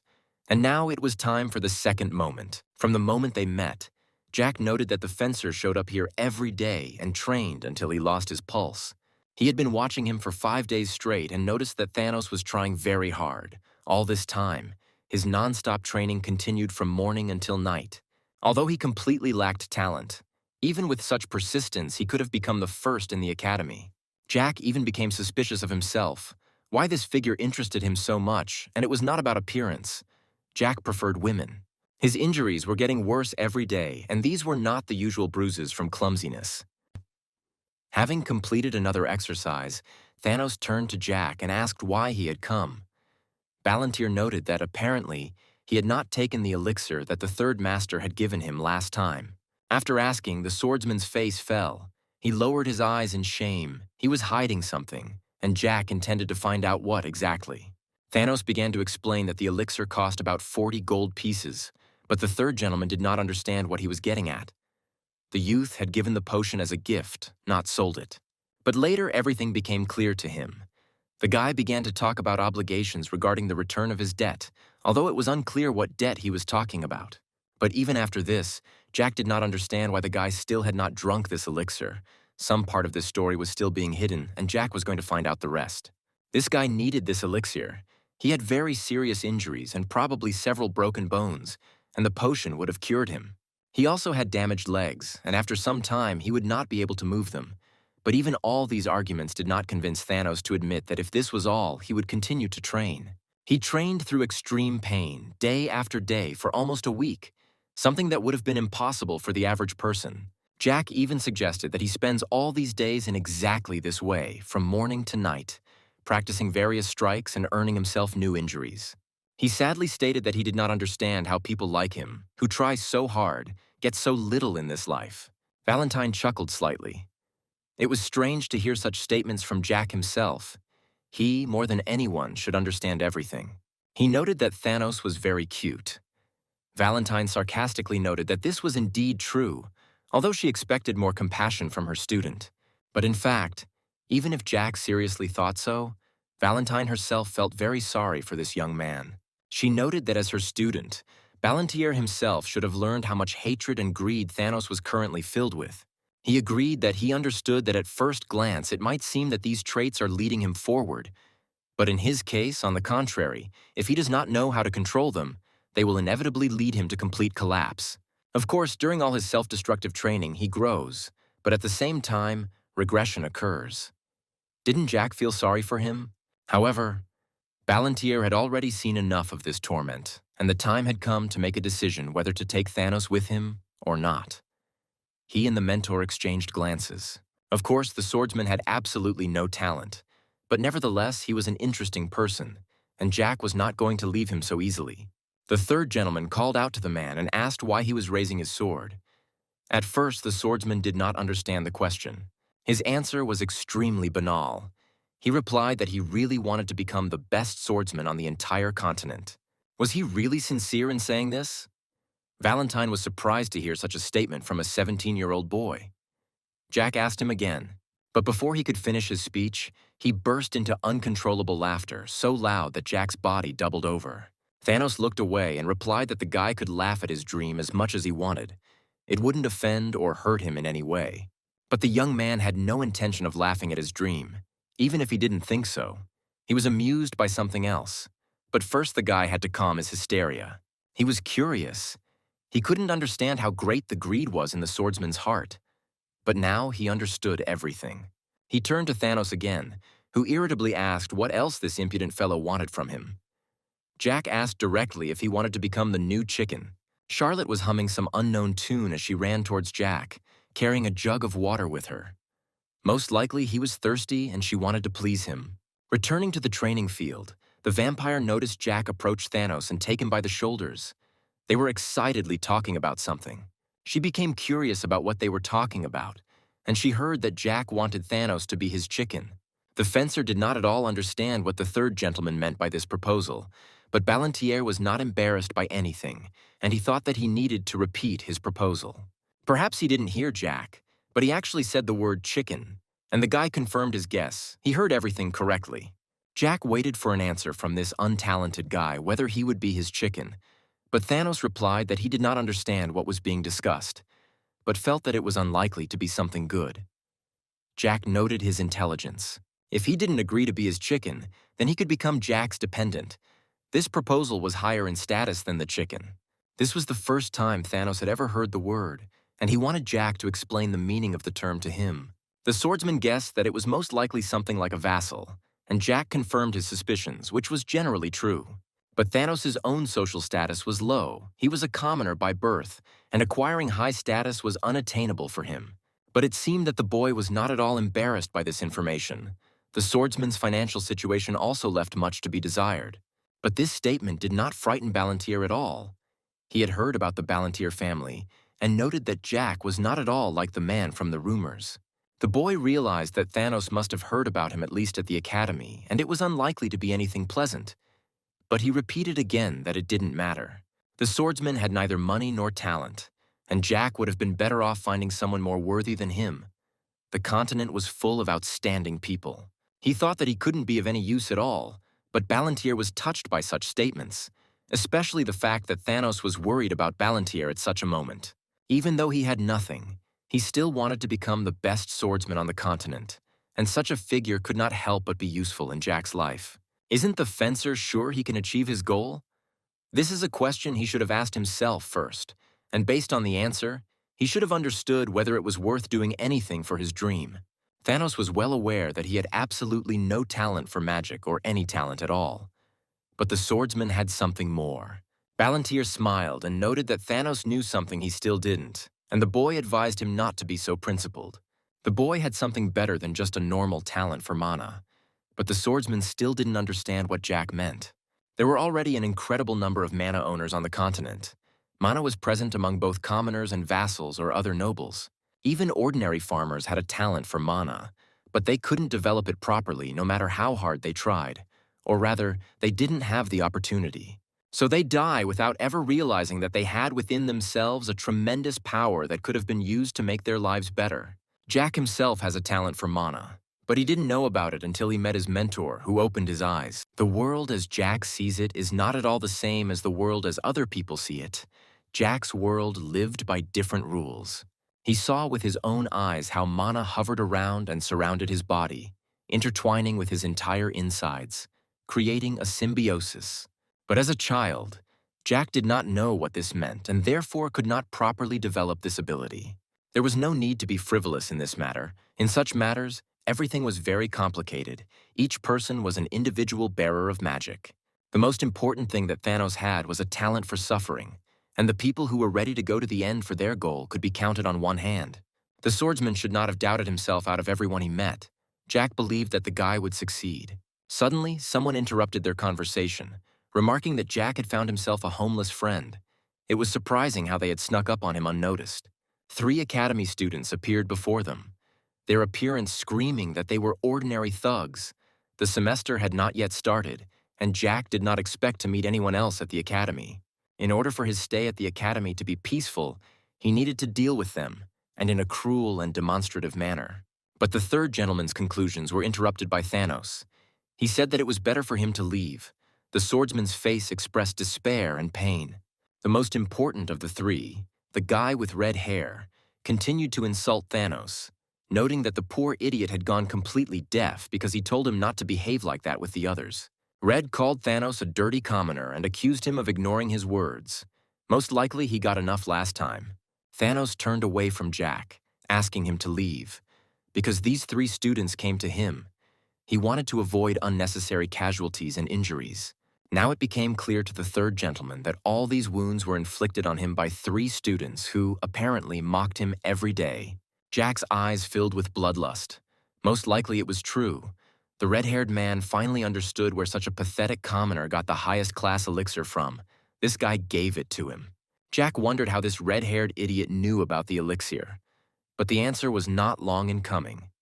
Jack had never been an idiot. He asked Thanos if those 3 had taken it from him, and the swordsman replied that he would give everything he had to pay off the money for the potion. These 3 fools took the gift from Jack to Thanos. He couldn't believe his ears. Such impudence instantly filled Ballantyre's veins with fire.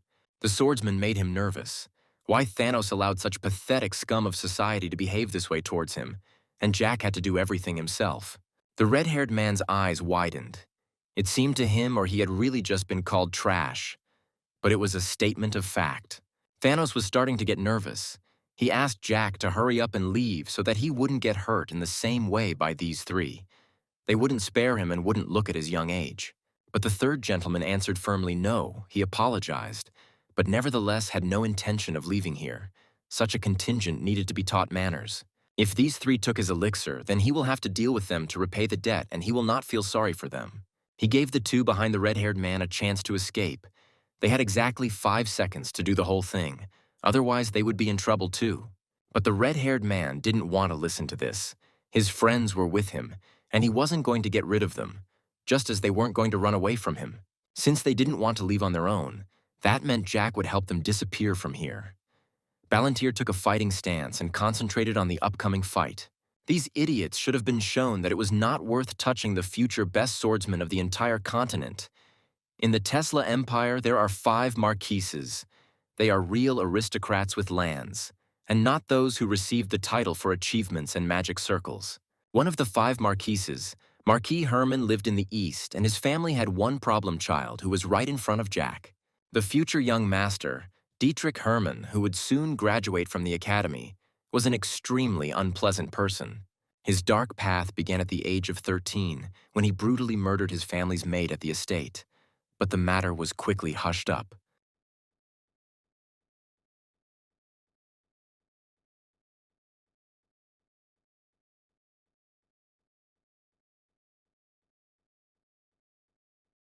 There were also rumors that he not only used questionable substances, but also sold them.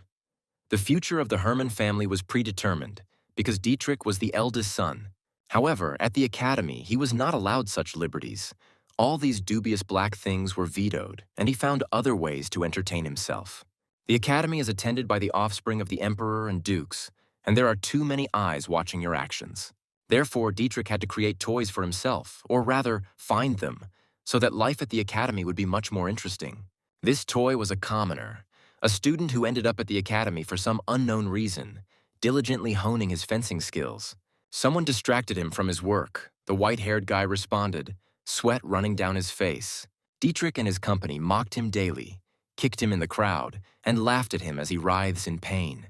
With the next kick, a strange sound appeared, as if Dietrich had crushed something with his foot. He became interested in what it was, and after rummaging around, he pulled out a bottle of elixir, which was now broken. Anger boils in Thanos' soul, but he cannot respond in any way, and only, gritting his teeth, asks for the return of what belongs to him. The arrogant guy was outraged that such filth as he could get the elixir, and swinging his arm, he wanted to hit him with a stick for such, for him, insolence. Thanos' face tenses with pain. He bravely endures all the blows and remains silent. One of these times, Jack intervenes in the bullying and punches a guy from Dietrich's company in the face. The leader clearly didn't like this gesture and was going to hit Jack from behind. But he doesn't succeed. The guy has good reflexes, and turning around, he kicks the baton out of his hands. The girl says that the boss is behaving like this again, and the mentor is not even surprised by what is happening.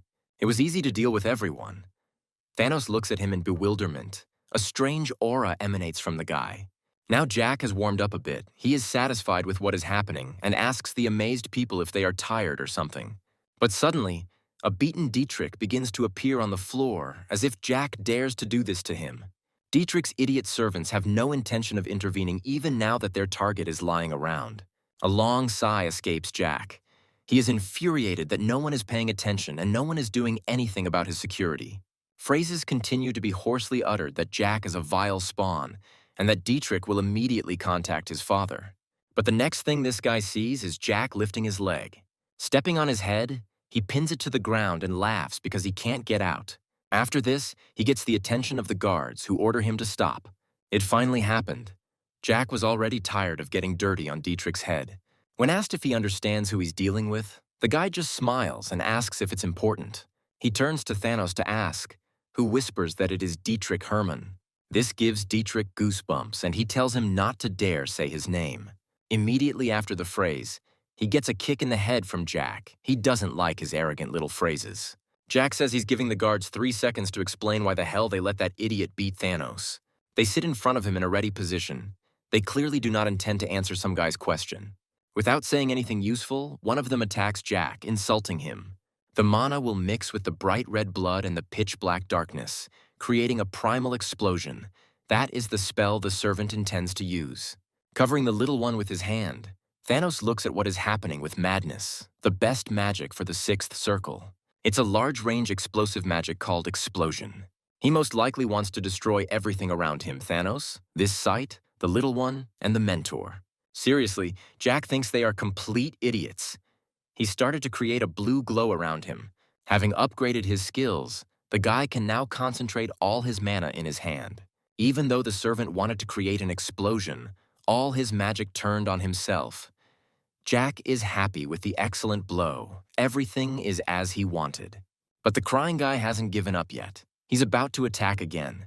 And Jack notices an important detail. The swing was made, just like the first time. The guy immediately noticed that he would attack with his right hand again, and bending down, dodged. All his punches were so similar, Jack slid underneath and punched him in the chest. After Jack's blow, the servant, having endured it, drew his blade and swung it over his head. Throwing his body back a little, his leg flies up and knocks the weapon out of his hands. The guy has excellent flexibility. Apparently, the servant's head hurt, because he was thinking slowly. While he was clutching at the pain in his hand, they had already managed to get around him from behind. A hand wraps around a hooded head, pressing down, depriving the air and making the person suffocate. The body quickly went limp. Jack was even surprised that it happened so soon. His mana is now blocked in his body. It is unlikely that he will restore it again. With such a spell, the servant could undermine the entire academy and cause a lot of trouble. In a barely breaking voice, the lying man asks Jack how he was able to remove the magic. But he doesn't need to know. All that's left is to admit defeat to the 14-year-old boy. Bending down slightly, the guy reminds them that it's time to explain why they mocked Thanos. Although there is no point in listening, for them Thanos is just a toy, because he is a commoner and cannot even complain about them. Then it's better to start with something simple. Jack asks for his money back for the elixir, and although it seems funny, it would be better for the guys in cloaks not to be stupid. Gritting his teeth in anger, the servant says that does the elixir matter when Jack has become an enemy of the Herman family. But what does he care about his family? The elixir was Jack's, and he would like to get it back. Jack smiles innocently. Couldn't the servant in the black cloak agree with that? The elixir cost 40 gold, and they took it 5 days ago. It would be worth returning. Then Jack suggests settling on 5,000 gold pieces and spreads his hands. However, where do people like them get money from? They'd better pray that the rest of us have at least something. Fear gripped Dietrich as he sat down next to him, but the boy asked him to relax because there would be no more. The only thing is, you have to give Jack everything you have. Your teeth are grinding. It's very humiliating. 2,000 in cash and 60 gold coins, and Jack became rich in an instant. A sneer escapes Jack's mouth. How sad can Dietrich be? Because if there was no money at all, it would definitely be the end for them. It was time to find out who he was, because Dietrich had never seen him at the academy. Amused, Jack scratched his head like a puppy, happy that such a question had been asked.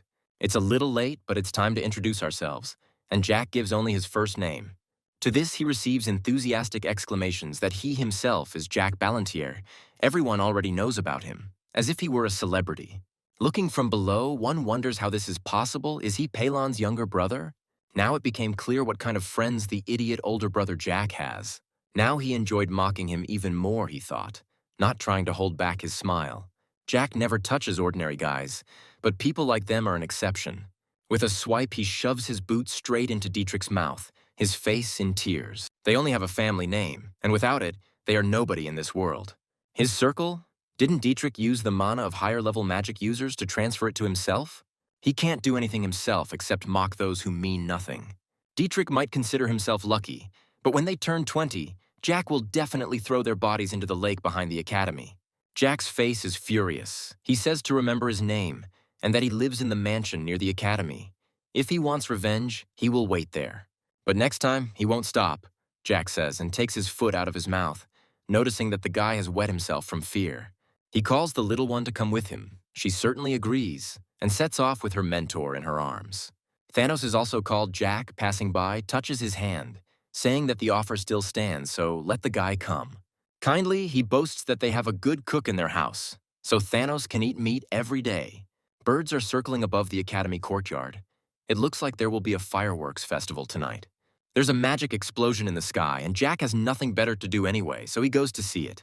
In the province of Ausenbul, there is always a fireworks festival 2 or 3 days before the start of the semester. This is a wonderful opportunity to welcome new and transfer students. Jack may have seen some disgusting things today, but the academy isn't usually this bad. Most of the cream of the empire came from here, the emperor, 2 dukes, and also the emperor's wife, the princesses. all of them graduates of the academy where Jack studies. Usually, graduation from the academy guarantees successful employment. But if you create problems and inconveniences, then expulsion will not be long in coming. Jack, having intelligently cut off a piece of meat, put it in his mouth and is thinking 4 years or 5 years. In the past, during this time, the name of the Tesla empire was wiped off the face of the earth. As he chews, he already hopes that they will all die soon, and Charlotte is content with dessert. Jack is quickly pulled out of his thoughts by the teacher saying something is terrible. He already thought that he said it out loud and asked what she was talking about. The heiress answered that she was talking about what happened. That is, she's now talking about the academy, or more precisely, about the attack on it. The mentor doesn't understand why security is needed at all if she allows such behavior. It's not that the mentor, who was one of the founders of the academy, didn't expect something like this. According to paragraph 1 of the Special Law on Conduct on the Territory of the Academy, all students are equal. There is also a group of inspectors who regulate the internal discipline of students. Article 1, paragraph 2, everyone must maintain neutrality regarding political views. Yes, such attitudes would be beneficial, but ideologies become distorted over time, and the norm is set by those who manage to get in. With a dissatisfied chuckle, the teacher admits that she hid something. She talks about dragon blood, dragon bone, and the Tulkun Empire. Jack scratches his head awkwardly and thinks about telling what happened in his past life. But it would take a long time. But nodding understandingly, the mentor says that it is not necessary, and the guy agrees with this. The sky began to glow. With each explosion, it acquired more colors. The attention of all the heroes shifted. Festive performances, fun, people. Jack hadn't lived in such a world for a long time. The glass almost touched Jack's lips, but he was distracted by Charlotte's question about how he fought so well. The only correct answer is that he has accumulated a lot of experience. After thinking for a bit, a logical chain formed in the girl's head, and the next thing she asked was whether he had killed many people and received a positive answer. Having decided to make sure, he asks again whether it is true that he came from the future, and again the answer is positive. To be more precise, Jack went back 20 years because he is little again. It seems Jack had already talked to Ron about this. He was the first one to know about it. Then he said that he died by accident, but in fact, there was no accident. Jack offers to tell the truth, which is that he saw Charlotte for the first time in this life. He had been to that city quite often, but he had never seen her before. More precisely, Jack met vampires only in the monster forest, to which the girl remains silent and hangs her head. When Vivian died, Philactus told Jack that he came for a purpose. That target was Charlotte. In his past life, he came to kill her. This means that Charlotte from her past life died when she was only 10 years old. Jack asks the girl why she is interested in this at all. Let her tell him what happened. Her face turns red. A hint of awkwardness is felt. She admits that she also wants to fight like a boss. I wonder if the girl reminds the guy of something. He's already familiar with this feeling. Namely, it is a painful past and a heart that longs to change something. Here, Jack abruptly announces that they will start training tomorrow, and this greatly excites the girl. Squeezing the baby's cheeks, he asks why she looks so surprised. Doesn't she want to learn? The plans are ringing loudly. Tomorrow, Jack is going to make her a mana heart and see how she can control it. Charlotte probably didn't expect such responsiveness, but she really likes it, and a smile appears on her face. Having agreed, she thanks the boss. The little girl's face shines in the light of the fireworks and looks happy. Jack smiles smugly again. Helping someone only makes him happy. She imagines how hard it will be for him in the future, but that's not something she should think about now. The cries of the poor maids ask their master to calm down. One of them clearly has a broken head, but in response, he hears a rude "shut up." Chairs fly into the walls. The entire room is turned upside down, and in the center stands the culprit of the mess, named Dietrich. Enraged, he repeats Jack's name viciously, saying what a fucking bastard he is, his body trembling with uncontrollable anger. Even if it was only for a second, Jack's gaze was very frightening. It burned scarlet and thirsted for blood. Why was it that some 14-year-old boy was able to scare Dietrich to death? And peeing in front of him was damn disgusting and humiliating. The fist is clenched so hard that it shakes. The poor maids better not catch the fierce guy's eye. All that's visible across the room is the trail of his knife blade. They're flying at a decent speed, and so are Jack's incessant insults. There is trash lying on the floor. Most likely Dietrich shredded something. He promises himself to do the same to Jack. Out of breath from his own rage, he can barely hold the sword in his hands, but as if from a distance, he screams that he is finished. Charlotte is still following Jack. It's already the second day of the semester. Lots of out-of-town students have arrived. Jack wants to see Ron. His steaks are incredibly delicious. It was unclear to him why, but his body began to tremble, although the weather outside was pleasant. Jack felt a bit dizzy and grabbed his head with his hand. Although the reason is clear, that red sauce that Charlotte devours with her sandwich is his blood. His skin is pale and he looks uneasy, but he asks if the baby is enjoying it. She answers quite happily, says that it's very good and that she liked it. Suddenly their attention was drawn to a figure sitting sadly at the gate. It was Thanos. When asked what he is doing here, Thanos only sluggishly raises his head. But seeing Jack's look, he sadly lowers it again, asking if he could ask them for a favor. Sitting at the table, the guy spreads his arms out to the sides and says that there is nothing luxurious, but take what you want. In response to the hospitality, Thanos shyly folded his hands on his knees and wobbled slightly in his chair from excitement. Sipping a glass of red drink, Jack nudges him, saying they'll find him a room later. Charlotte, who has already settled in, also asks Thanos to start eating. There is a plate with a gorgeous steak in front of him, but the depressed guy hangs his head. Suddenly, tears start to flow like a stream. Sobs are heard throughout the table. This puts Jack into a stupor. The huge guy started crying seriously, biting his lower lip nervously. Jack, so as not to embarrass the guy, tells the cook that he was apparently in a hurry, and this time there is too much onion. It hurts his eyes.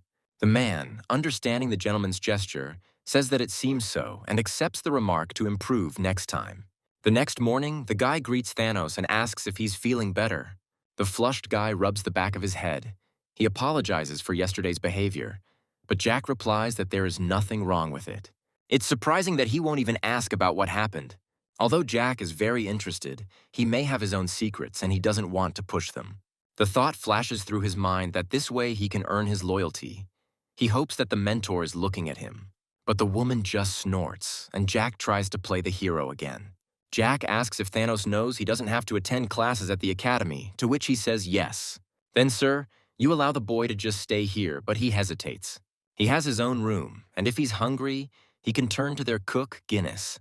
Those five, as you can call them, are looking after Jack, so it's best to befriend them. The roses sparkle in the sun, and when asked if this is the Marquise's estate, Jack replies with a categorical no. Originally, it was the guest house of Duke Symbol, a nice old man. And now this house is a gift that Jack received from this duke. Thanos thanks Jack for telling him about this and begins to leave. The guy is going to train. If he misses even a day, he will become weaker. Thanos' wounds healed thanks to the elixir he took before eating.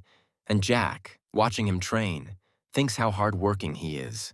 Maybe yesterday he cried not because of the food, but because of the elixir. But Jack still didn't come to the end, because a loud call tore him out of his thoughts.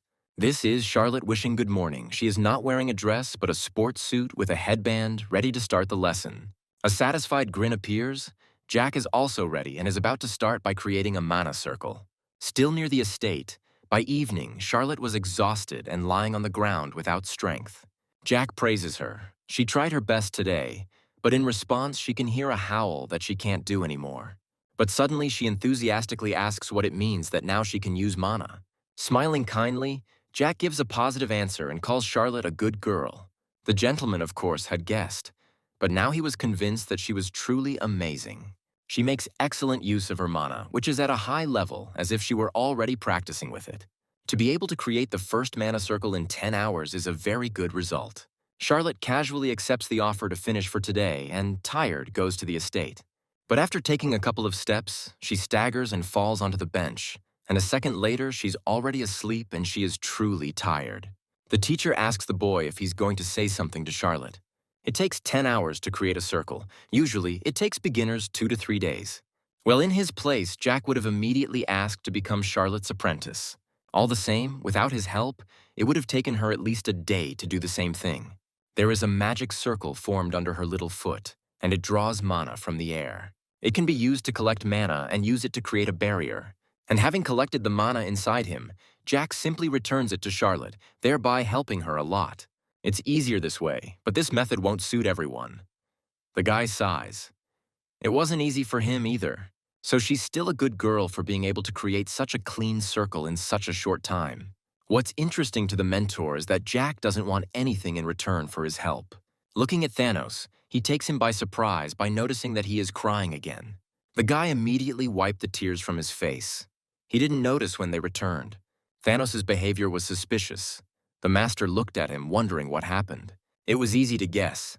Apparently, the guy felt that he had reached his limit. Thanos is devastated, unable to properly answer the question of whether he has given up. Envy rages in his heart. The little one was able to complete the first lap in just 10 hours. He hopes that she doesn't have a talent for fencing. Then she will be superior in everything.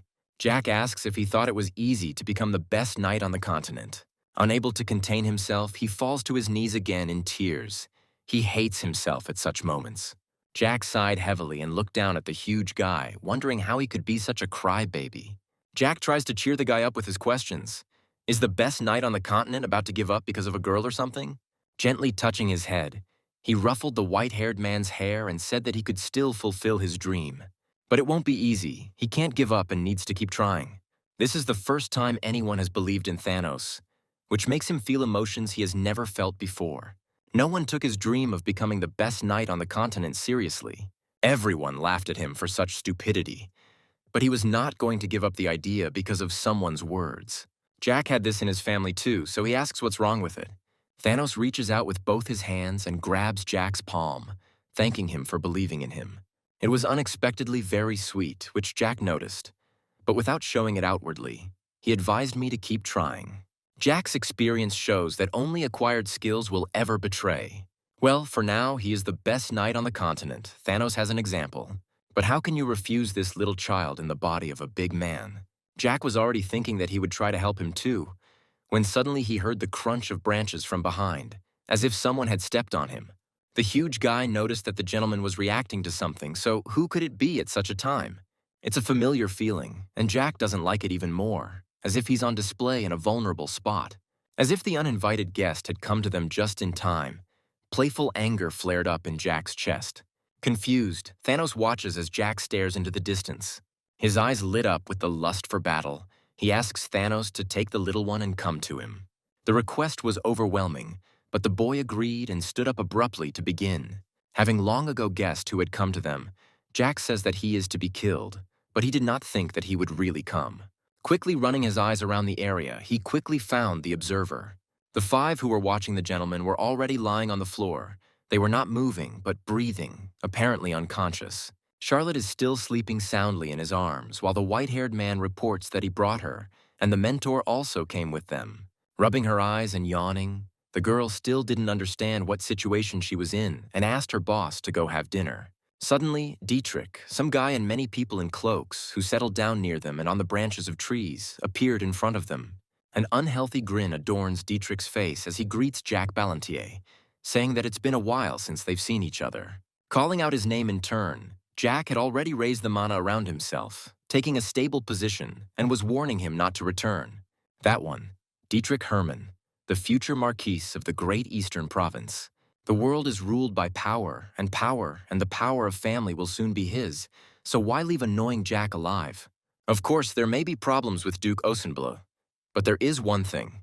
This point is that it was Jack who struck first, and there are witnesses to this. This will cause a second clash between the Hermann and Ballantier families. With him is a guy in a plague mask. This is the master of the Fentanyl Guild, Ventimon. No matter how strong that idiot Jack is, he can't defeat a master with the 9th circle. Dietrich explained the essence of the matter to his mercenary. Their target was Jack, and only him. The target is now in a vacant lot near a mansion with a girl named Charlotte, who was specially accepted into the academy yesterday, and Thanos, a student from the 4th house. Dietrich asks if there's anything else he needs to know, and the mercenary knows that Charlotte is making a mana heart. He sighs with relief, thinking it's great news that they've been there for 9 hours now and will likely be there for some time yet. No matter how talented she is, it will take at least 2 days to create a mana heart.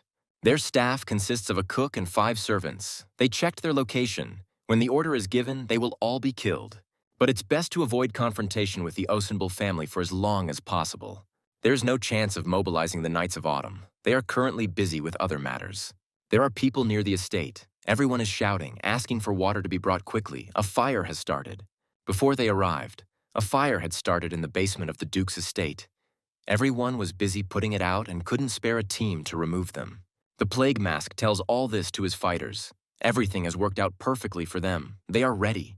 The decisive cry that it's time to attack comes from target Jack Ballantier, and they begin the mission.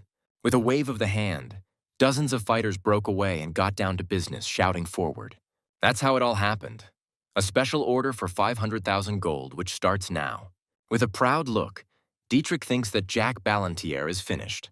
Suddenly, little Jack is covered by Thanos' huge back. He asks the master to run while he holds them back. Charlotte also intervenes. His hands are shaking. The heavy sword barely remains in them. He thanks Jack for believing in him. He believes that it is his fault, so Jack does not need to interfere. He will definitely delay them so that he can escape. The fact that they volunteered to protect him was very unexpected for Jack. The guy starts to smile. He thought they were cute fools, but where else could he find such people? It's actually a nice feeling. In his past life, he was dying alone, but now there are so many people around. He shrugs his shoulders and steps forward, telling them not to worry and to stand behind him. He won't let the kids get hurt. With a confident gait, he approaches Dietrich because if he wants to die, then nothing can be done. Since this is how it turned out, the gentleman is going to blow everyone up and is already starting to accumulate mana in his hand. But he is interrupted by the teacher, who pinches his cheek and asks him to stop. She descends to the ground in front of Dietrich. Jack thought that the mentor herself wanted to remove them. Continuing to look arrogantly, Dietrich does not understand why the toy moves and talks. Her eyes began to glow like lanterns, and her hair began to fly, and all with an incredible noise. The glow and particles fly at Dietrich, causing him to close his eyes and complain that he can't see anything. Now a grown girl stands before him, her nakedness covered by smoke. Their gaze fell upon a great heroine who had done much in the past, the one who was able to raise this continent and all of humanity to the top level of the pyramid. But Dietrich still does not understand how a toy became a man. Finally, this woman has returned after a 400-year hiatus. Jack bowed his head, pleased that the mentor had returned and greeted her. Once again interrupting him mid-sentence, she punches him in the face and hears a scream erupt. Lying on the cold ground at her feet, he rubs his face, asking why she hit him. Now he must remember how he ignored her opinion and forcibly dragged her out of the cave after waking up. At that moment, Jack didn't care what she said or what she thought. And even when he is scolded, he sits with a contented face, admiring her, thinking about how much he missed her. The teacher explains her blow as punishment for Jack's bad behavior. Unquestionably agreeing with this, he points his finger at Dietrich and calls out to him. With great effort, he asks to give him his coat, although he is definitely not thrilled with such an action. This is what Dietrich's heroism did, but Jack continues to ask, not understanding at all what is happening. After another request that clearly humiliates the guy, he finally throws his coat into Jack's hands. While dressing his teacher, he thoughtfully says that it is cold outside now. He also adds that he does not regret having pulled his mentor out of the cave back then. Without showing surprise, the teacher asks again if he regrets it. He had to do things his own way, but everything turned out for the best. When his mentor asks if she wanted to die peacefully in that place, Jack replies that he knows that this is not the case because he is her student. Perhaps she was wrong, because after all people are just animals following their desires. And knowing this, the mentor thought that the world created by people would be different from all other worlds. But she was wrong. There is no difference between humans and other races. That day, Jack pulled her out of the cave because she subconsciously wanted it. He knows that his mentor has not made wrong choices in the past. Having trusted someone he shouldn't have, he was never able to fully see what she had been striving for so long. Ultimately, this cave became an eternal prison that she created for herself.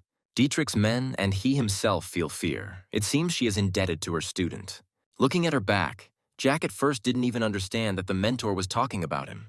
Everything seemed different, so he thought that she did not consider him her student, but just a naughty little child.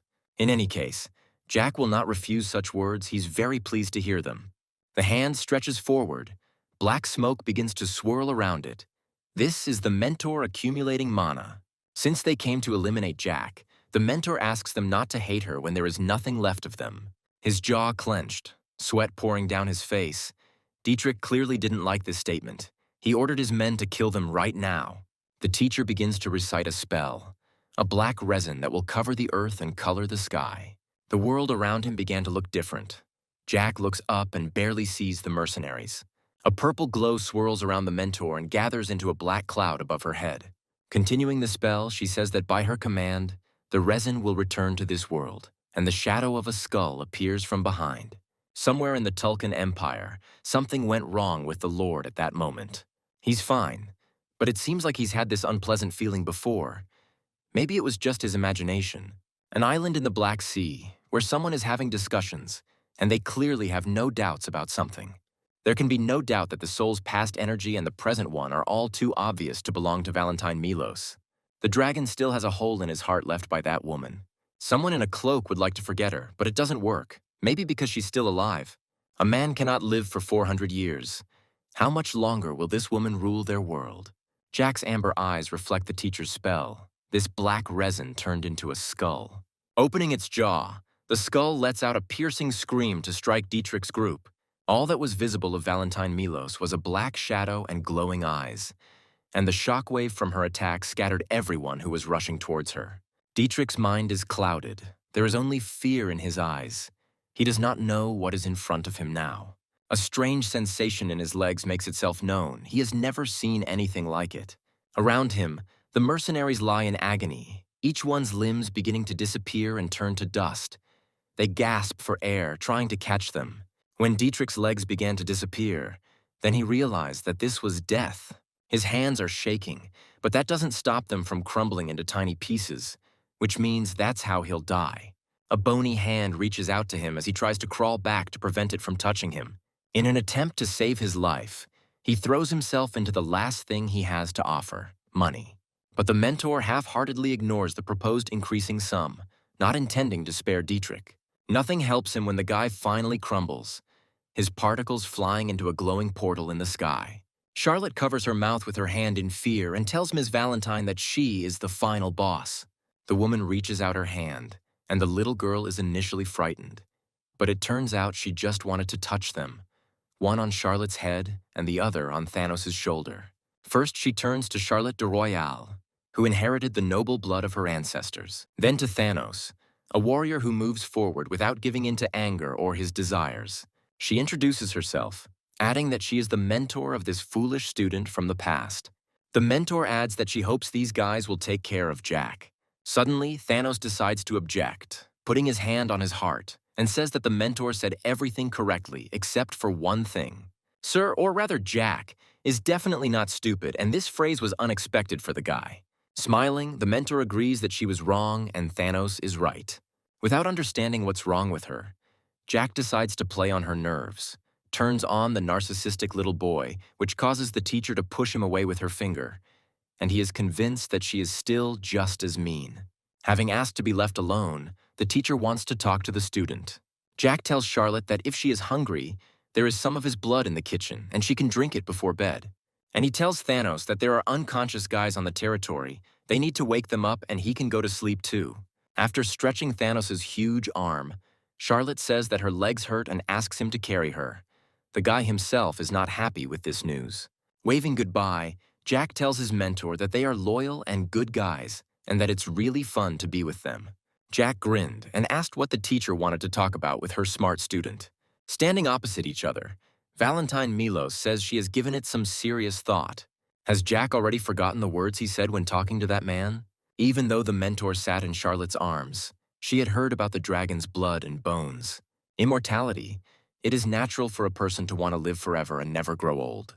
It was the heterogeneous system that became the continuation of the study of immortality. Does this mean that dragon blood and bones are connected to this? The mentor asks. Nodding, Jack replies that the mentor is thinking in the right direction and everything is correct. All people want to live long, but of course, this is not enough, because at the same time they want to be healthy and young. During a study of immortality that was conducted in the distant past, a key moment occurred. One of the scientists, who looked a bit old, expressed an interesting opinion. It's impossible to live forever, so why not just start living like dragons for thousands of years? Races that have lived for many centuries, such as vampires and dragons, differ from species whose blood, organs, and even bones do not last. The rate of aging of the body, the number and quality of cells, sensitivity to mana intake, everything has its own time limit. There were strange sheets of paper lying around, all covered in blood, after which the experiment being conducted became special. It became an experiment in interspecies communication, with bodies grown in flasks. Heterogeneous mating was only half successful. It was a complete failure on the path to eternal life. But people were able to learn to use the power of orcs and elves. However, there was one problem. After receiving their power, they only had 5 to 10 years to live. An experiment conducted over 400 years ago is now being carried out in the Tulkun Empire. In 2 years, she will complete it, and the life expectancy of half-breeds will increase to 30 years. With guilt in her soul, the mentor says that she thought she had killed everyone 400 years ago. But apparently, this was not so. Jack shakes his head. The mentor found out about the experiment too late. She walked into the lab alone, her bare feet treading on the cold, leaf-strewn floor. There, the mentor burned all the documents related to him and killed all the half-breed monsters that had been created. The body on the floor was barely crawling, it was dying, crying, and reaching out with its hands to the woman's feet. Scientists, magicians, knights, and so on suffered the same fate when they saw her. She destroyed all the documents and killed everyone who was connected with the experiment. However, she missed one moment. The mentor should have killed the Dragon Lords. A look of sadness appeared on her face. She understood why they had to be destroyed. In order to destroy it, the Dragon Lords most likely handed over their own as test subjects. That's right, because the two lords really want to penetrate the human world. Jack asks the mentor if he knows who exactly was the test subject, but receives a negative answer. The guy thinks that he doesn't need much explanation about what's so special about half-breeds. These half-breeds of the future can use soul energy, just like Jack and Valentine Milos. This means that the dragon that became the material for experiments is the child of two lords. Among all the dragons in existence, only these two lords can use soul energy. And of course, their own child, their heir, also has a talent for this.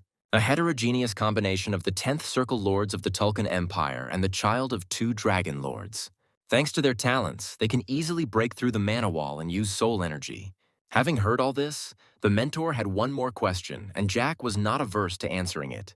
Looking at the student, she asked what he was striving for, but the boy almost didn't get the point. She is a person from the distant past, and she does not want to be connected to the world, but she cannot stop being interested in it. Since Jack knows about the future, there must be something in his head, and that's what interests her. But he doesn't know. In any case, the experiment will be completed in 2 years. In a year, he will grow to the 5th or 6th circle and plans to go to the Tulkun Empire during the holidays. And of course, they will have to destroy everything in the laboratory and kill everyone connected to the expert. Poor Thanos had to load all the servants lying on the floor onto himself at once to carry them home. It was heavy. The teacher pulls up the sleeve of her cloak and asks again what they are planning to do during the holidays. "But is it really necessary to wait?" she asks, and surprises Jack with this question. He began to ask doubtfully about something that made Valentine convinced that he was her student. Knowing full well what she's thinking, Jack reminds her that she said she wouldn't interfere in world affairs. It's just a duty for her. She has to make sure that everything is finished. Therefore, he thinks it would be right if this time she intervenes in what is happening. So, she wants to send Tulkan to the Empire right now, and Jack can't even stop her because she's his mentor. And she's right, for the Tulkun Empire, the explosion of the laboratory would be a huge problem. More precisely, it is a problem for radicals who want to unite the continent. The reason is that radicals are conducting experiments on interracial relationships. Now she does not remember the grievance from the past, which remained forever only with him. Actually, if you think about it, they actually do irritate Jack now. Jack remembers and asks the mentor to open another space. She asks again in surprise. He held out his hand and said that he needed one sword, a very good one. Without any surprise, the mentor waved her hand. Jack even knows about this. Once again, making sure that he was her student, she made a sharp swing near herself and a purple glowing strip appeared in the air. From another space, a sword falls into his hands, with a thin, elegant blade and a scarlet sheath with gold trim. The famous sword, crafted by mermaids in the past and personally forged by the king of the dwarves. The sword is called a Solarian. Jack is happy to welcome it. Apparently, he often worked with it in the past. Touching an object with his finger, Valentine takes out something else from another space. She holds a mask in her hands, because Jack needs to hide his face and not get caught in the Tulkun Empire. Jack, taking a white mask with a pattern that seemed to match him, looked at it with interest. You can feel the magic that closes and opens the face, and also a strange flow of mana. When asked what kind of mask it was, the teacher said she didn't remember. She bought it at some market a long time ago. As he puts it on, Jack says that she has items that even he doesn't know about. His face turns sarcastic. Jack laughs, wondering if his mentor used it to spy on men in the public bathhouse. Valentine didn't like this joke. She blushed with anger, and her palm turned into a fist. After giving him a good knock on the head, the mentor asks for the coordinates for teleportation. Hearing the coordinates, her eyes widen, she instantly recognizes them, and her surprise knows no bounds. He asks if this is the capital of the Gunner Empire and receives a positive answer. 400 years ago, people were at the very bottom of the racial pyramid, but even they had their own country. The Gunner Empire is now in ruins. This city is the home of the mentor. The laboratory is located under a landmark, and they came up with a good idea. By putting your hand in front of you, slightly from the palm, a bright space for teleportation appears. Stepping into the portal with one hand, the mentor turns around and extends her hand to Jack, asking if he is ready. Jack laughs happily and extends his hand in response. He's always ready. The doctor is a genius who conceived the union of man and dragon, and it is an honor for him that Heinkies Beggarman himself praised him. He asks permission to ask why Heinkies just did what he did. More precisely, the man suddenly stopped the glass. Perhaps the doctor did something wrong. He just had a feeling that something had appeared in their world that didn't belong there. But this is not possible. It is not even worth talking about. So he replies that it is nonsense and not worth paying attention to. Heinkies suggests getting back to the point and asks since when the doctor started experimenting on people. Experiments on livestock have shown excellent results, but he is most concerned about the decline in life expectancy of the subjects. If he experiments with cell activation, there might be a result. A hand gesture stops the doctor's speech. Heinkies has absolute command over him. His gaze is interested. The only worrying question is when the doctor will be able to begin. The doctor rubs his palms nervously. He likes the fact that Heinkies is as interested in the experiment as the crown prince. It's hard to find materials for experiments now, but if he had them, the doctor would definitely have started now. This means he needs test subjects, or better yet, those who have a talent for magic. Having beckoned with just a finger, the maid already approaches and understands the order, lowering her gaze downwards. Taking the fur coat, she throws it over his shoulders. At this time, Heinkies has another question. What will the doctor name the person who will be created from the union of a dragon and a human? Without even thinking, the doctor answers that they will be called half-breeds. Heinkies smiles. He likes this name. Before he could leave, he turned around and asked the doctor if he had arranged a meeting with someone here. Taking hold of my chin and rubbing it, the doctor said that nothing like that had happened. They stand opposite each other. Heinkies does not understand whose mana flow it is then. Before they could even finish saying that this was clearly the master's energy, a stream of mana was already rushing under their feet. A second later, the floor beneath them explodes, but Heinkies manages to react to it. Furniture shatters from such an incident, and the man tries to protect himself with his magic. The doctor's screams can be heard. He tried to defend himself, but his strength is not capable of this. Blood started pouring from his mouth. The doctor doesn't understand what's happening. The servant who is standing next to Heinkies asks from safety if this is the end of the blow, but he is mistaken. His gaze is serious. He warns those present that they are attacking again. A bright flame rushes forward. The doctor stands right in front of it, and he is unprotected. You have to work hard to protect yourself from fire.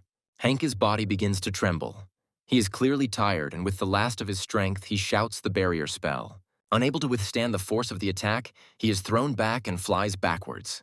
He flew away too quickly. The shield remained, but Heinkies was already coughing up blood. Grasping his chest, he tries to stop coughing, but blood continues to spray in all directions.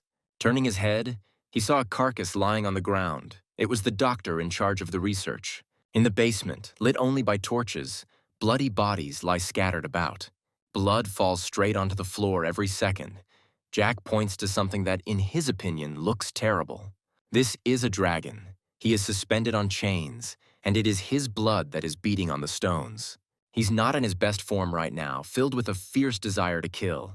Autumn is a huge, deep emotion that moves even the mana around. When asked what Jack will do, he smiles contentedly and asks to leave it to him. The mentor agrees with his initiative and will do as Jack said. Valentine stretches out his hand and begins to use magic, causing a glow to appear. She created hellfire. just like the one that struck Hankey's and his subordinates. Jack says it looks great even in this life, but it's not over yet. Covering his face with his hand, the boy sees that her hellish fire still looks like a fire. They must be on the third floor now. Who would have thought that these are the remains of a civilization that disappeared hundreds of years ago? Shaking off her hands, the mentor asks if there is anything left that she did not destroy, but she did her job perfectly. Jack turned around and stood in front of the dragon, looking at the beam in his chest. The creature didn't like this and let out a displeased growl, which Jack, on the contrary, found cute. In a past life, there was not a couple of drops of blood on the floor, but a whole pool of blood. The dragon only asked to kill him. The animal was not hanging, but lying bloody on the floor, chains wrapped around him. He was only begging for death. Smiling, Jack grabbed the handle of his ball and began to take it out of its case. Of course, everything has changed this time, but something still needs to be done, right? The frightened dragon starts to roar to scare the guy, but he jumps and swings his weapon. Jack began to swing the ball countless times, the blade leaving a mark in the air. The movements were very sharp. The chain turned into a pile of shredded pieces, which fell from above and landed near Jack's feet. The carcass of the previously hanging dragon fell, and he continued to lie there, exhausted. For some reason, Jack thought this was for the best, and he reached out and stroked the creature's head. The guy continued to sit next to the dragon. 18 years had passed. What else should he say? Leaning on his neck and continuing to hug him slightly, Jack says that he looks very exhausted. Looking at the smiling dragon, Jack sees what the man who begged him for death was like. There is silence in the room. The only sound is Jack's question, "Does the dragon want to live?" Abandoned by his parents as experimental material, once in the wrong hands, he gave up his flesh and blood. His paw is injured. A stick was stuck into it too. Does the dragon know what his condition is called? He is no better than livestock. Such a name brings tears to the dragon's eyes. They made armor from his skin and used his blood and bones for interracial experiments. If nothing worked, they tried again and again, abusing the animal. And of course, no one cared about his opinion. He was simply locked up by force. Jack continues that eventually the dragon will go crazy. One day you will lose your will. Afterwards, he will forget all the grievances and will simply pray for a quick death. Jack asks if he wants this, if he wants to be used and die. The dragon was already hysterical from his words. But the dragon has a chance. He can live in another distant place, not like this one. The boy tells him, the little dragon without a name, that his will is more important than anything else. Jack asks him one last time if he wants to live somewhere else. You can hear some kind of muttering. Due to the lack of strength, it is difficult to speak. But if he wants something, Jack asks to scream with all his heart, so that even those who abandoned him can hear. Taking a deep breath, he began to scream as loud as he could that he wanted to live. In the past, it was Jack who killed him, and in this life, this is also a possible option. In truth, he didn't want to kill him then, he just had to do it. What could be better than sending someone who has lost their soul to eternal rest? But this dragon is not the dragon from his past, and Jack is happy to help him find a new life. Then he has to kill him, and now he begs for life. The guy really wants to save him. Of course, now he even has to do it. Jack offers to go home together.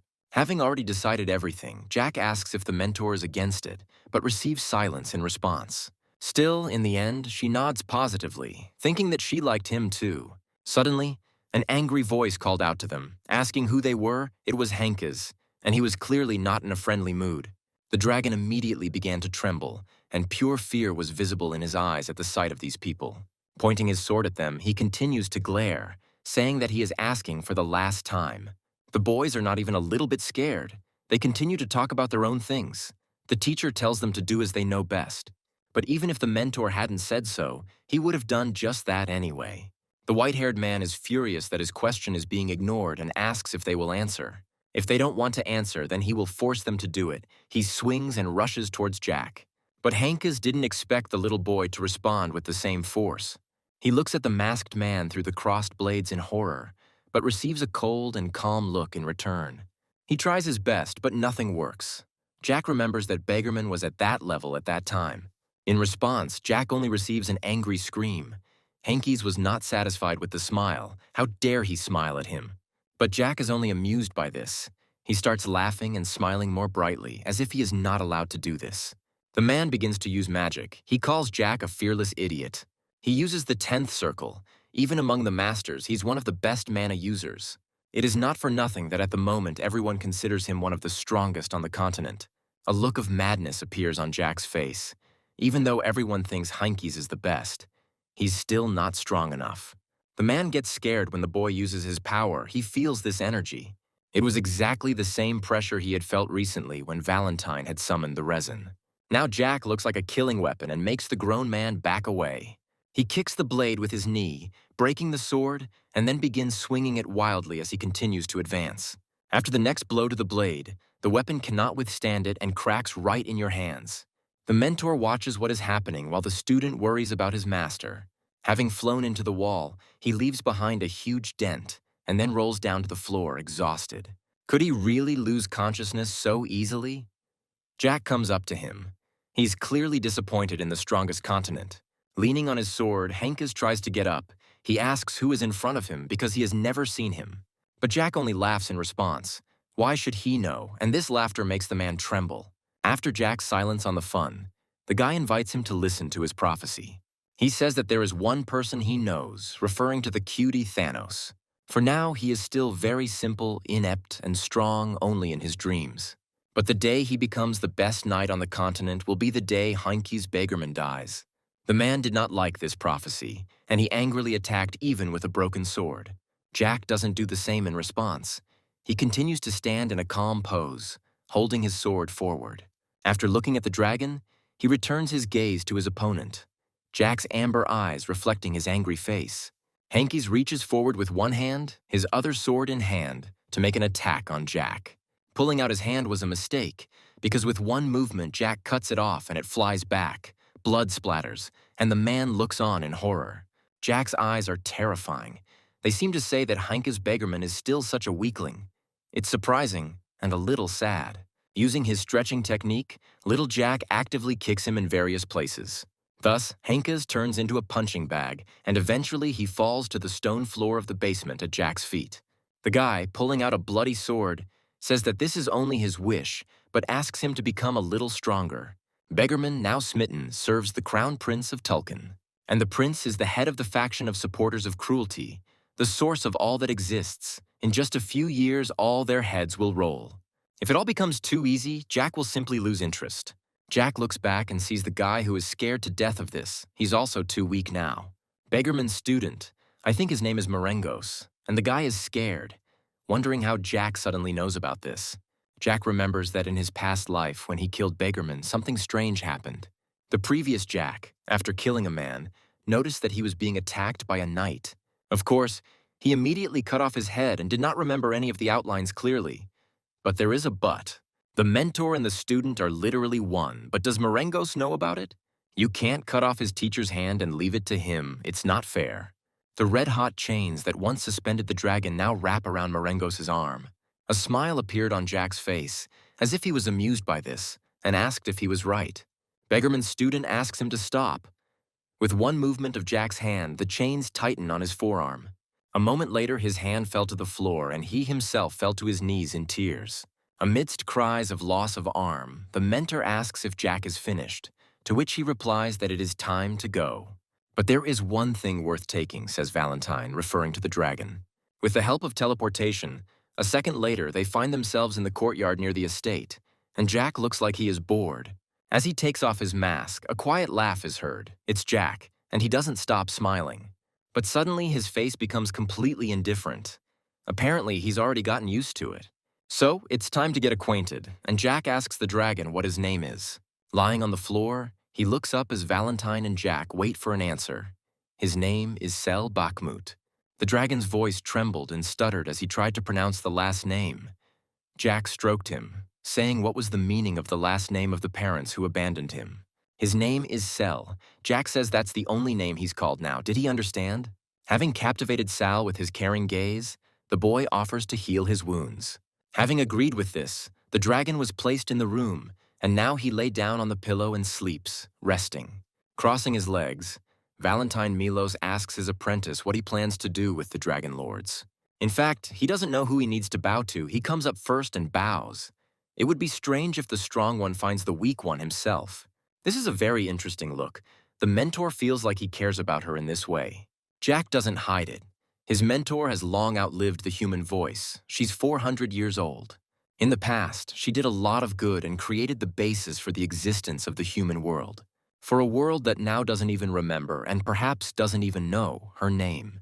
For the sake of such people, she shouldn't have interfered at all. The guy knelt down in front of her and extended his hand. Holding her hand in his, he says that he will deal with the two lords when the time comes. Valentine no longer has to sacrifice himself and his life for the sake of people. After some silence, the teacher thought about everything that had been said and decided to do just that. They were all covered in a layer of dust and smoke. The teacher got up just to go wash herself. Apparently, Jack had forgotten about such mundane actions, but wished her to refresh herself. A dirty coat hangs on a hook in the bathroom, and the mentor's fresh hair hangs down her shoulders. As soon as she gets out of the shower, Jack showers her with compliments. But in response, she advises him to wash himself too, because the guy looks unkempt. Jack takes off his shirt, his childish chest covered in scars and abrasions. To heal his wounds, he takes the elixir again, thus developing an addiction to it. Waking up, the teacher asks where the guy is going because he is not wearing sleepwear. He places a chair in front of her bed, sits down, and answers nothing. Peering out from under the blanket, she notices a wound on her face and asks if it hurts much. Suddenly, Jack turns into a child and starts complaining that he thought he would die from the pain and that he still hurts now.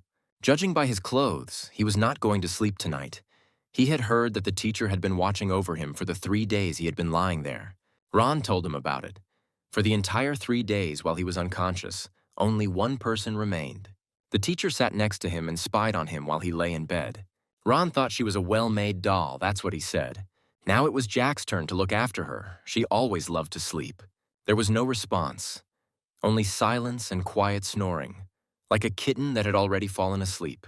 It's pitch black outside. It's already past 3 o'clock, and Jack is still sitting in the chair.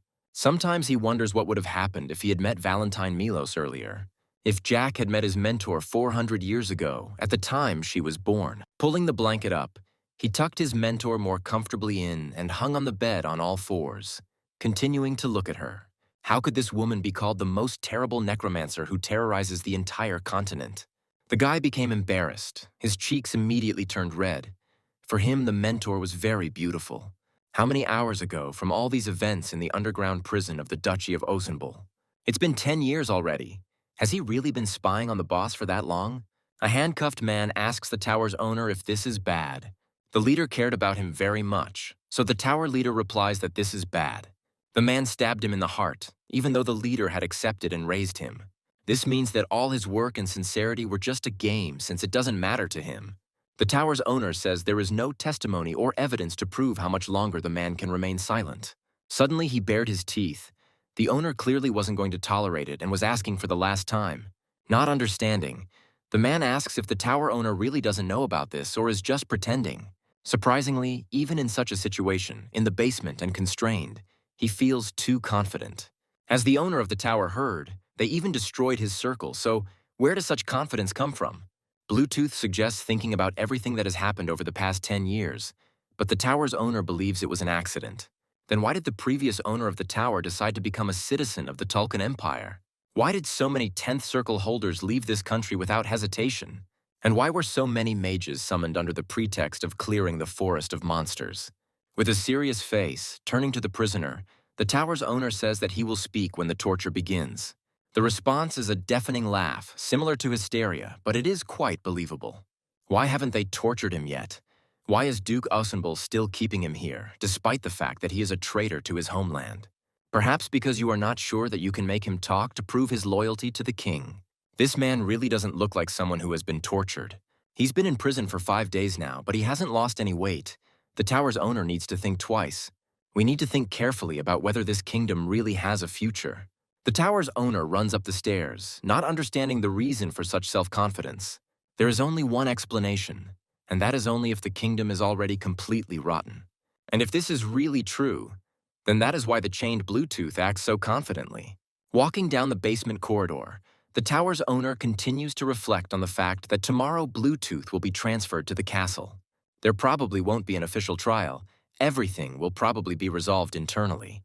But Bluetooth, surprisingly, is not at all scared, but on the contrary is absolutely confident in himself. The owner of the tower had a thought. Did the man really brazenly believe that he could survive? 4 hours later, the very fire that had enabled Dietrich to calmly attack Jack started in the underground prison. The man who was the owner of the tower immediately rushed to where the grate was. Seeing something terrible, he lost the power of speech and fell exhausted to his knees. This is unlikely to be camouflage. Bluetooth definitely died, or rather burned in a fire. What is even happening? And then, this morning, no matter how much Jack thinks, this dragon stands out too much. Charlotte is not very happy to see such a creature, but when did the master get so many allies? Thanos nervously pokes his finger at the animal and asks if it really is a dragon. Jack replies that it is of course him, and a chill runs down Thanos' spine. Apparently he sees a dragon for the first time. The dragon that was supposed to die and disappear is now here, along with everyone else. For Jack, it's a surprising realization that not everything people know is true. The little girl reared up near Cell like a cat defending itself from attack. Jack touches Charlotte's hand to calm her down and asks her not to look at the dragon so angrily. He's not like the Galactus she remembers. He's not angry, and he's not going to kill her. The girl agrees and immediately apologizes. But now the boy notices what is happening to the dragon. Cell is worried. Jack takes his trembling little face and reassures him that no one will eat him here. In fact, an ordinary sword would never be able to harm a dragon. It is not for nothing that such terrifying creatures are called blessed animals. Most likely, it was Henkes Bagerman who used Sal's body for experiments. But Jack was able to give him a good beating for everything he had ever done. Naturally, Cell is now afraid of him after seeing what he did to his martyr. The dragon looks so strange, as if Jack looks different after sleeping, of course. He's a handsome guy. Removing his hands from his face, he immediately bows his head. One could say that this is how he expresses submission. In his past life, Cell almost lost himself, lay in blood, powerless, and didn't want anything. But now, Jack thought that he would be better off than 10 years ago. But this is not true at all. He feels so sorry for Sal that the guy can't move away from him and continues to stroke his face. As far as he knows, the dragon should be about 8 years old now. If you think about it, only unfortunate creatures in need of help gathered around Jack. Having created some kind of circle, the mentor uses magic and directs it at the dragon. The creature is surprised. In just a second, with the help of the mentor, his paws were in perfect condition. It's amazing that such an injury can be cured in just a minute, which impressed 3 guys at once. As if reading Jack's mind, Valentine also notices that, as expected, Cell stands out too much. Although the limbs and the entire dragon as a whole have already been healed, the mentor continues to do something. This causes the creature to start screaming in distress, not quite understanding what is happening. Suddenly, the dragon's limbs turn into human ones, and soon a cute girl stands in front of them. She has become a polymorph. The mentor is glad that she won't stand out so much now, and a frightened Charlotte clung to the same Thanos. Now the mentor looks like an ordinary person, the gentleman notes. She is simply shining, and you want to look at this light. Jack focuses his gaze on her. This, of course, is noticed by the mentor, and she reminds them that today is the beginning of the semester ceremony. Jack absolutely needs to go to it. Charlotte and Thanos too, and they don't mind. Looking at Cell, Jack warns her that they will be back soon and asks her to rest. At the last moment, he remembered an important question. What do dragons eat? Attempts begin to guess their preferences, for example, fish or meat. It is unlikely that they are vegetarians. At the mention of steak, the girl's eyes lit up, and although it was clear that she didn't understand anything, she clearly liked it. Jack would like to ask what they fed her in the dungeon, but it's better not to. Touching her shoulder, the gentleman says that he will ask the cook to cook something for her and let her try it. There's also a task for her. The view from the roof is cool, and if Cell gets bored, let her go up and think about what she'll do next. Many years ago, before all these events, a country called Tesla appeared. The academy was also founded at that time and managed to cultivate many talents. Addressing his students, the old man says that nothing in the world is eternal. Everything eventually declines and disappears. These words surprised Jack. They were different. This was not what he heard in his past life. His words were that they were the hope of the kingdom. He wanted to be confident in himself and focus on his studies. But now the old man continues that the same thing is happening with the current generation. It is not visible from the outside, but the kingdom casts a very dark shadow. The students of the academy sit in bewilderment. No one understands what the old man is talking about now. But his words are true, because yesterday the mentor blew up that terrible laboratory. Two-thirds of the 10th circle holders in Tulkun are still supporters of the Hard Party. Of course, in the battle for the throne of Tulkun, it will be they, those whose hands are covered in blood, who will win. And in a few years, a war will definitely begin between people with different views. Judging by the old man's speech, he knows a lot. Perhaps he heard something similar from Bluetooth. The speech continues. Their kingdom was built on the blood and sweat of their noble ancestors who gave their lives for them. Their ancestors were very resilient, and so are they now. So let them remain so throughout their entire journey. All these guys listening to the instructive speech are dear students of this academy. Afterwards, all the students of the academy went out into the courtyard and began to do their own things. A tired Jack pulls himself up after sitting for a long time. There are no classes or events on the opening day. It looks like this is how it will all end. Maybe Jack should go visit the old man. He should thank him for the house. He really liked it. Suddenly, the guy comes to his senses and notices a familiar silhouette in the crowd. Without hesitation, Jack shouts joyfully, calling out to his brother, who shudders at his voice. Joyfully waving his hand, he asks when his beloved older brother arrived, but he quietly replies that it was yesterday. Jack's touch makes the older boy flinch and move away, ignoring his taunts that he looks fine because he can apparently drink water again. Patting him on the back, Jack asks him to at least say hello to his brother. Squeezing his hand, he justifies his actions by saying that the same blood flows in them. Jack looks at the elder with an angry look, threatening that if he doesn't answer, he will twist his limbs. To the stifled no, Jack warns that if he hadn't responded, he would have been finished off right there on the spot. Afterwards, in order to hide their dialogue, he says in front of everyone that it seems he has kept him too long and pats him on the shoulder in a friendly way. Jack lets him go to his friends, but Palon instead runs away, causing Jack to sigh. Charlotte arrives and, looking after the running guy, asks the boss if these are his friends or something. The guy replies no, never, which makes the girl doubt because he just said that they are blood brothers. Yes, but not everyone you are related to by blood will be your family. Charlotte gives him a mysterious look in response, which makes you wonder what she's thinking about. Her question takes Jack by surprise. Who is she to him? In addition, she presses on pity with her cute face. This confuses the guy. What kind of nonsense is this? Has she already started puberty or something? But the answer is still that, of course, she is his family, which makes the little girl happy. And even if this sounds like consolation, these are not empty words, but 100% truth. When Jack considers someone his own, they are like family to him, someone he cares about and is responsible for. All these people are, of course, his friends, and now he stands before its members, the mentor and Thanos. Yeah, he clearly shouldn't be with that idiot in the company of arrogant people. Jack should be with people who have a mentor next to them, those who have a big soul. Palon is told that the guy who was talking to him is strange and doesn't seem like he's his little brother. Jack gave his older brother's friends the impression that he looked like a moron. The strange thing is that if you look at them together, you could mistake Palon for a moron, which makes the veins on the elder's face bulge. The guy's behavior seems strange, and his friend notes that he would usually get furious at such words. Thoughts about his younger brother irritate him. Palon doesn't understand why he's afraid of him at all. He, this scoundrel, was still the elder's toy, but in one moment everything changed. These thoughts make Palon quicken his pace and break away from the group, causing even more misunderstanding. This behavior makes the guy suspect that the guy is bipolar. In general, they make up all sorts of things. It turns out that an enraged Palon ran to his brother to put everything in its place. Jack reacts confidently to the unpleasant call, causing the elder to become frightened and step back.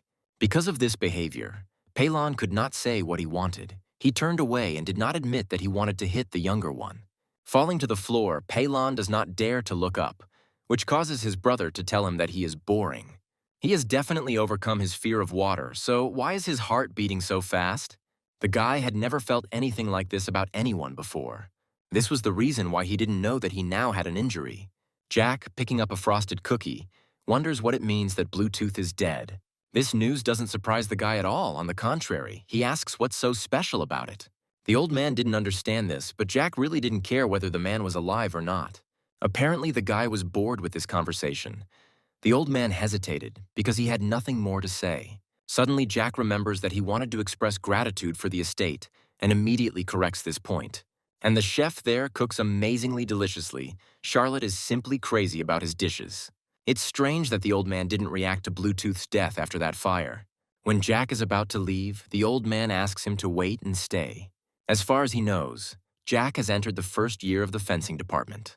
The cookies almost flew out of his mouth when he heard the offer to transfer to the Faculty of Magic. It seems that the owner of the tower asked the old man about this, and he doesn't hide it. In any case, Jack had no intention of attending classes. It was just that sooner or later the Academy's laws would be revised. The old man's students recently visited him and started an interesting conversation with him. It was the students from the student council who reported that there were students like Jack who were using the shortcut method and not attending classes. The words made Jack think, "The Academy's laws will be revised in the second semester of next year." And conversations about this have already begun. The old man says that he will have to attend absolutely all classes. However, if the boy transfers to the Faculty of Magic, the old man will reduce the time he spends on classes. Of course, he needs a document about graduating from the academy, but he really doesn't want to attend classes. Would it help the other students to have someone like Jack, a narcissist, studying with them? They will have to put up with his character, but Jack agrees on one condition. He will attend classes once a week, but the old man himself said that he would shorten the training time. After touching his beard and thinking, Jack was asked if it wasn't too little. Blinking an eye, the gesture supposedly agreed upon, the old man settles on 3 days a week. Jack has no plans to attend classes at all. He stands his ground. There's nothing to teach him, and he has the best mentor. Isn't it funny that he can't learn anything here? Then why did Jack enroll in their academy and even look for a house nearby? Having handed the cookie to the mentor, the guy admits that all he needs from the academy is a certificate. Surprised that the old man had heard correctly, he asked again about the certificate and the goal of entering the academy's treasury. This place in the Tesla empire, a graduate of the academy is given not only a document of completion of training, but something else as well. Some other things are armor, cloak, staff, sword, and so on. Inside the treasury are magical weapons with a 400-year history.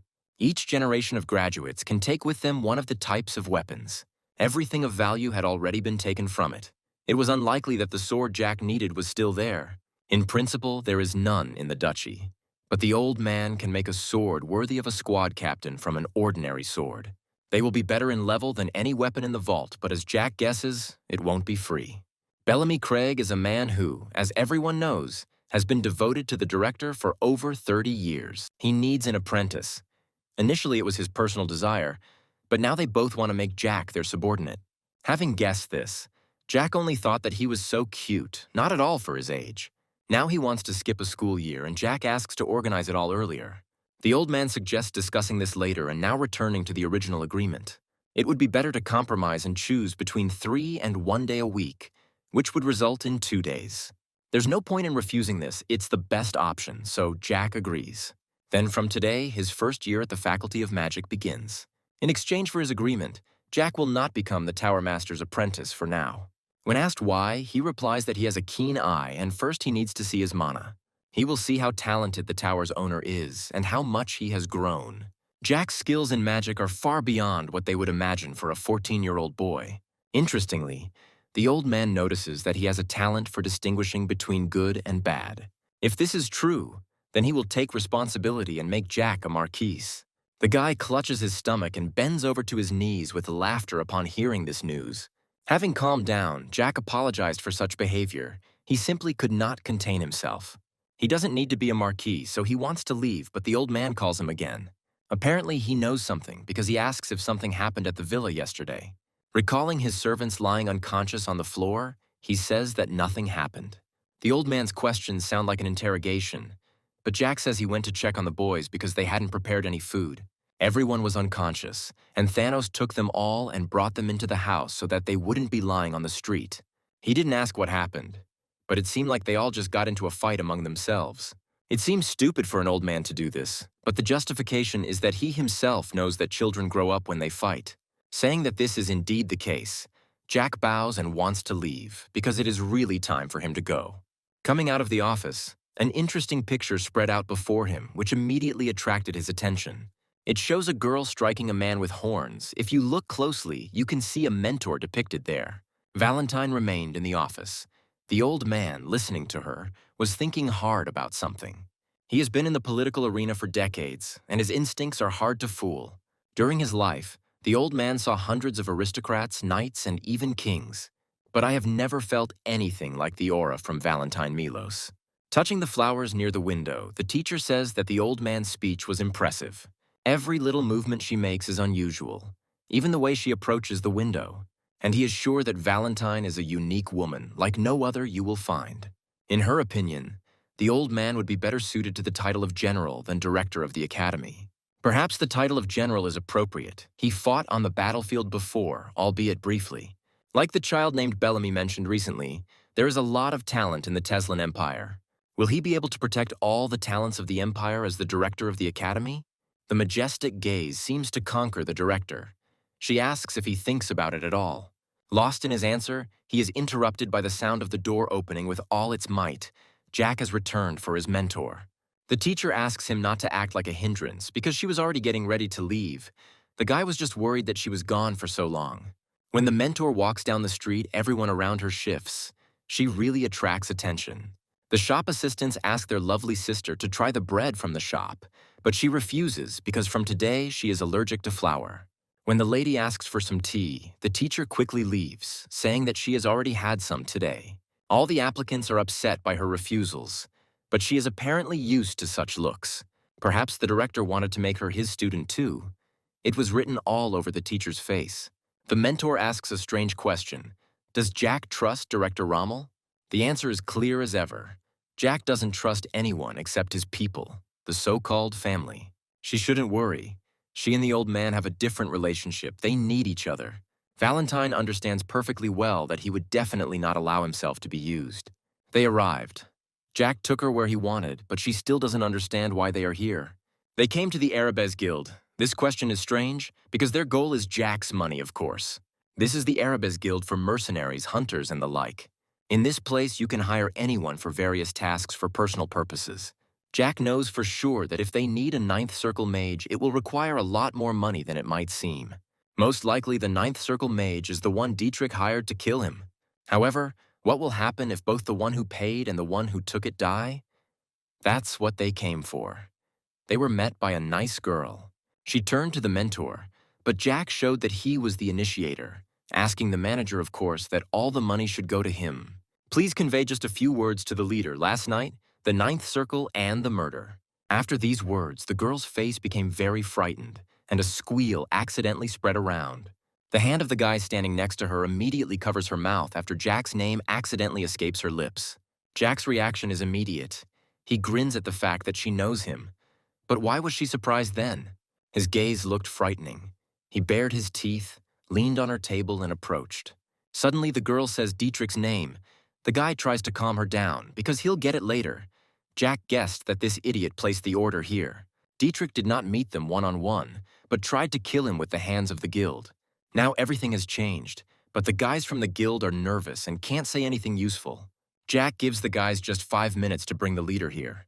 Having set the hourglass, time began to flow, and when it expired, Jack would not care that they were the Arabes Guild and would wipe them off the face of this continent. This situation was incomprehensible to the mentor. He was seriously planning to destroy this guild. Jack sighs. He didn't think he'd have to explain this to his mentor. Many of the groups that call themselves guilds in our empire, and the guilds that use the word adventurers, are not that important. However, they are intermediaries and not independent institutions. They can be considered simply informants. The mentor is surprised at how the world has changed. In fact, Jack came to find out who exactly Dietrich paid. And the mentor just saw the reaction of that employee when she saw Jack. It's just that the employee knows about him, and now she's very surprised that he is still alive. If an aristocrat submits a request to assassinate another aristocrat through an agency, it literally means that he is telling the whole world that he will be killed. That's why Jack initially thought that Dietrich and the killer had met in person. Who knew that he would use the services of an intermediary? Dietrich is an even bigger idiot than anyone thought. Everyone here looks at Jack as if they saw a dead man come back to life. Those who tried to kill him, those who wanted to make some money, showed this place to Dietrich. But Jack doesn't care about all these people. They are all the same to him. From this situation, the mentor begins to understand a little about what his life was like. The employee opens the door and approaches the manager with fear. A man, with his legs folded, eats grapes and does not understand what has already happened. His face twisted when the man was informed that Jack Ballantyre had come to see them. His brows furrowed, his eyes dimmed, and the leader really couldn't understand why he was still alive. When asked if the employee had misunderstood, she replied that the young man had not introduced himself, but that she was absolutely certain. Clutching her skirt in stress, the girl relays Jack's few words to the manager. He also adds that if he doesn't come in 5 minutes, Jack will wipe them off the face of the earth. In his 34 years, he had heard a lot while on his way to becoming the leader of the guild. So much time has passed, but this is the first time such a situation has happened. The Fentanyl Guild. Those are the guys in the plague masks who attacked Jack. This is a group of assassins that never makes mistakes. Its leader is a ninth circle mage. But his target is still alive. The leader wipes his hands on his trousers. There is no time to think. I need to go to the young master since he is expected. As the sand is about to spill down, Jack responds to a knock on the stairs and immediately receives an apology for the wait. The leader says he is glad to meet him and introduces himself, saying that his name is Abero and he is the head of the Arabes Guild. The boys sat down opposite each other. Jack refused tea and wanted to get straight to business. Abero wonders what the young gentleman is talking about. Did he come to submit an application? Jack folds his arms and states that this is just a start, but yes, it is clear from his eyes that Abero already senses the money that will soon be in his pocket. But this is very much in vain, because Jack begins to talk about how someone tried to kill him last night. The guy asks if an order to kill him was placed through the guild. The guild leader agrees, no remorse, so he doesn't have to hide it. It seems that by imperial law, the Adventurers Guild is an intermediary that connects the client and the mercenary, receiving a fee for it. And although the man replies that this is not entirely true, Jack gets the gist. The leader warns that their guild is protected by law. True, mercenaries need work. They are sought after by those who want to do their work with someone else's hands, which is why adventurers' guilds were created, connecting clients with contractors across the country. The Arabes Guild is the largest mid-sized organization in the Teslan Empire, and its leader is in hiding, rumored to even be a member of the imperial family. It's simple. You can imagine how much the person who wanted to kill Jack paid. After all, he was a mercenary from the Fentanyl Guild. Abero adds that they themselves don't know what the exact amount was, which makes Jack frown. He came to talk about exactly this, about the price of his life, which surprises the manager. Kicking the air with his foot, he says that he needs full information about the amount and payment. Jack's furious, frightening eyes make you nervous. He doesn't like to repeat things twice because he understood everything right away. In response, all he heard was yapping that it was all so unclear and that his frowning mentor was watching him.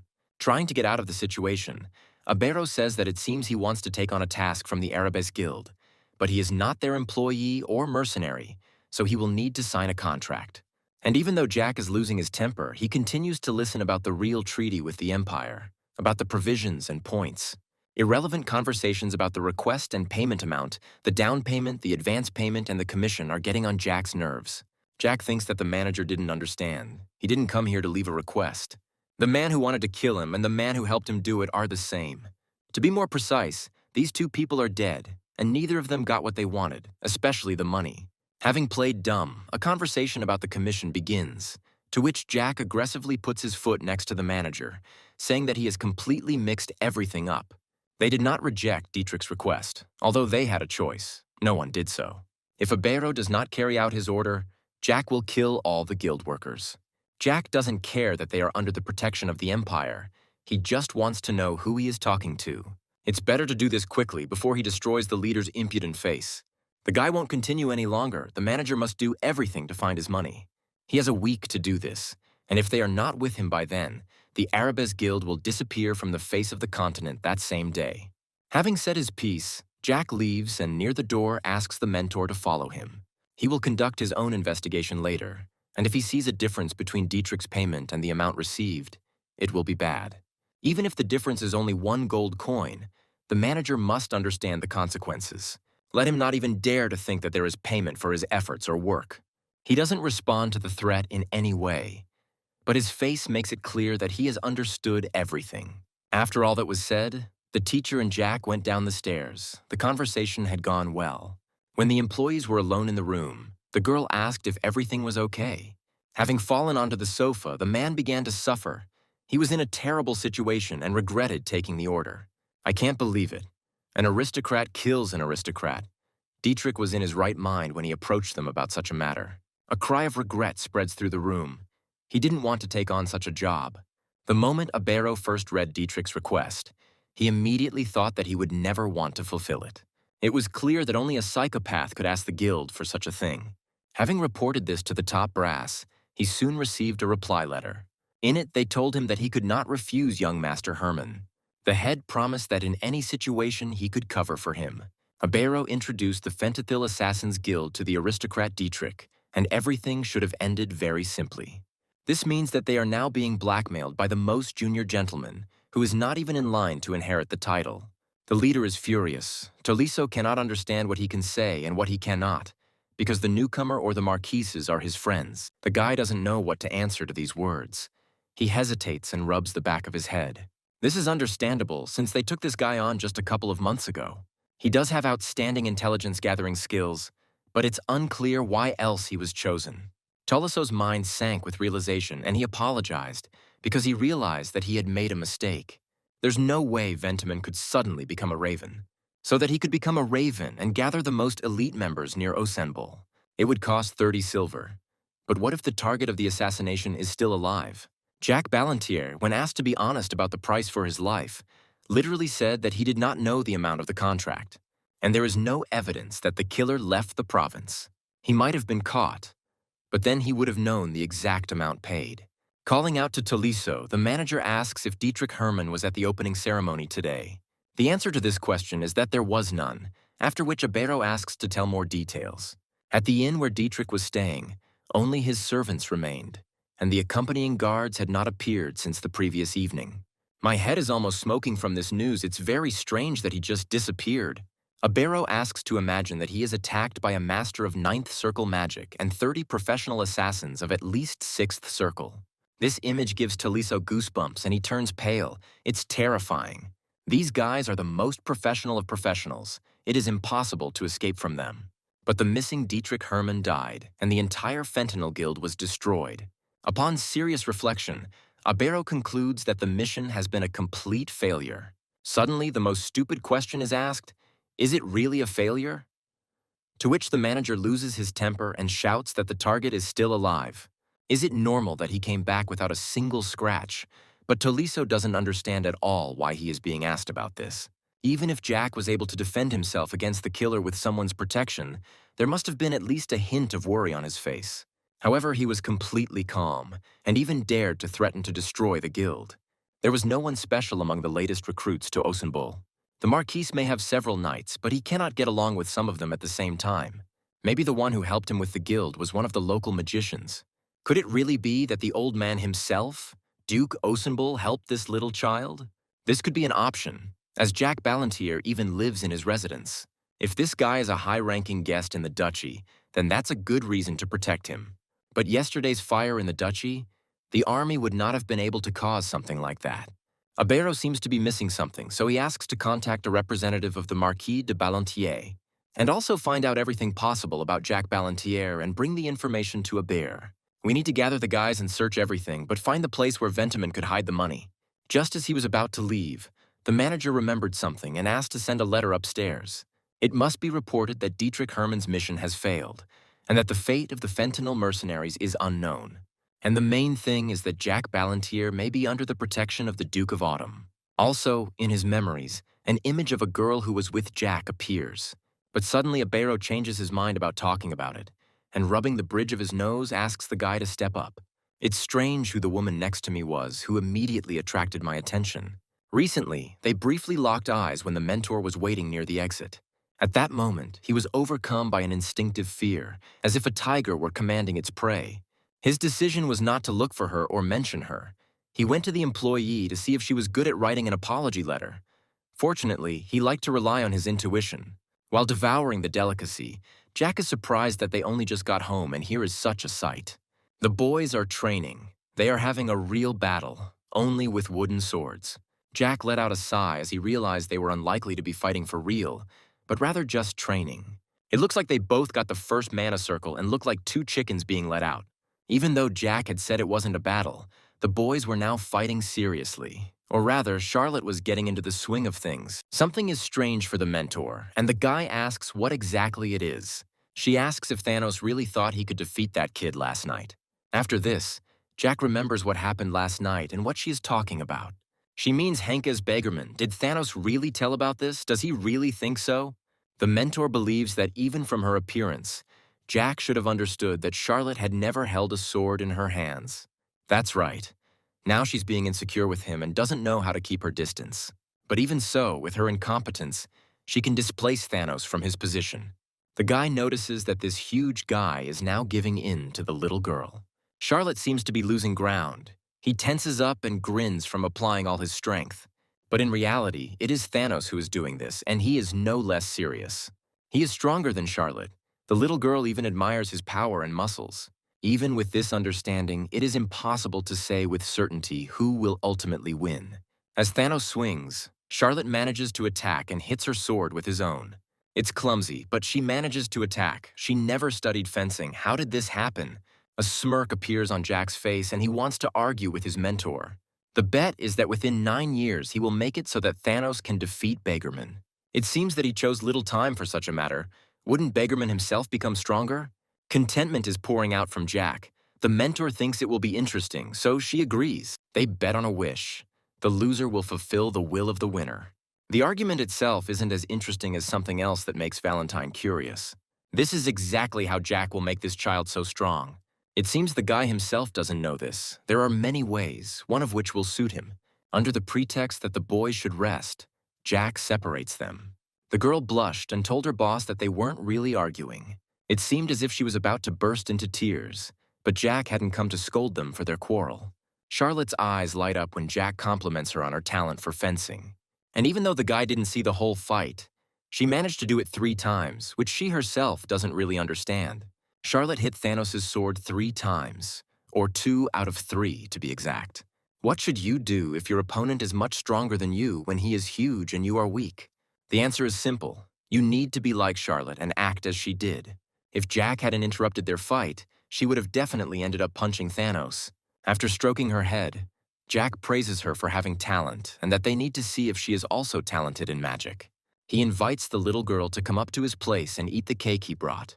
She can also play with Cell, who is currently on the roof of the estate, requests that Charlotte leave to speak with Thanos. In gratitude, she bows almost to the floor, and it is unclear where the little one learned to do this. Jack asks if Thanos knows he lost and is told he does. It's a shame for Thanos that Charlotte is so good at it. She has a talent for close combat. Unlike him, and he knows it, which is why his face grows dull and his eyes look at the floor. It's quite easy to figure out how to turn around a situation when you're losing ground, and Charlotte did it twice. Thanos was confused and did not understand how to repel her attack. Jack sharply clenched his fist. Another minute, if Jack hadn't intervened, this giant would have been lying on the ground. There is only silence in response, tears welling up in his eyes. But Thanos holds on while he is being questioned. Stubbornness and selfishness. He means Charlotte. She's physically small and looks harmless. But such a little thing was able to understand his strength, come up with a tactic and repel his attack. The guy mumbles, unable to figure out what he should do in this situation. It's simple. Thanos needs to change his sword technique or his power so he doesn't lose control so easily. But he didn't do that. He just continued swinging his sword as before. This won't do, so Jack suggests killing Thanos just once. This phrase really scares the guy, but he wants to train properly. There are no buts in this. He wanted to become the strongest on the continent. For this, he will have to try. But Thanos seems more like he is causing inconvenience to everyone. Jack had already told him that he would have to try, and Jack put his hand on the guy's shoulder. This means that for the sake of his goal, he must even be ready to die. But Jack wants an answer, so he asks again if Thanos is willing to try that hard. Feeling the sword in his hand, the guy tensed up and still answered that he was ready. Apparently, this was a question to show off. He doesn't ask the mentor to leave, but rather to help, hinting at an argument. Still, she's interested in why Jack would like to use an illusion inside the magic circle. The mentor guesses that he wants to change the path of magic and create a training partner for this boy. This proves that he is truly an unusual person, since she immediately guessed his intentions. It will take a lot of mana to create an illusion that looks like a real person.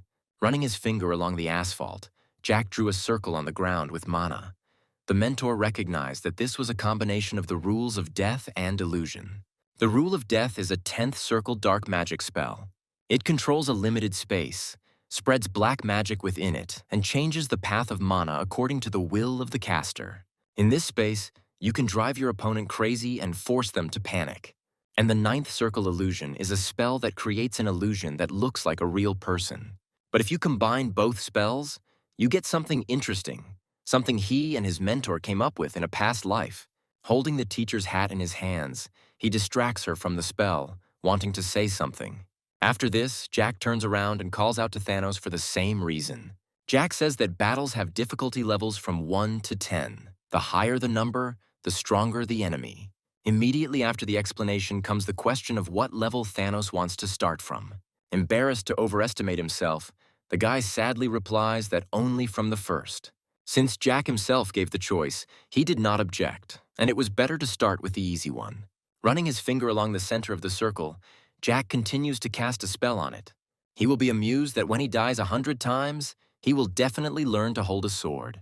After the mentor has finished her work, Jack tells the boy to enter the circle. After a brief hesitation, Thanos finally steps into the circle and falls into a trance. The mentor asks an interesting question. Who did Jack make into Thanos' opponent? The guy leans towards the woman's ear and says something, but in a whisper. The answer is astonishing, and Valentine does not hide it. On the contrary, he shows his emotion in full. Winking, Jack says that they will deal with such an enemy in less than 9 years. This smirk mixed with the gesture makes the mentor say that Jack is a terrible person, but he hears this very often. Looking around, Thanos doesn't understand where he is. There is only darkness around. Hearing a sound behind him, he turns around and sees a man in front of him holding a sword. Looking at him closely, Thanos remembers that he has seen him somewhere. As soon as the man opened his eyes, he immediately saw Jack's face in front of him. This is a grown gentleman, but he did not utter a word, but swung his sword in his direction. Realizing what was happening, Thanos assumed a fighting stance. This was apparently training. After this, the past Jack immediately takes off and flies into battle. This is impossible not to notice, which is why the guy puts his sword in front of him, preparing to defend himself. He tried so hard to concentrate his strength that a grin appeared on his face.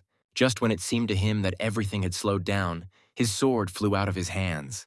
He realized that the previous Jack would cut off his head without regret, and he did it. After this, Thanos woke up on the tiles in the courtyard, out of breath and scared. He clutches his neck to check if his head is still in place, and Jack's question about what happened makes his body go numb. A piercing scream of horror is heard. Thanos is frightened by the still little Jack, which was to be expected. Jack holds out his hand and pretends not to understand why he is so afraid. Thanos grabs himself to rise and asks who was in the circle, but it is just an illusion. The guy didn't understand at all what the gentleman meant, which is why he repeated that it was illusion magic.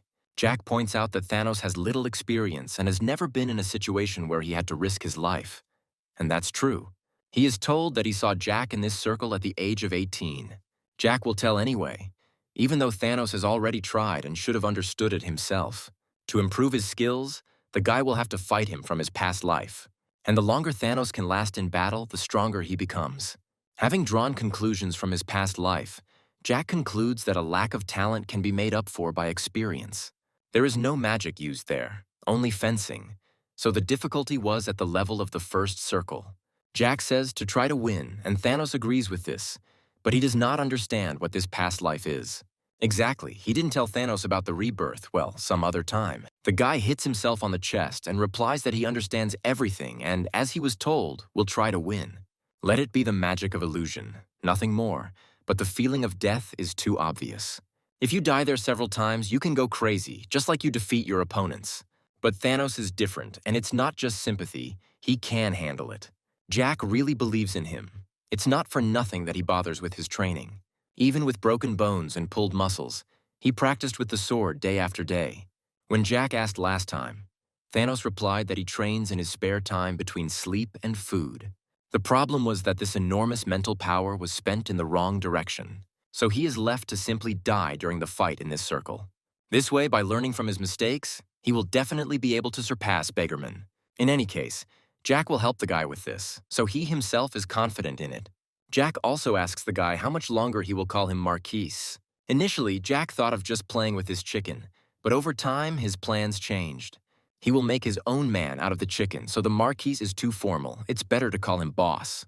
Still, this form makes Thanos uncomfortable. He wants to object, and he does it politely. Asks if he can call him young master, which makes you think. Jack didn't object, patted him on the back, and agreed to do whatever was most convenient for him. Thanos' face turns red from this gesture, and then he smiles and says that he relies on his master. Jack doesn't turn around at this, but continues walking, only calling Thanos to him so that he would hurry up. Walking up the steps, the girl thinks and does not understand what she did wrong. Charlotte waited for her boss after the ceremony, but he never came. And then she saw Thanos nearby. She wanted to ask him to teach her how to fence. But when the boss came, you could feel something in him. Even though Charlotte received a compliment, there was something wrong with it. He seemed a little angry, even though there was a comforting smile on his face. Maybe because they had a duel without his permission, she thinks she will need to apologize to him. Rising up, she suddenly sees a girl standing in front of her. It was noticeable that she was scared, and then suddenly she fell to her knees and bowed to the floor. Valactus, the dragon who used Charlotte and her mother as toys and called himself her uncle. Now she hates dragons and showed it in every possible way when she met Cell. But the first thing the boss said was that she was not at all like Valactus. The girl's body was shaking. She felt guilty for not knowing that Charlotte was coming here.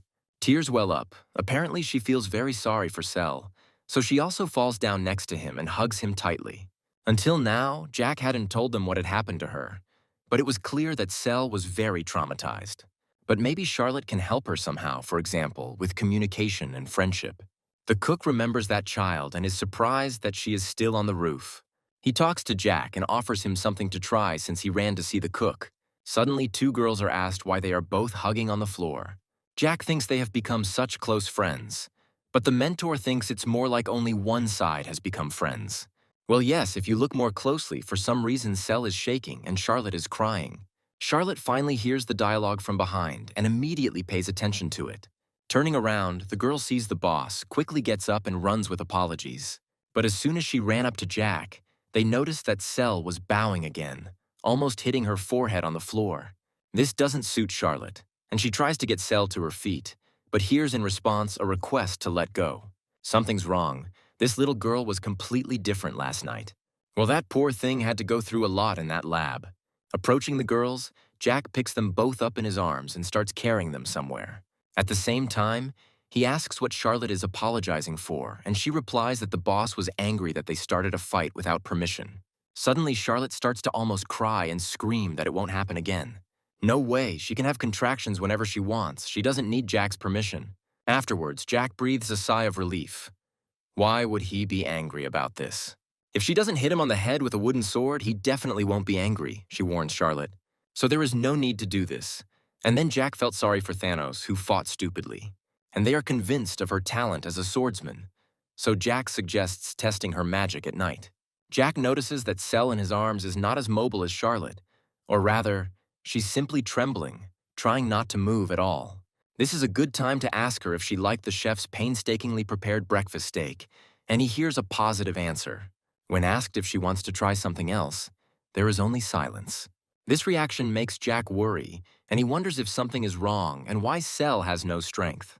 Yesterday, when he freed her, she resisted so much. A day passed, but she managed to change a lot. She shakes her head from side to side, saying that she doesn't feel bad, and begins a sentence about a blackened demon.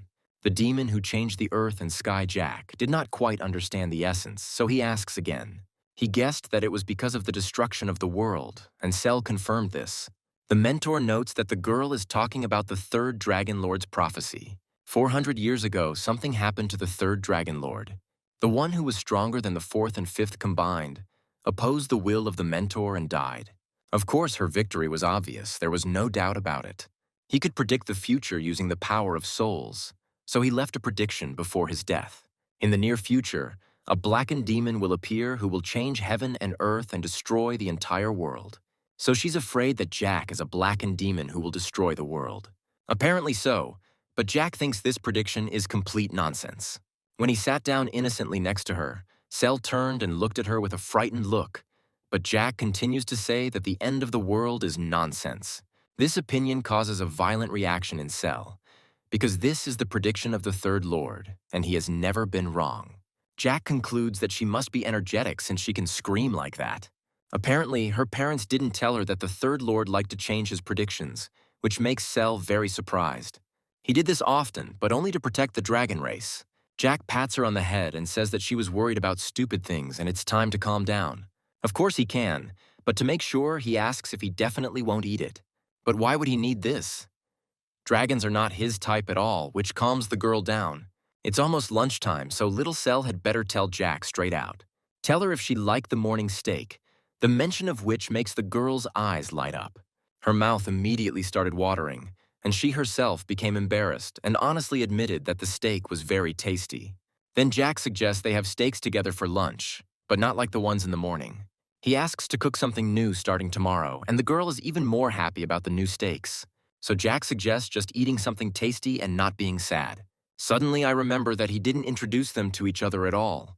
Of course, they already know each other, but he still imagines Charlotte and that she will become the queen of the vampires.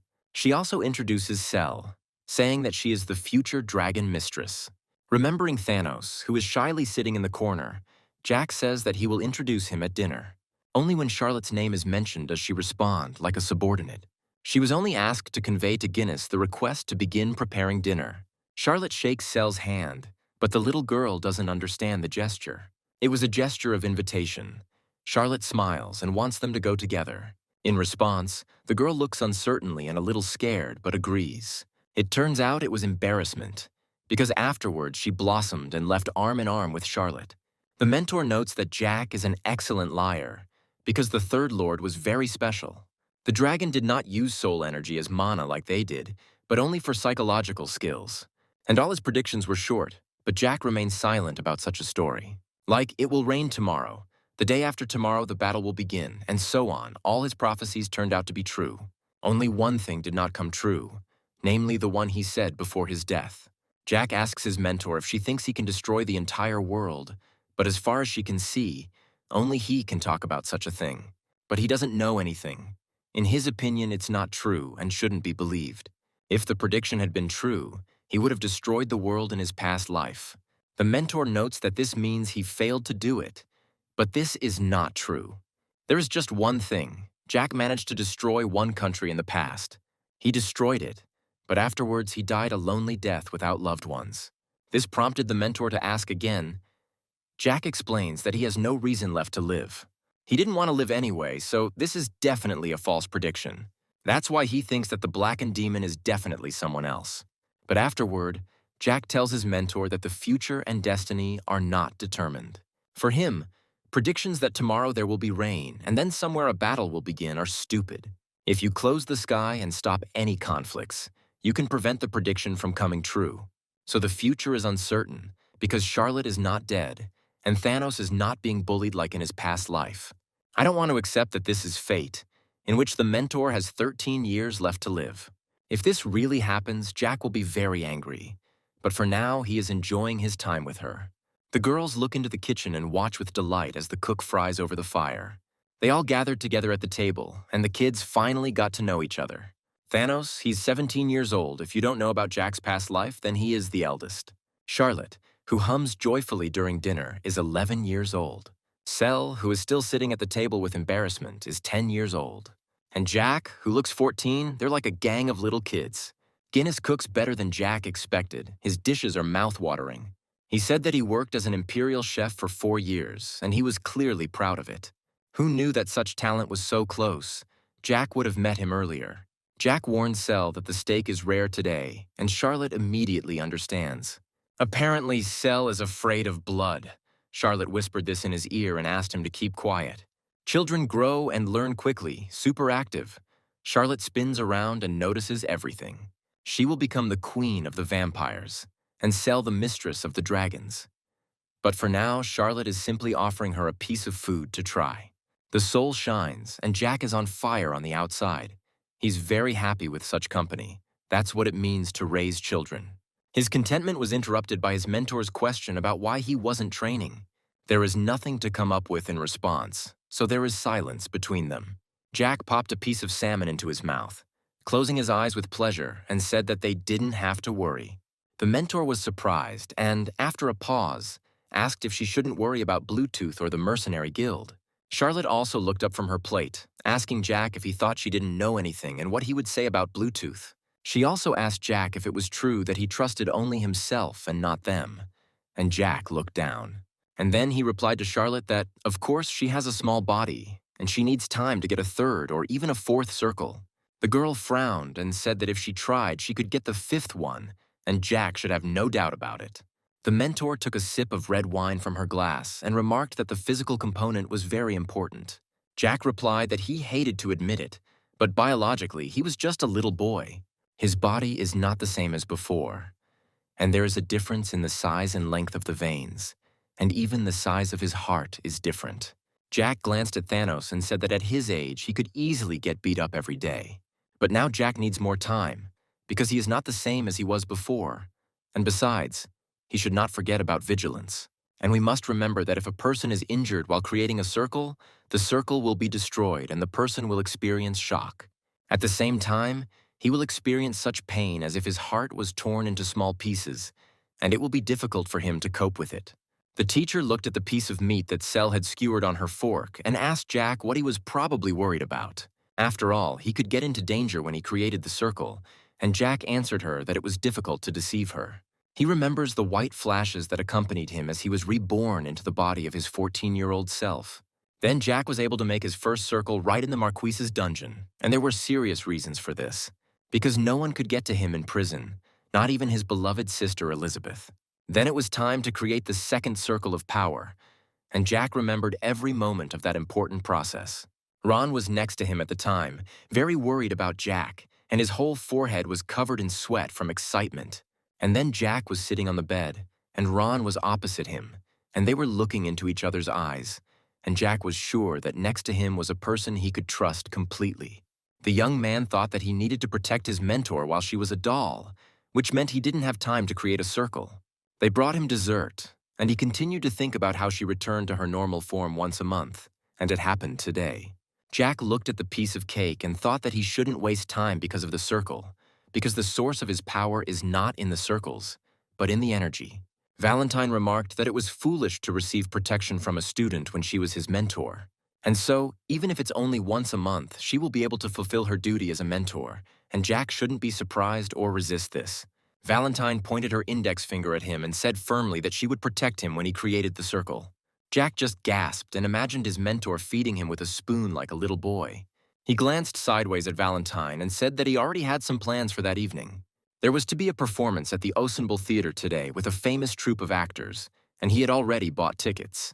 Jack said he really wanted to go and see the show and looked down guiltily. The mentor slammed her hand on the table and shouted that she only returned to her true form once a month and could protect him. She couldn't understand why Jack was trying to refuse it, and he turned away from her in embarrassment and muttered that he couldn't win her over. But since he realized that nothing could be done, he raised himself up, leaning on the tabletop, and said that it was now 1 o'clock in the afternoon. So everything had to be done in 5 hours, and everyone continued to eat dessert in surprise and thoughtfulness. No one understood what Jack had in mind, but he continued that they would go to the theater together that evening. There was no limit to their joy. They found out what Jack's goal was, and no one imagined that he was going to lead them there. At this time, in the Arabes Guild, they read a letter that stated what the fee for killing Jack was supposed to be, and it turned out to be 500,000 gold. Abero, the head of the guild, was surprised and asked Tolisso again whether they really had to pay so much for the murder of one person, and he replied that the client had personally made this order. Abero's eyes widened. He tensed up and said that young Master Herman really was a complete psycho. Dietrich was willing to pay 500,000 gold pieces for the murder of Jack Ballantier, and this was an incredible, unthinkable sum. It should be taken into account that the Marquis's annual budget is about 3,000 gold coins. That is, tens of times less. Therefore, it was incomprehensible to him how the young Marquis Herman was able to find such a huge amount of money and pay it off in one go. But Tolisso replied that in order to kill one person, Mr. Dietrich had borrowed 200,000 in the name of the House of Herman. He received the remaining 300 immediately, which is how he got these 500,000 gold coins. But the head of the guild still had questions.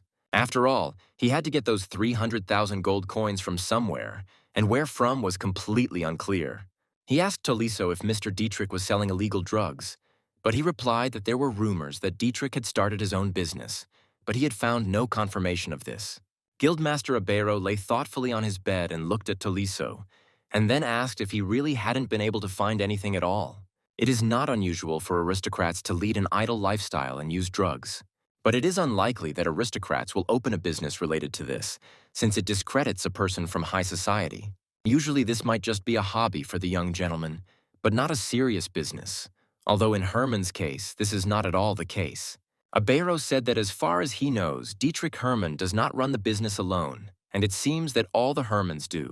He looked again at the piece of paper from the letter that stated the amount of money due for murder and, chuckling, said that it was interesting. Abero suggested that perhaps Dietrich was simply acting on behalf of the Germans and was doing nothing himself. They have distribution routes all over the country, and the guild leader wondered how far they had gone. Tolisso wondered out loud that Abero had understood so much just by looking at the document once, and scratched his head. The guild leader yawned and confirmed that he knew everything, after which he asked Tolisso how far they had gone. Tolisso replied that he had not yet found out everything, and after a pause, asked whether further investigation was needed. Abero continued to lie on his bed, thoughtfully examining the nails on his hand, and did not answer. The business of selling prohibited elixirs is impossible without the support of a ducal or royal family, and this meant that Abero rose sharply on the bed. The sheets of paper fell to the floor, and Tolisso mechanically looked at them. The guild leader said that there was no need to investigate any further and that it was important to deal with the payment, after which he asked Tolisso if he had found it, and he replied that only half had been found. Abero asked thoughtfully, and upon hearing the same answer, he said that now everything was completely clear to him. The assassination attempt was unsuccessful and failed, and the Fentanyl Assassins Guild was destroyed. Otherwise, Abero's informants would have found out about this long ago and would not have let them go so easily. Ventamin hid his money after dividing it, which is why Tolisso only found half. Abero said that the other half would not be so difficult to find, but then he realized that he was hungry and that he needed to go buy food. He told Tolisso that he understood everything and that he should continue the search and order the boys to join him. Tolisso asked hesitantly why they needed to hide this from the top and smiled sheepishly. He didn't know if they needed to do this. Abero replied that they would not hide it, but that they simply needed to resolve everything themselves so as not to add problems to the top brass. The guild leader added that the top brass were too busy, and Tolisso aloud admired his wisdom. And Abero thought it was a good thing he was such a fool. Soon, Abero went out into the city and went to the market to buy food. There he reached the baker's shop, a fat man with a gray hair and mustache. He simply burst into a smile when he saw him, and Abero asked the baker, Mr. Martin, to wrap up 10 buns for him to take home. And while the baker was taking hot buns out of the oven, the head of the guild was pondering Tolisso's words, wondering if they were hiding anything from the higher-ups, and grumbling that he couldn't trust them. Jack's threat was real, so he needed to find the money at all costs to keep his head.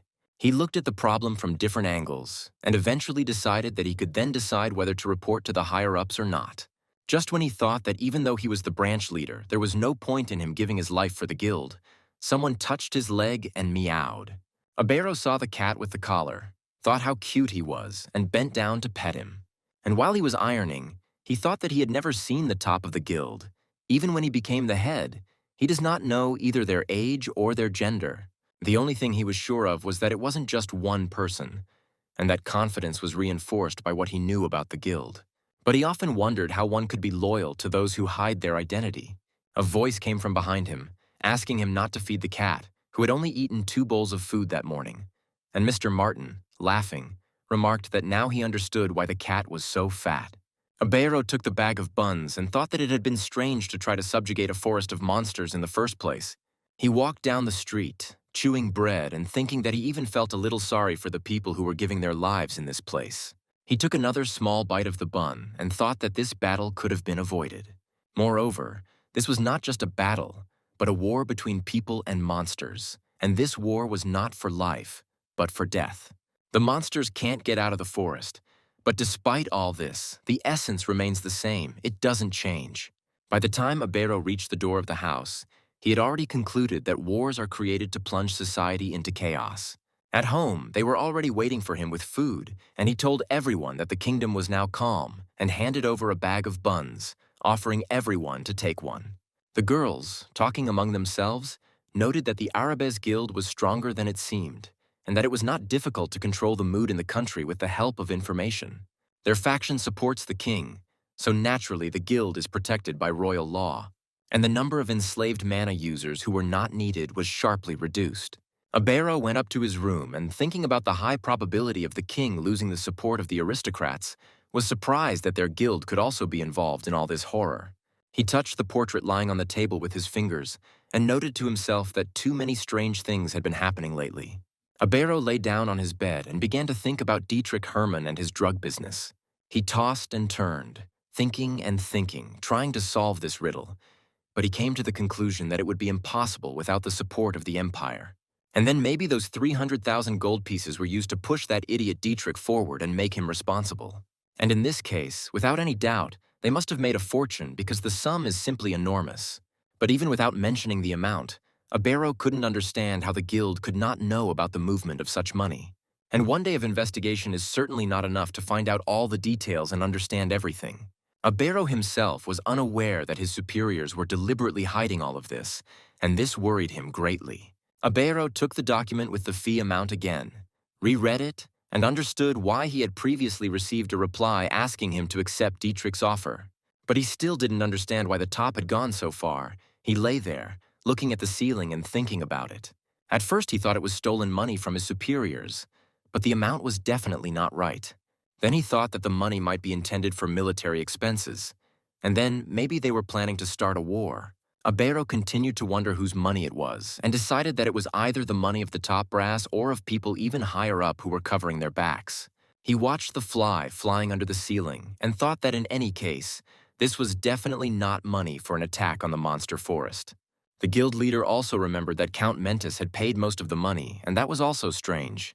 Abero lay and thought, and all his thoughts boiled down to one thing: why and for what purpose all this was undertaken. Lately, it seemed to him that someone was deliberately undermining the power of this city, or rather, the entire country. The number of drug addicts has increased, as has the crime rate in general, and it is understandable why so many mercenaries are now being hired for protection. Abero thought that this was definitely not just speculation, and he also remembered the events that took place 2 years ago. At that time, persistent rumors circulated around the city that experiments on dragons were being conducted in the Tulkan Empire. Although they said that dragons were extinct, in reality all excuses can be considered just words. There must certainly be a reason why these rumors started spreading around the city. Abero wanted to check the veracity of the source of these rumors back then, but a message came from above. In that message, he read a strict order that he was not allowed to investigate rumors related to the Tulkan Empire. Abero picked up the tide-tame pigeon and, looking at it, thought that if these were just rumors, he would not have been given such an order. Then he released the dove and lay down again, thinking that it had only been his premonition. But he still would like to stop thinking about it, although his life has always been connected with the extraction of information. He felt a terrible feeling because he could not stop thinking and was afraid that it might take over his whole body. In the end, he summarized that the guess he had made using the information in his head was something like this: either the top of the Arabes Guild is connected to Tulkan, or one of its members is connected to this empire. It cannot be otherwise. The Adventurers Guild actively assists the Tulkan Empire in obtaining and controlling the information received and disseminated. We need to think again about these experiments on dragons. If this is true, then a number of questions arise. And one of them is, where did they get the dragon from if they shouldn't be on our lands? Of course, it may turn out that dragons still live in the monster forest, and this is a very real version. And if in fact a hunt is conducted to find their tracks, it will be very likely. The Tulkan Empire has absolutely no value for soldiers and is willing to use them as expendable material. If there is a result, great. If not, they will simply be glad that they have reduced the country's military power. It is the man from the Tulkan Empire who must have the greatest power and control over what is happening. Abero thought that if his assumptions were correct, the Teslan Empire would not last long, and there was no doubt about it. Anyway, it barely holds its borders and can become a colony of Tulkan without any resistance. A cold sweat broke out on Abero's face as he realized that Tulkan had become exactly what they were truly striving for. This means that war awaits all residents of the Tesla Empire. and the empire itself is absolutely helpless. Abero pressed his hands to his temples, his head aching. He groaned and continued to think about the situation. There are probably people at the top of the Erebus Guild and in the government of the empire who came from Tulkan or are connected to it. This means they want to unite the continent, and there is not much time left, maybe 20 years. It is quite possible that it will be 30 years, but this is most likely the very last deadline.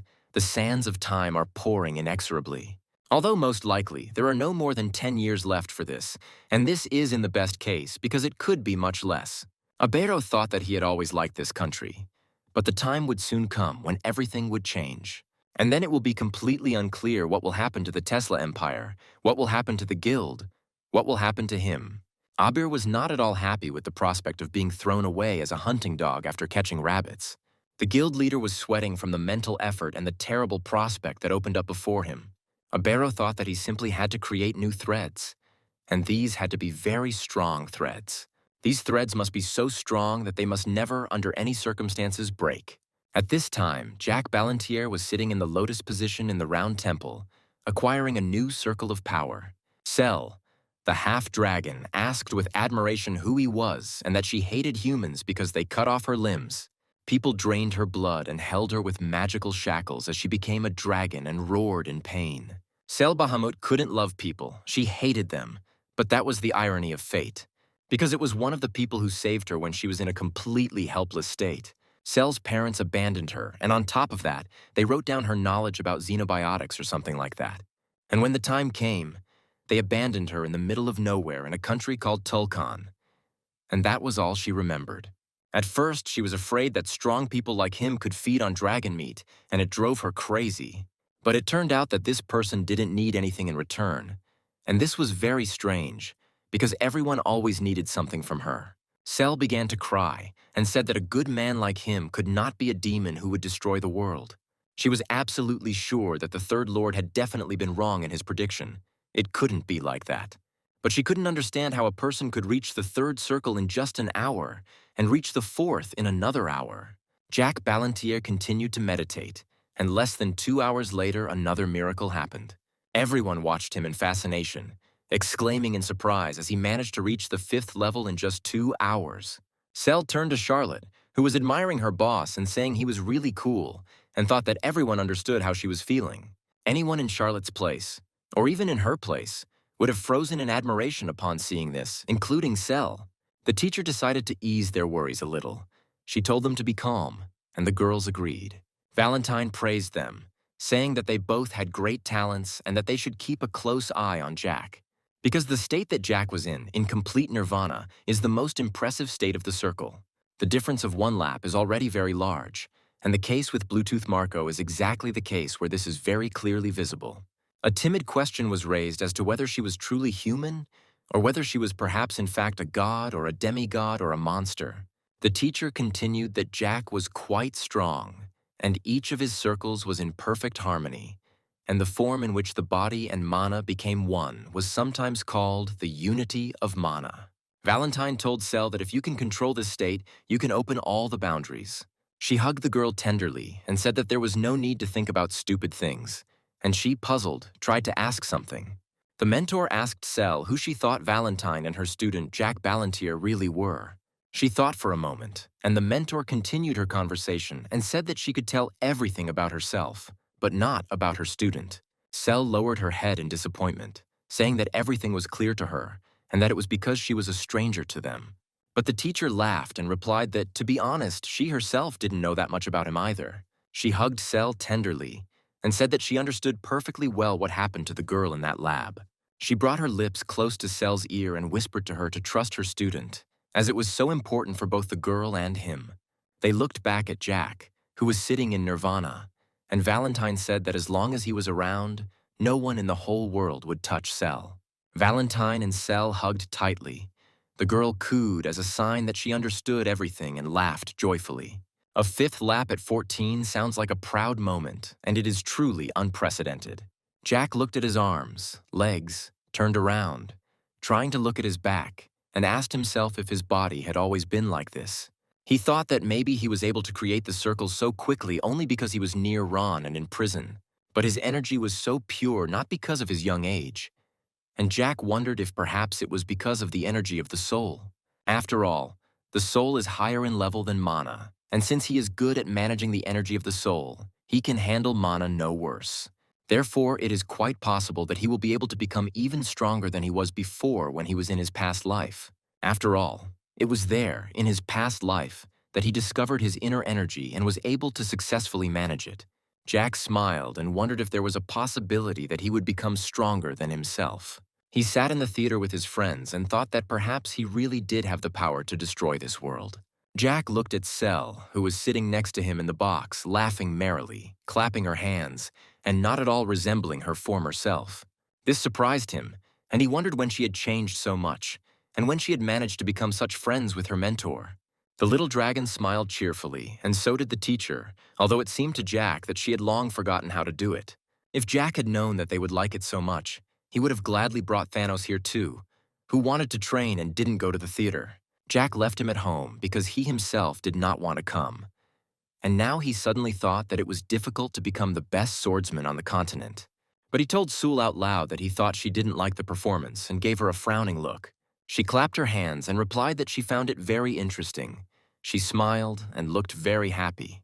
Jack agreed that the production was impressive and the twists were very interesting. The teacher didn't understand the twists and asked if he meant the part where Christine turned out to be the theater ghost. Jack confirmed and said that it was just incredible, and who would have known that the ghost was the main character. These words shocked everyone. From the teacher to Charlotte, everyone opened their mouths and looked at Jack in amazement. They objected to him that the ghost was not Christine, but a man named Eric. They remembered that for sure. Jack was embarrassed, groaned, and, trying to make up for his mistake, suggested that his girls go get something to eat. The young man reminded them that the performance was already over and people were starting to leave, and the girls said that he was confused and trying to change the subject. They entered a cozy, dimly lit restaurant, something like a tavern, with tables for guests and barrels filled with wine. They were greeted and asked how many there would be, and Jack said 4, and they would take one dish with them to go. Jack and the girls sat down at the table. Everyone was very happy and remembered how much fun they had at the theater. And then he saw Abera, who was being happily hugged by the waitress who was serving them food, and he was a little embarrassed. Abero also saw Jack in the company of girls and noticed the way he looked at him. The guild leader approached Jack and sheepishly said that he didn't expect to see them here, and Jack asked if Abero was following him. Abero laughed and said that it was not so. He just came to eat, and that an information gatherer would not give himself away so much. Jack countered that Abero seemed to have a lot of time since he was going to restaurants when he should be busy looking for his money. But Abero said that he had already found half, and Jack, chuckling, replied that he was quite fast and that he had just casually sat down next to him. Abero smiled knowingly and said that it was his job, and Jack asked if he thought the guild leader wanted something from him.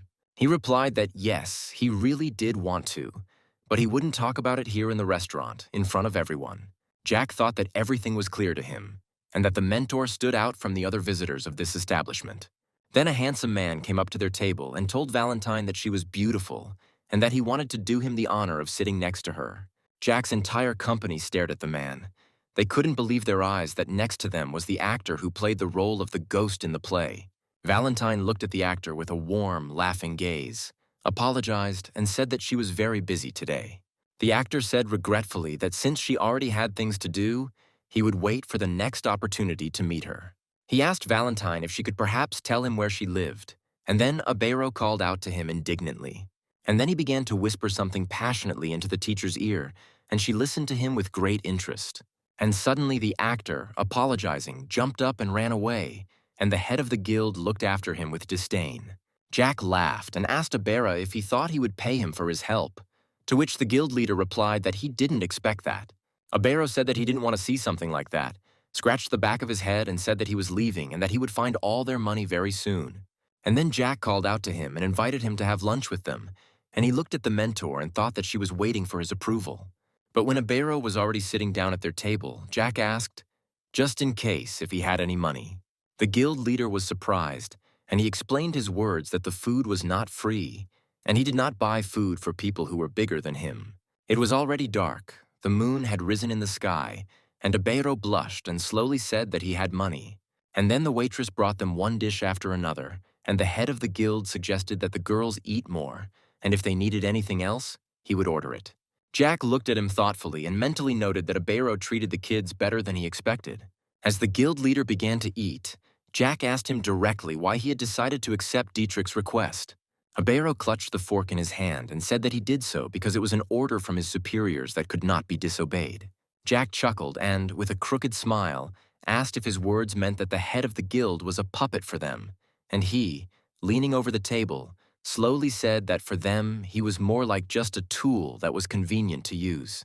Jack noticed that Abero had also suffered and asked if he had really found half the amount that was promised in the contract. And I heard from him a sum that made me choke and could not breathe for a long time. And this sum was 500,000 gold coins. He coughed and asked if he was sure that such a sum should be paid for him alone, and that perhaps it was 50,000. But Abero confirmed his words. Jack asked where Dietrich got such a talent for making money, and why he decided to spend a whole 500,000 gold pieces. Abero, still fiddling with his fork on his plate, replied that he thought Dietrich had several businesses. Jack asked if Abero was testing him now because his answer was too vague and it could mean that he was watching his reaction. Abero replied that there was apparently something to these businesses that Dietrich was involved in, but he couldn't talk about them for free. Jack squeezed Abero's shoulder tightly and told him that he hadn't asked for it, then suggested that he eat quickly and that he would pay half. Jack explained once again to the guild leader that he had already said that he did not buy food for those who were bigger than him. Abero was surprised and asked if he shouldn't pay for one person out of 5, that is, for himself, and Jack replied that he didn't. Because Jack was originally going to eat alone, but since Abero intervened, he will have to pay half. Abero laughed. What nonsense! But Jack squeezed his shoulder even tighter and asked if he would pay. Then he laughed and said he was joking, to which Abero replied that he had enough jokes and that he would pay for everything. He smiled slyly and said that Jack should consider it a gift from the underworld where they lived. Jack replied that if Abero finished his task correctly, then the gift from the underworld might not be needed. They both laughed. The guild leader gave a wry smile and said that it was interesting, and Jack replied that it really was a joke.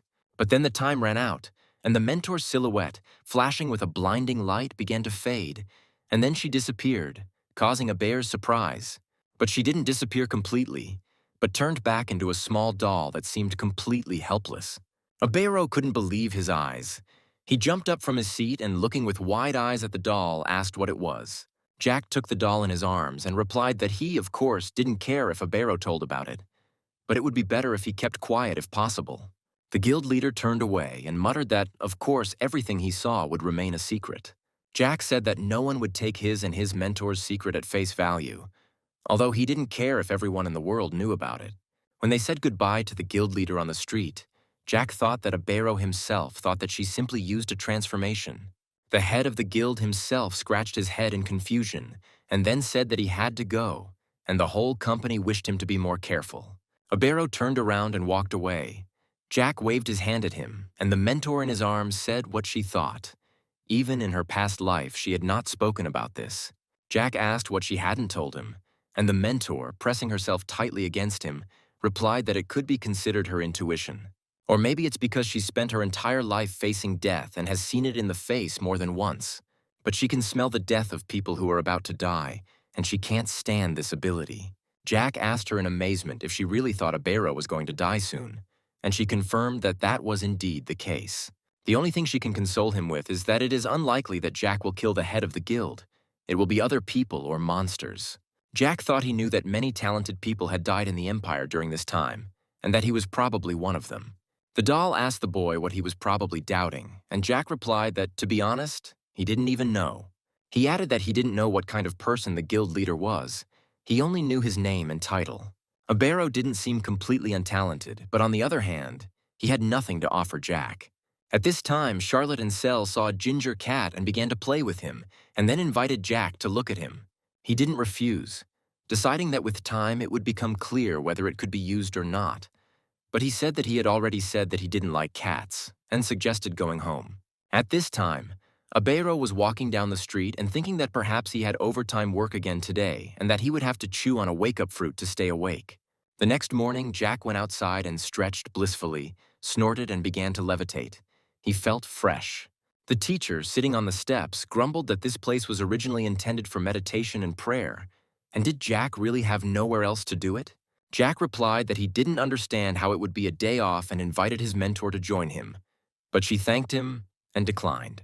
On the steps of the temple, he saw Sel and asked her what she had decided for herself and what she would do in general. He sat down next to her on the steps and asked if he could find out, but she looked thoughtfully at her feet and remained silent. Then she bared her teeth menacingly. Claws grew on her hands, and she furiously replied that she wanted revenge. Firstly, she wants to take revenge on her parents who left her there and made her endure all this suffering. Secondly, the beggarmans, who abused her and caused her unbearable pain, must be punished. She felt awkward telling Jack this and hung her head as he said that Thanos seemed to have a rival. Sel asked Jack if it would be difficult. He chuckled and replied that it wouldn't be difficult, but she needed to hurry. He explained to Sel that before her revenge, they could all say goodbye to this world, and she began to cry. Sel lowered her head and thought, her eyes full of sadness, and then asked what she had to live for then. Jack smiled and said that he couldn't tell her that because she would have to figure it out for herself. They sat on the steps and talked until Sel's emotions subsided, and then Jack asked where Charlotte and Thanos were. Sel smiled and quietly said that they were now at the academy and were having a great time there. Jack asked her understandingly if she was asleep at that moment, and Sel replied that of course she was asleep at 7 in the morning. Jack started telling her about the academy, that they not only fight there but also study. That's why they go there. Sel called him boss and asked what they were learning from him, and Jack thought that Charlotte must have taught her that nickname. He told the dragon girl that he could teach them nothing but fighting, and that was precisely what he excelled at. But when it comes to relationships with other people, the process of communication and so on, he cannot teach this within their circle. He told Sel that the academy was made up of people from all over the country, and that being surrounded by them would give her more space to think. Jack smiled and admitted that he would like to send her there too, but he felt that she was hardly ready right now. Sel confirmed this and said that she still doesn't get along well with people and that she's unlikely to change anytime soon. Jack was surprised and asked Sel why she thought so. The dragon girl hesitated and replied that she just thought so. Then Jack's face became very cunning, and he splashed drops of his mana on her, which made her very scared and tried to hide from them. She shouted at Jack indignantly, calling him boss again and asking what he was doing when half of her body was gone. And he laughed, asked Sel for forgiveness, and said that she had a very displeased face. He asked her not to get too attached, because her past was just the past, nothing more, and it had already disappeared from her life. Sel looked thoughtful and asked Jack if he was attached to his past, her eyes full of curiosity. He thought that the dragon girl asked this because she knew or simply noted it as something very important. And Jack answered her that he was he and she was she, and that they were very different because she was still just a child. The young man invited her to continue living freely, like a bird in flight, and as wide as the endless sea. The guy also asked the girl that if she ever wanted to attend the academy, she would only have to say so. Suddenly, the boss looked into the room. He was looking for Jack and asked if he was there. The man said that the gentleman had a visitor, to which Jack was surprised and asked who it could be. The guest turned out to be none other than the head of the Arabes Guild in Osenblay. Jack immediately made fun of his mentor's previous words about the guy's imminent death, since he was still alive. The third gentleman received the guest, and after a while the boy settled down on the floor. It turned out that Abero had brought him money. The boy silently pushed a filled envelope with a red seal melted in wax towards the gentleman. Jack also silently accepted it and began to count the amount. He was surprised at how quickly Abero found the missing half of the money. Jack examined the contents of the envelope, in which, however, he saw checks from a continental financial house.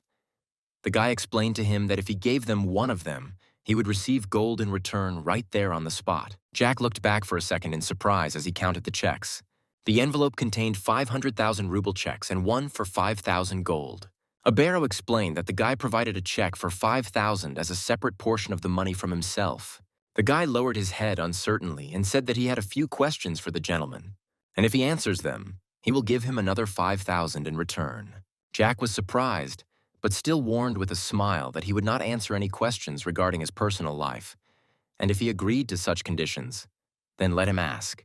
The gentleman looked absolutely confident, but the guy sat hunched over, his head tucked in. But the next second he started talking about Pentinel's mercenaries and asked if Jack was the one who killed them all. In turn, Jack repeated the guy's question out loud, not intending to give an answer right away.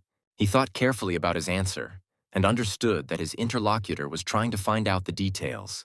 Still, Jack replied that he did it before he was sure that no one would ever find their bodies, and then wiped them off the face of the earth. The boy did not reveal the truth, because in fact, it was his mentor who killed the mercenaries. Abero accepted his answer and asked the next question, whether this could be related to the struggle for the throne in the Tulkun Empire.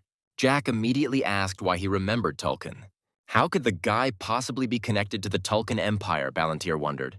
Unexpectedly for Iberu, he stood up and said that it was his turn to ask questions. Suddenly, the room was filled with blue light and splashes of water. Jack was calling on his mana. He was angry, because it seemed the guy was trying to dig up information about him. All the objects around them rose in motion, even the water, so the girls tried to grab onto anything that held tightly so as not to fly away into the water whirlpool.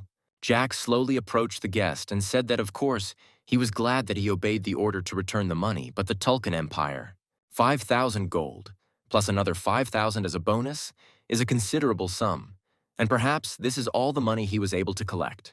All this time, Abero desperately crawled back from the boy, feeling for the floor, when suddenly a step of the ladder came into his hand. The boy could not run any further. Jack looked at him without any emotion in his eyes, when suddenly he smiled and said that he was probably looking for someone to follow. That was the whole point. He immediately pressed the guy's shoulder with his foot, putting him on the steps. Jack had the feeling that Abero was counting on those who stood behind him to become those Abero would follow. Jack told him that he was sure he knew how to survive in this world, but he was still wrong about some things. And the truth is that there is no one behind him.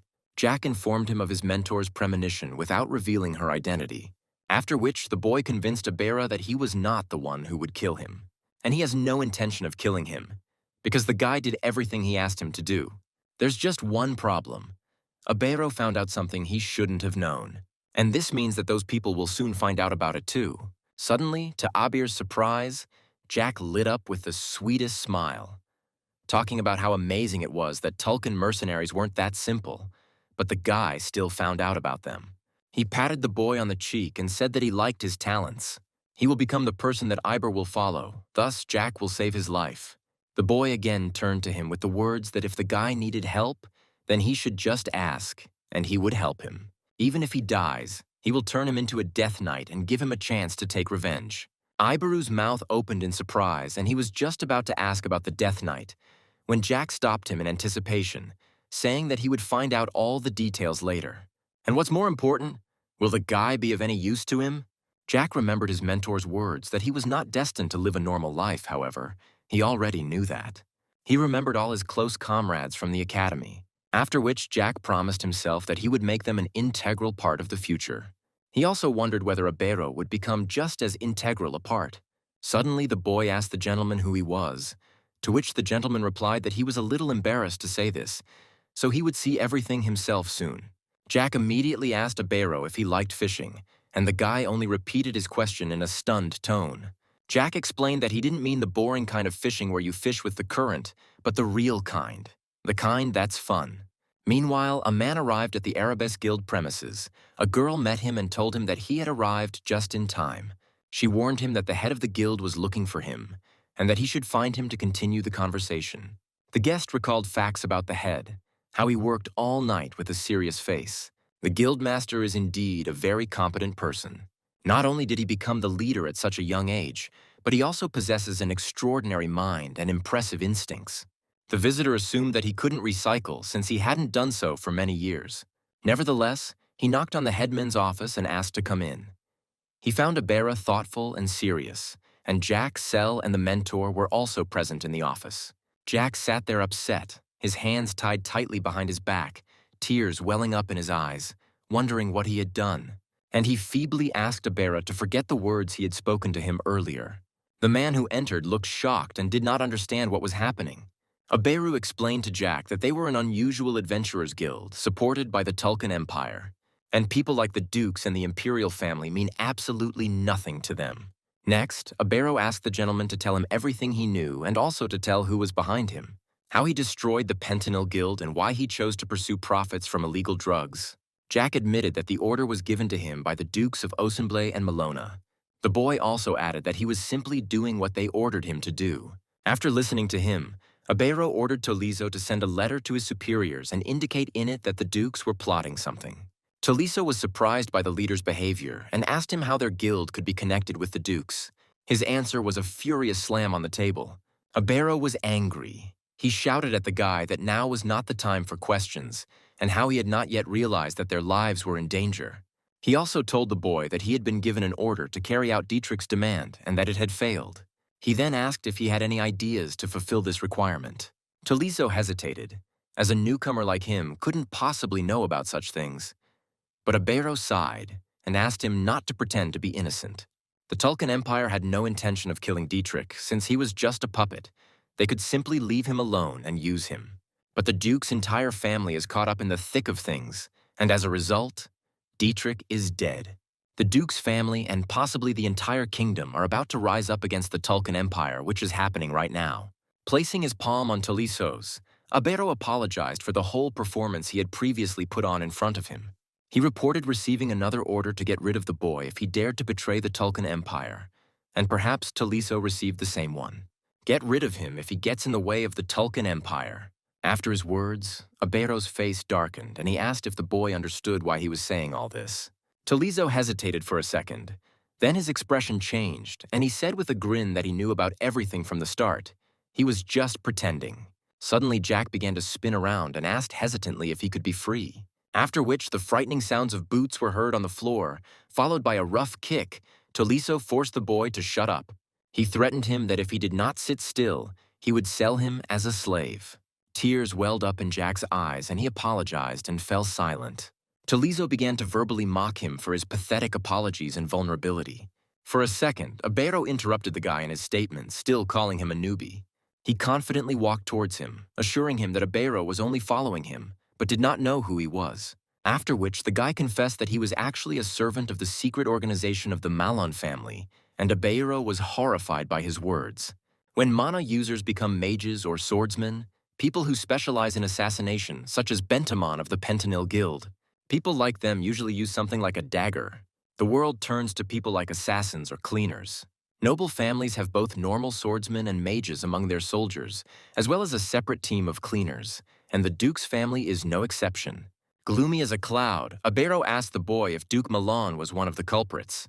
With wild eyes, Tolizo hissed that a few minutes ago he had spoken about everything as if he knew what was happening. But was he still so sure of his words now? Abero replied that he had previously had suspicions that were confirmed.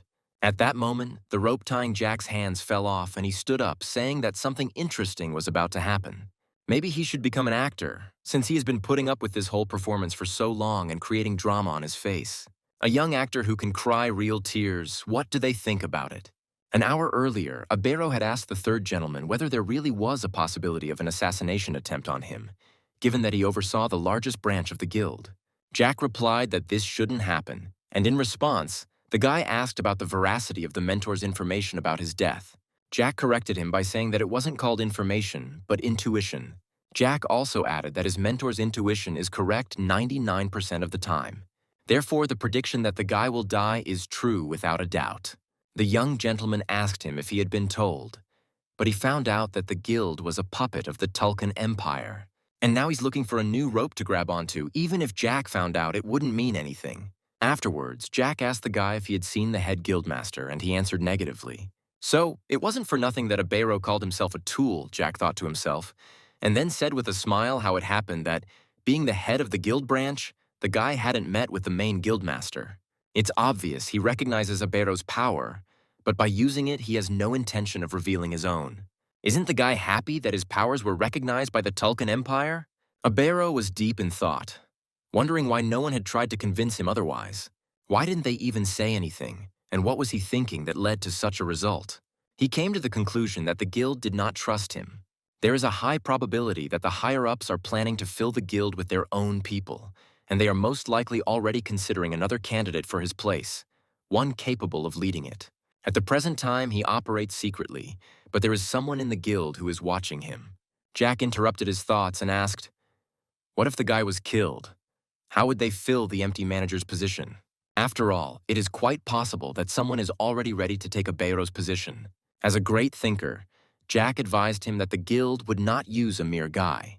This person will definitely be their subordinate and experienced, perhaps someone clever and good at hiding their intentions. And this person could very well be from Abero's entourage. Jack advised him to think about the people who had been around him lately. Some experienced and hard to read, some connected to the Arabes Guild. After some thought, Abero remembered Toliso, because he fit all the characteristics. A man with silver hair and scars all over his body, who joined the guild a few months ago. Jack was lost in his thoughts, remembering his first meeting with Toliso. He remembered that on the day they first met, they bumped into each other on the stairs. When Jack met him, he experienced strange feelings. The guy had affected facial expressions, and his steps were very quick and quiet. He's at least a seventh circle man, but he's a bit suspicious. In turn, Abiro told Jack that Toliso's ability to gather information was amazing. Sometimes he does idiotic things and has a stupid expression on his face, and he seems clumsy in some way. And he thought that Toliso was a spy sent by another guild or nobility.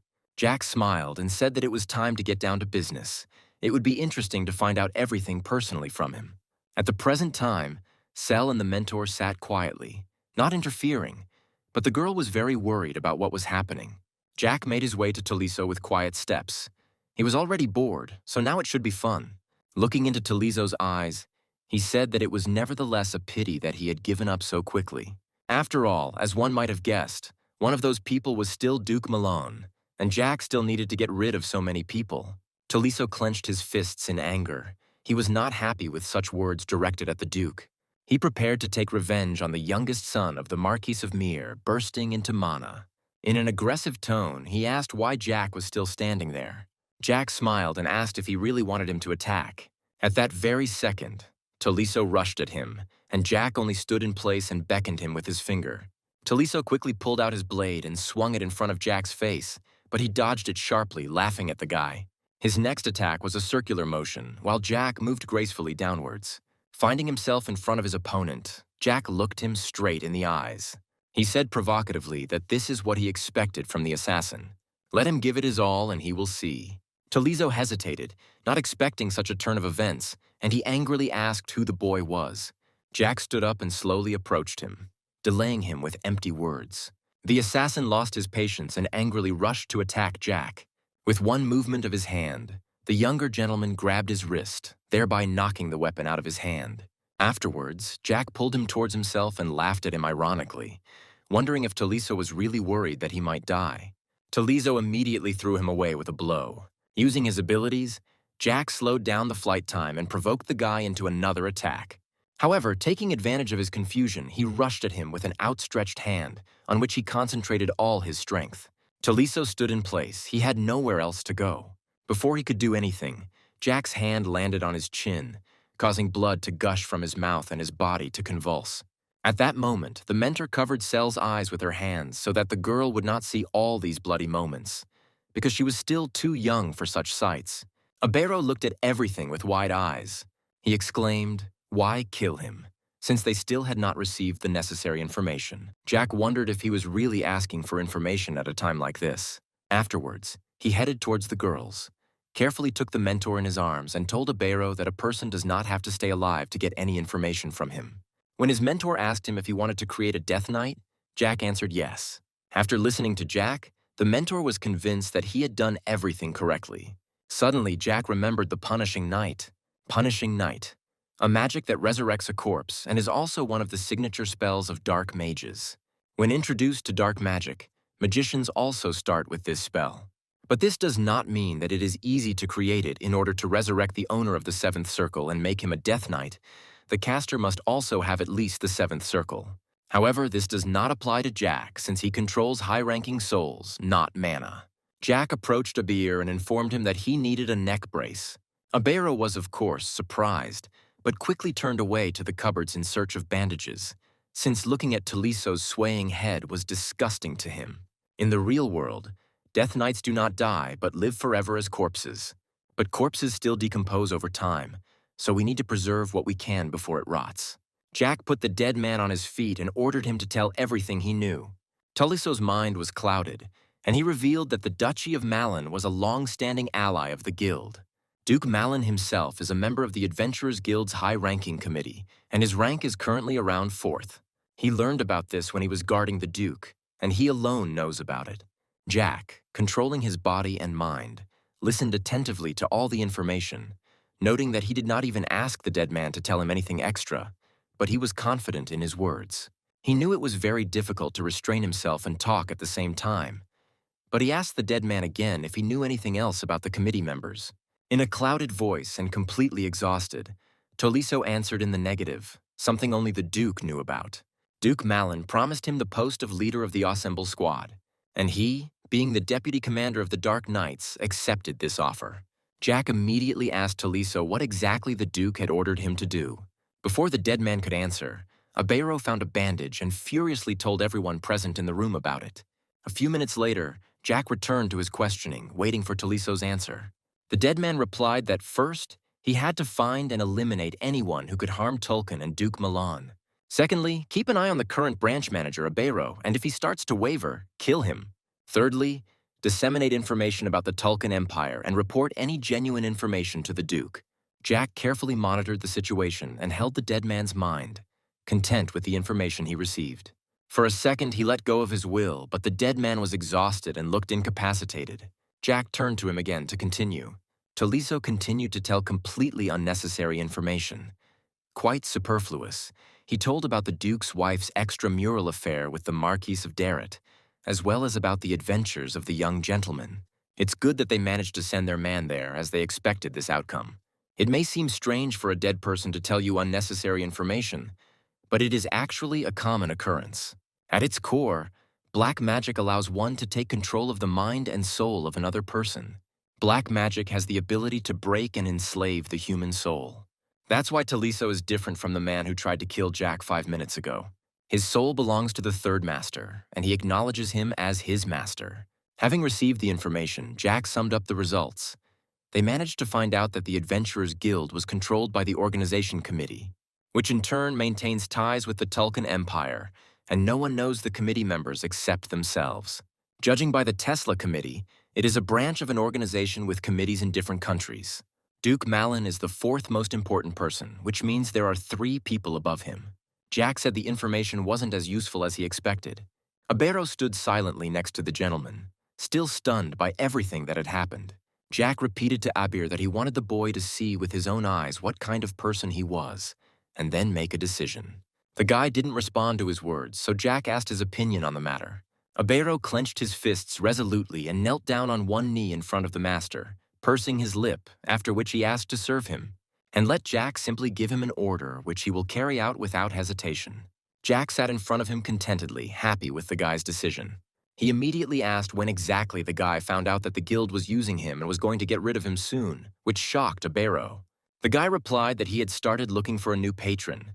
However, Jack warned him that his actions were not much different from those of the guild, and in those moments when the guy asked about him, he simply avoided answering. And to be honest, all of this irritated him. But if a similar situation arises, everything will happen again. Jack asked Abero if he was right. Abero listened to him and replied that the gentleman was right in everything. Jack knows what the next step will be, not because of the information he has, but because of what will happen in the future. The current emperor of Tolkien is ill and will die in 4 years due to deteriorating health. After his death, a full-scale battle for the throne will begin. Soon, the hardliners will win. The current crown prince will become emperor, and a continental war will begin. But he doesn't know what was happening in Tesla during this period of time.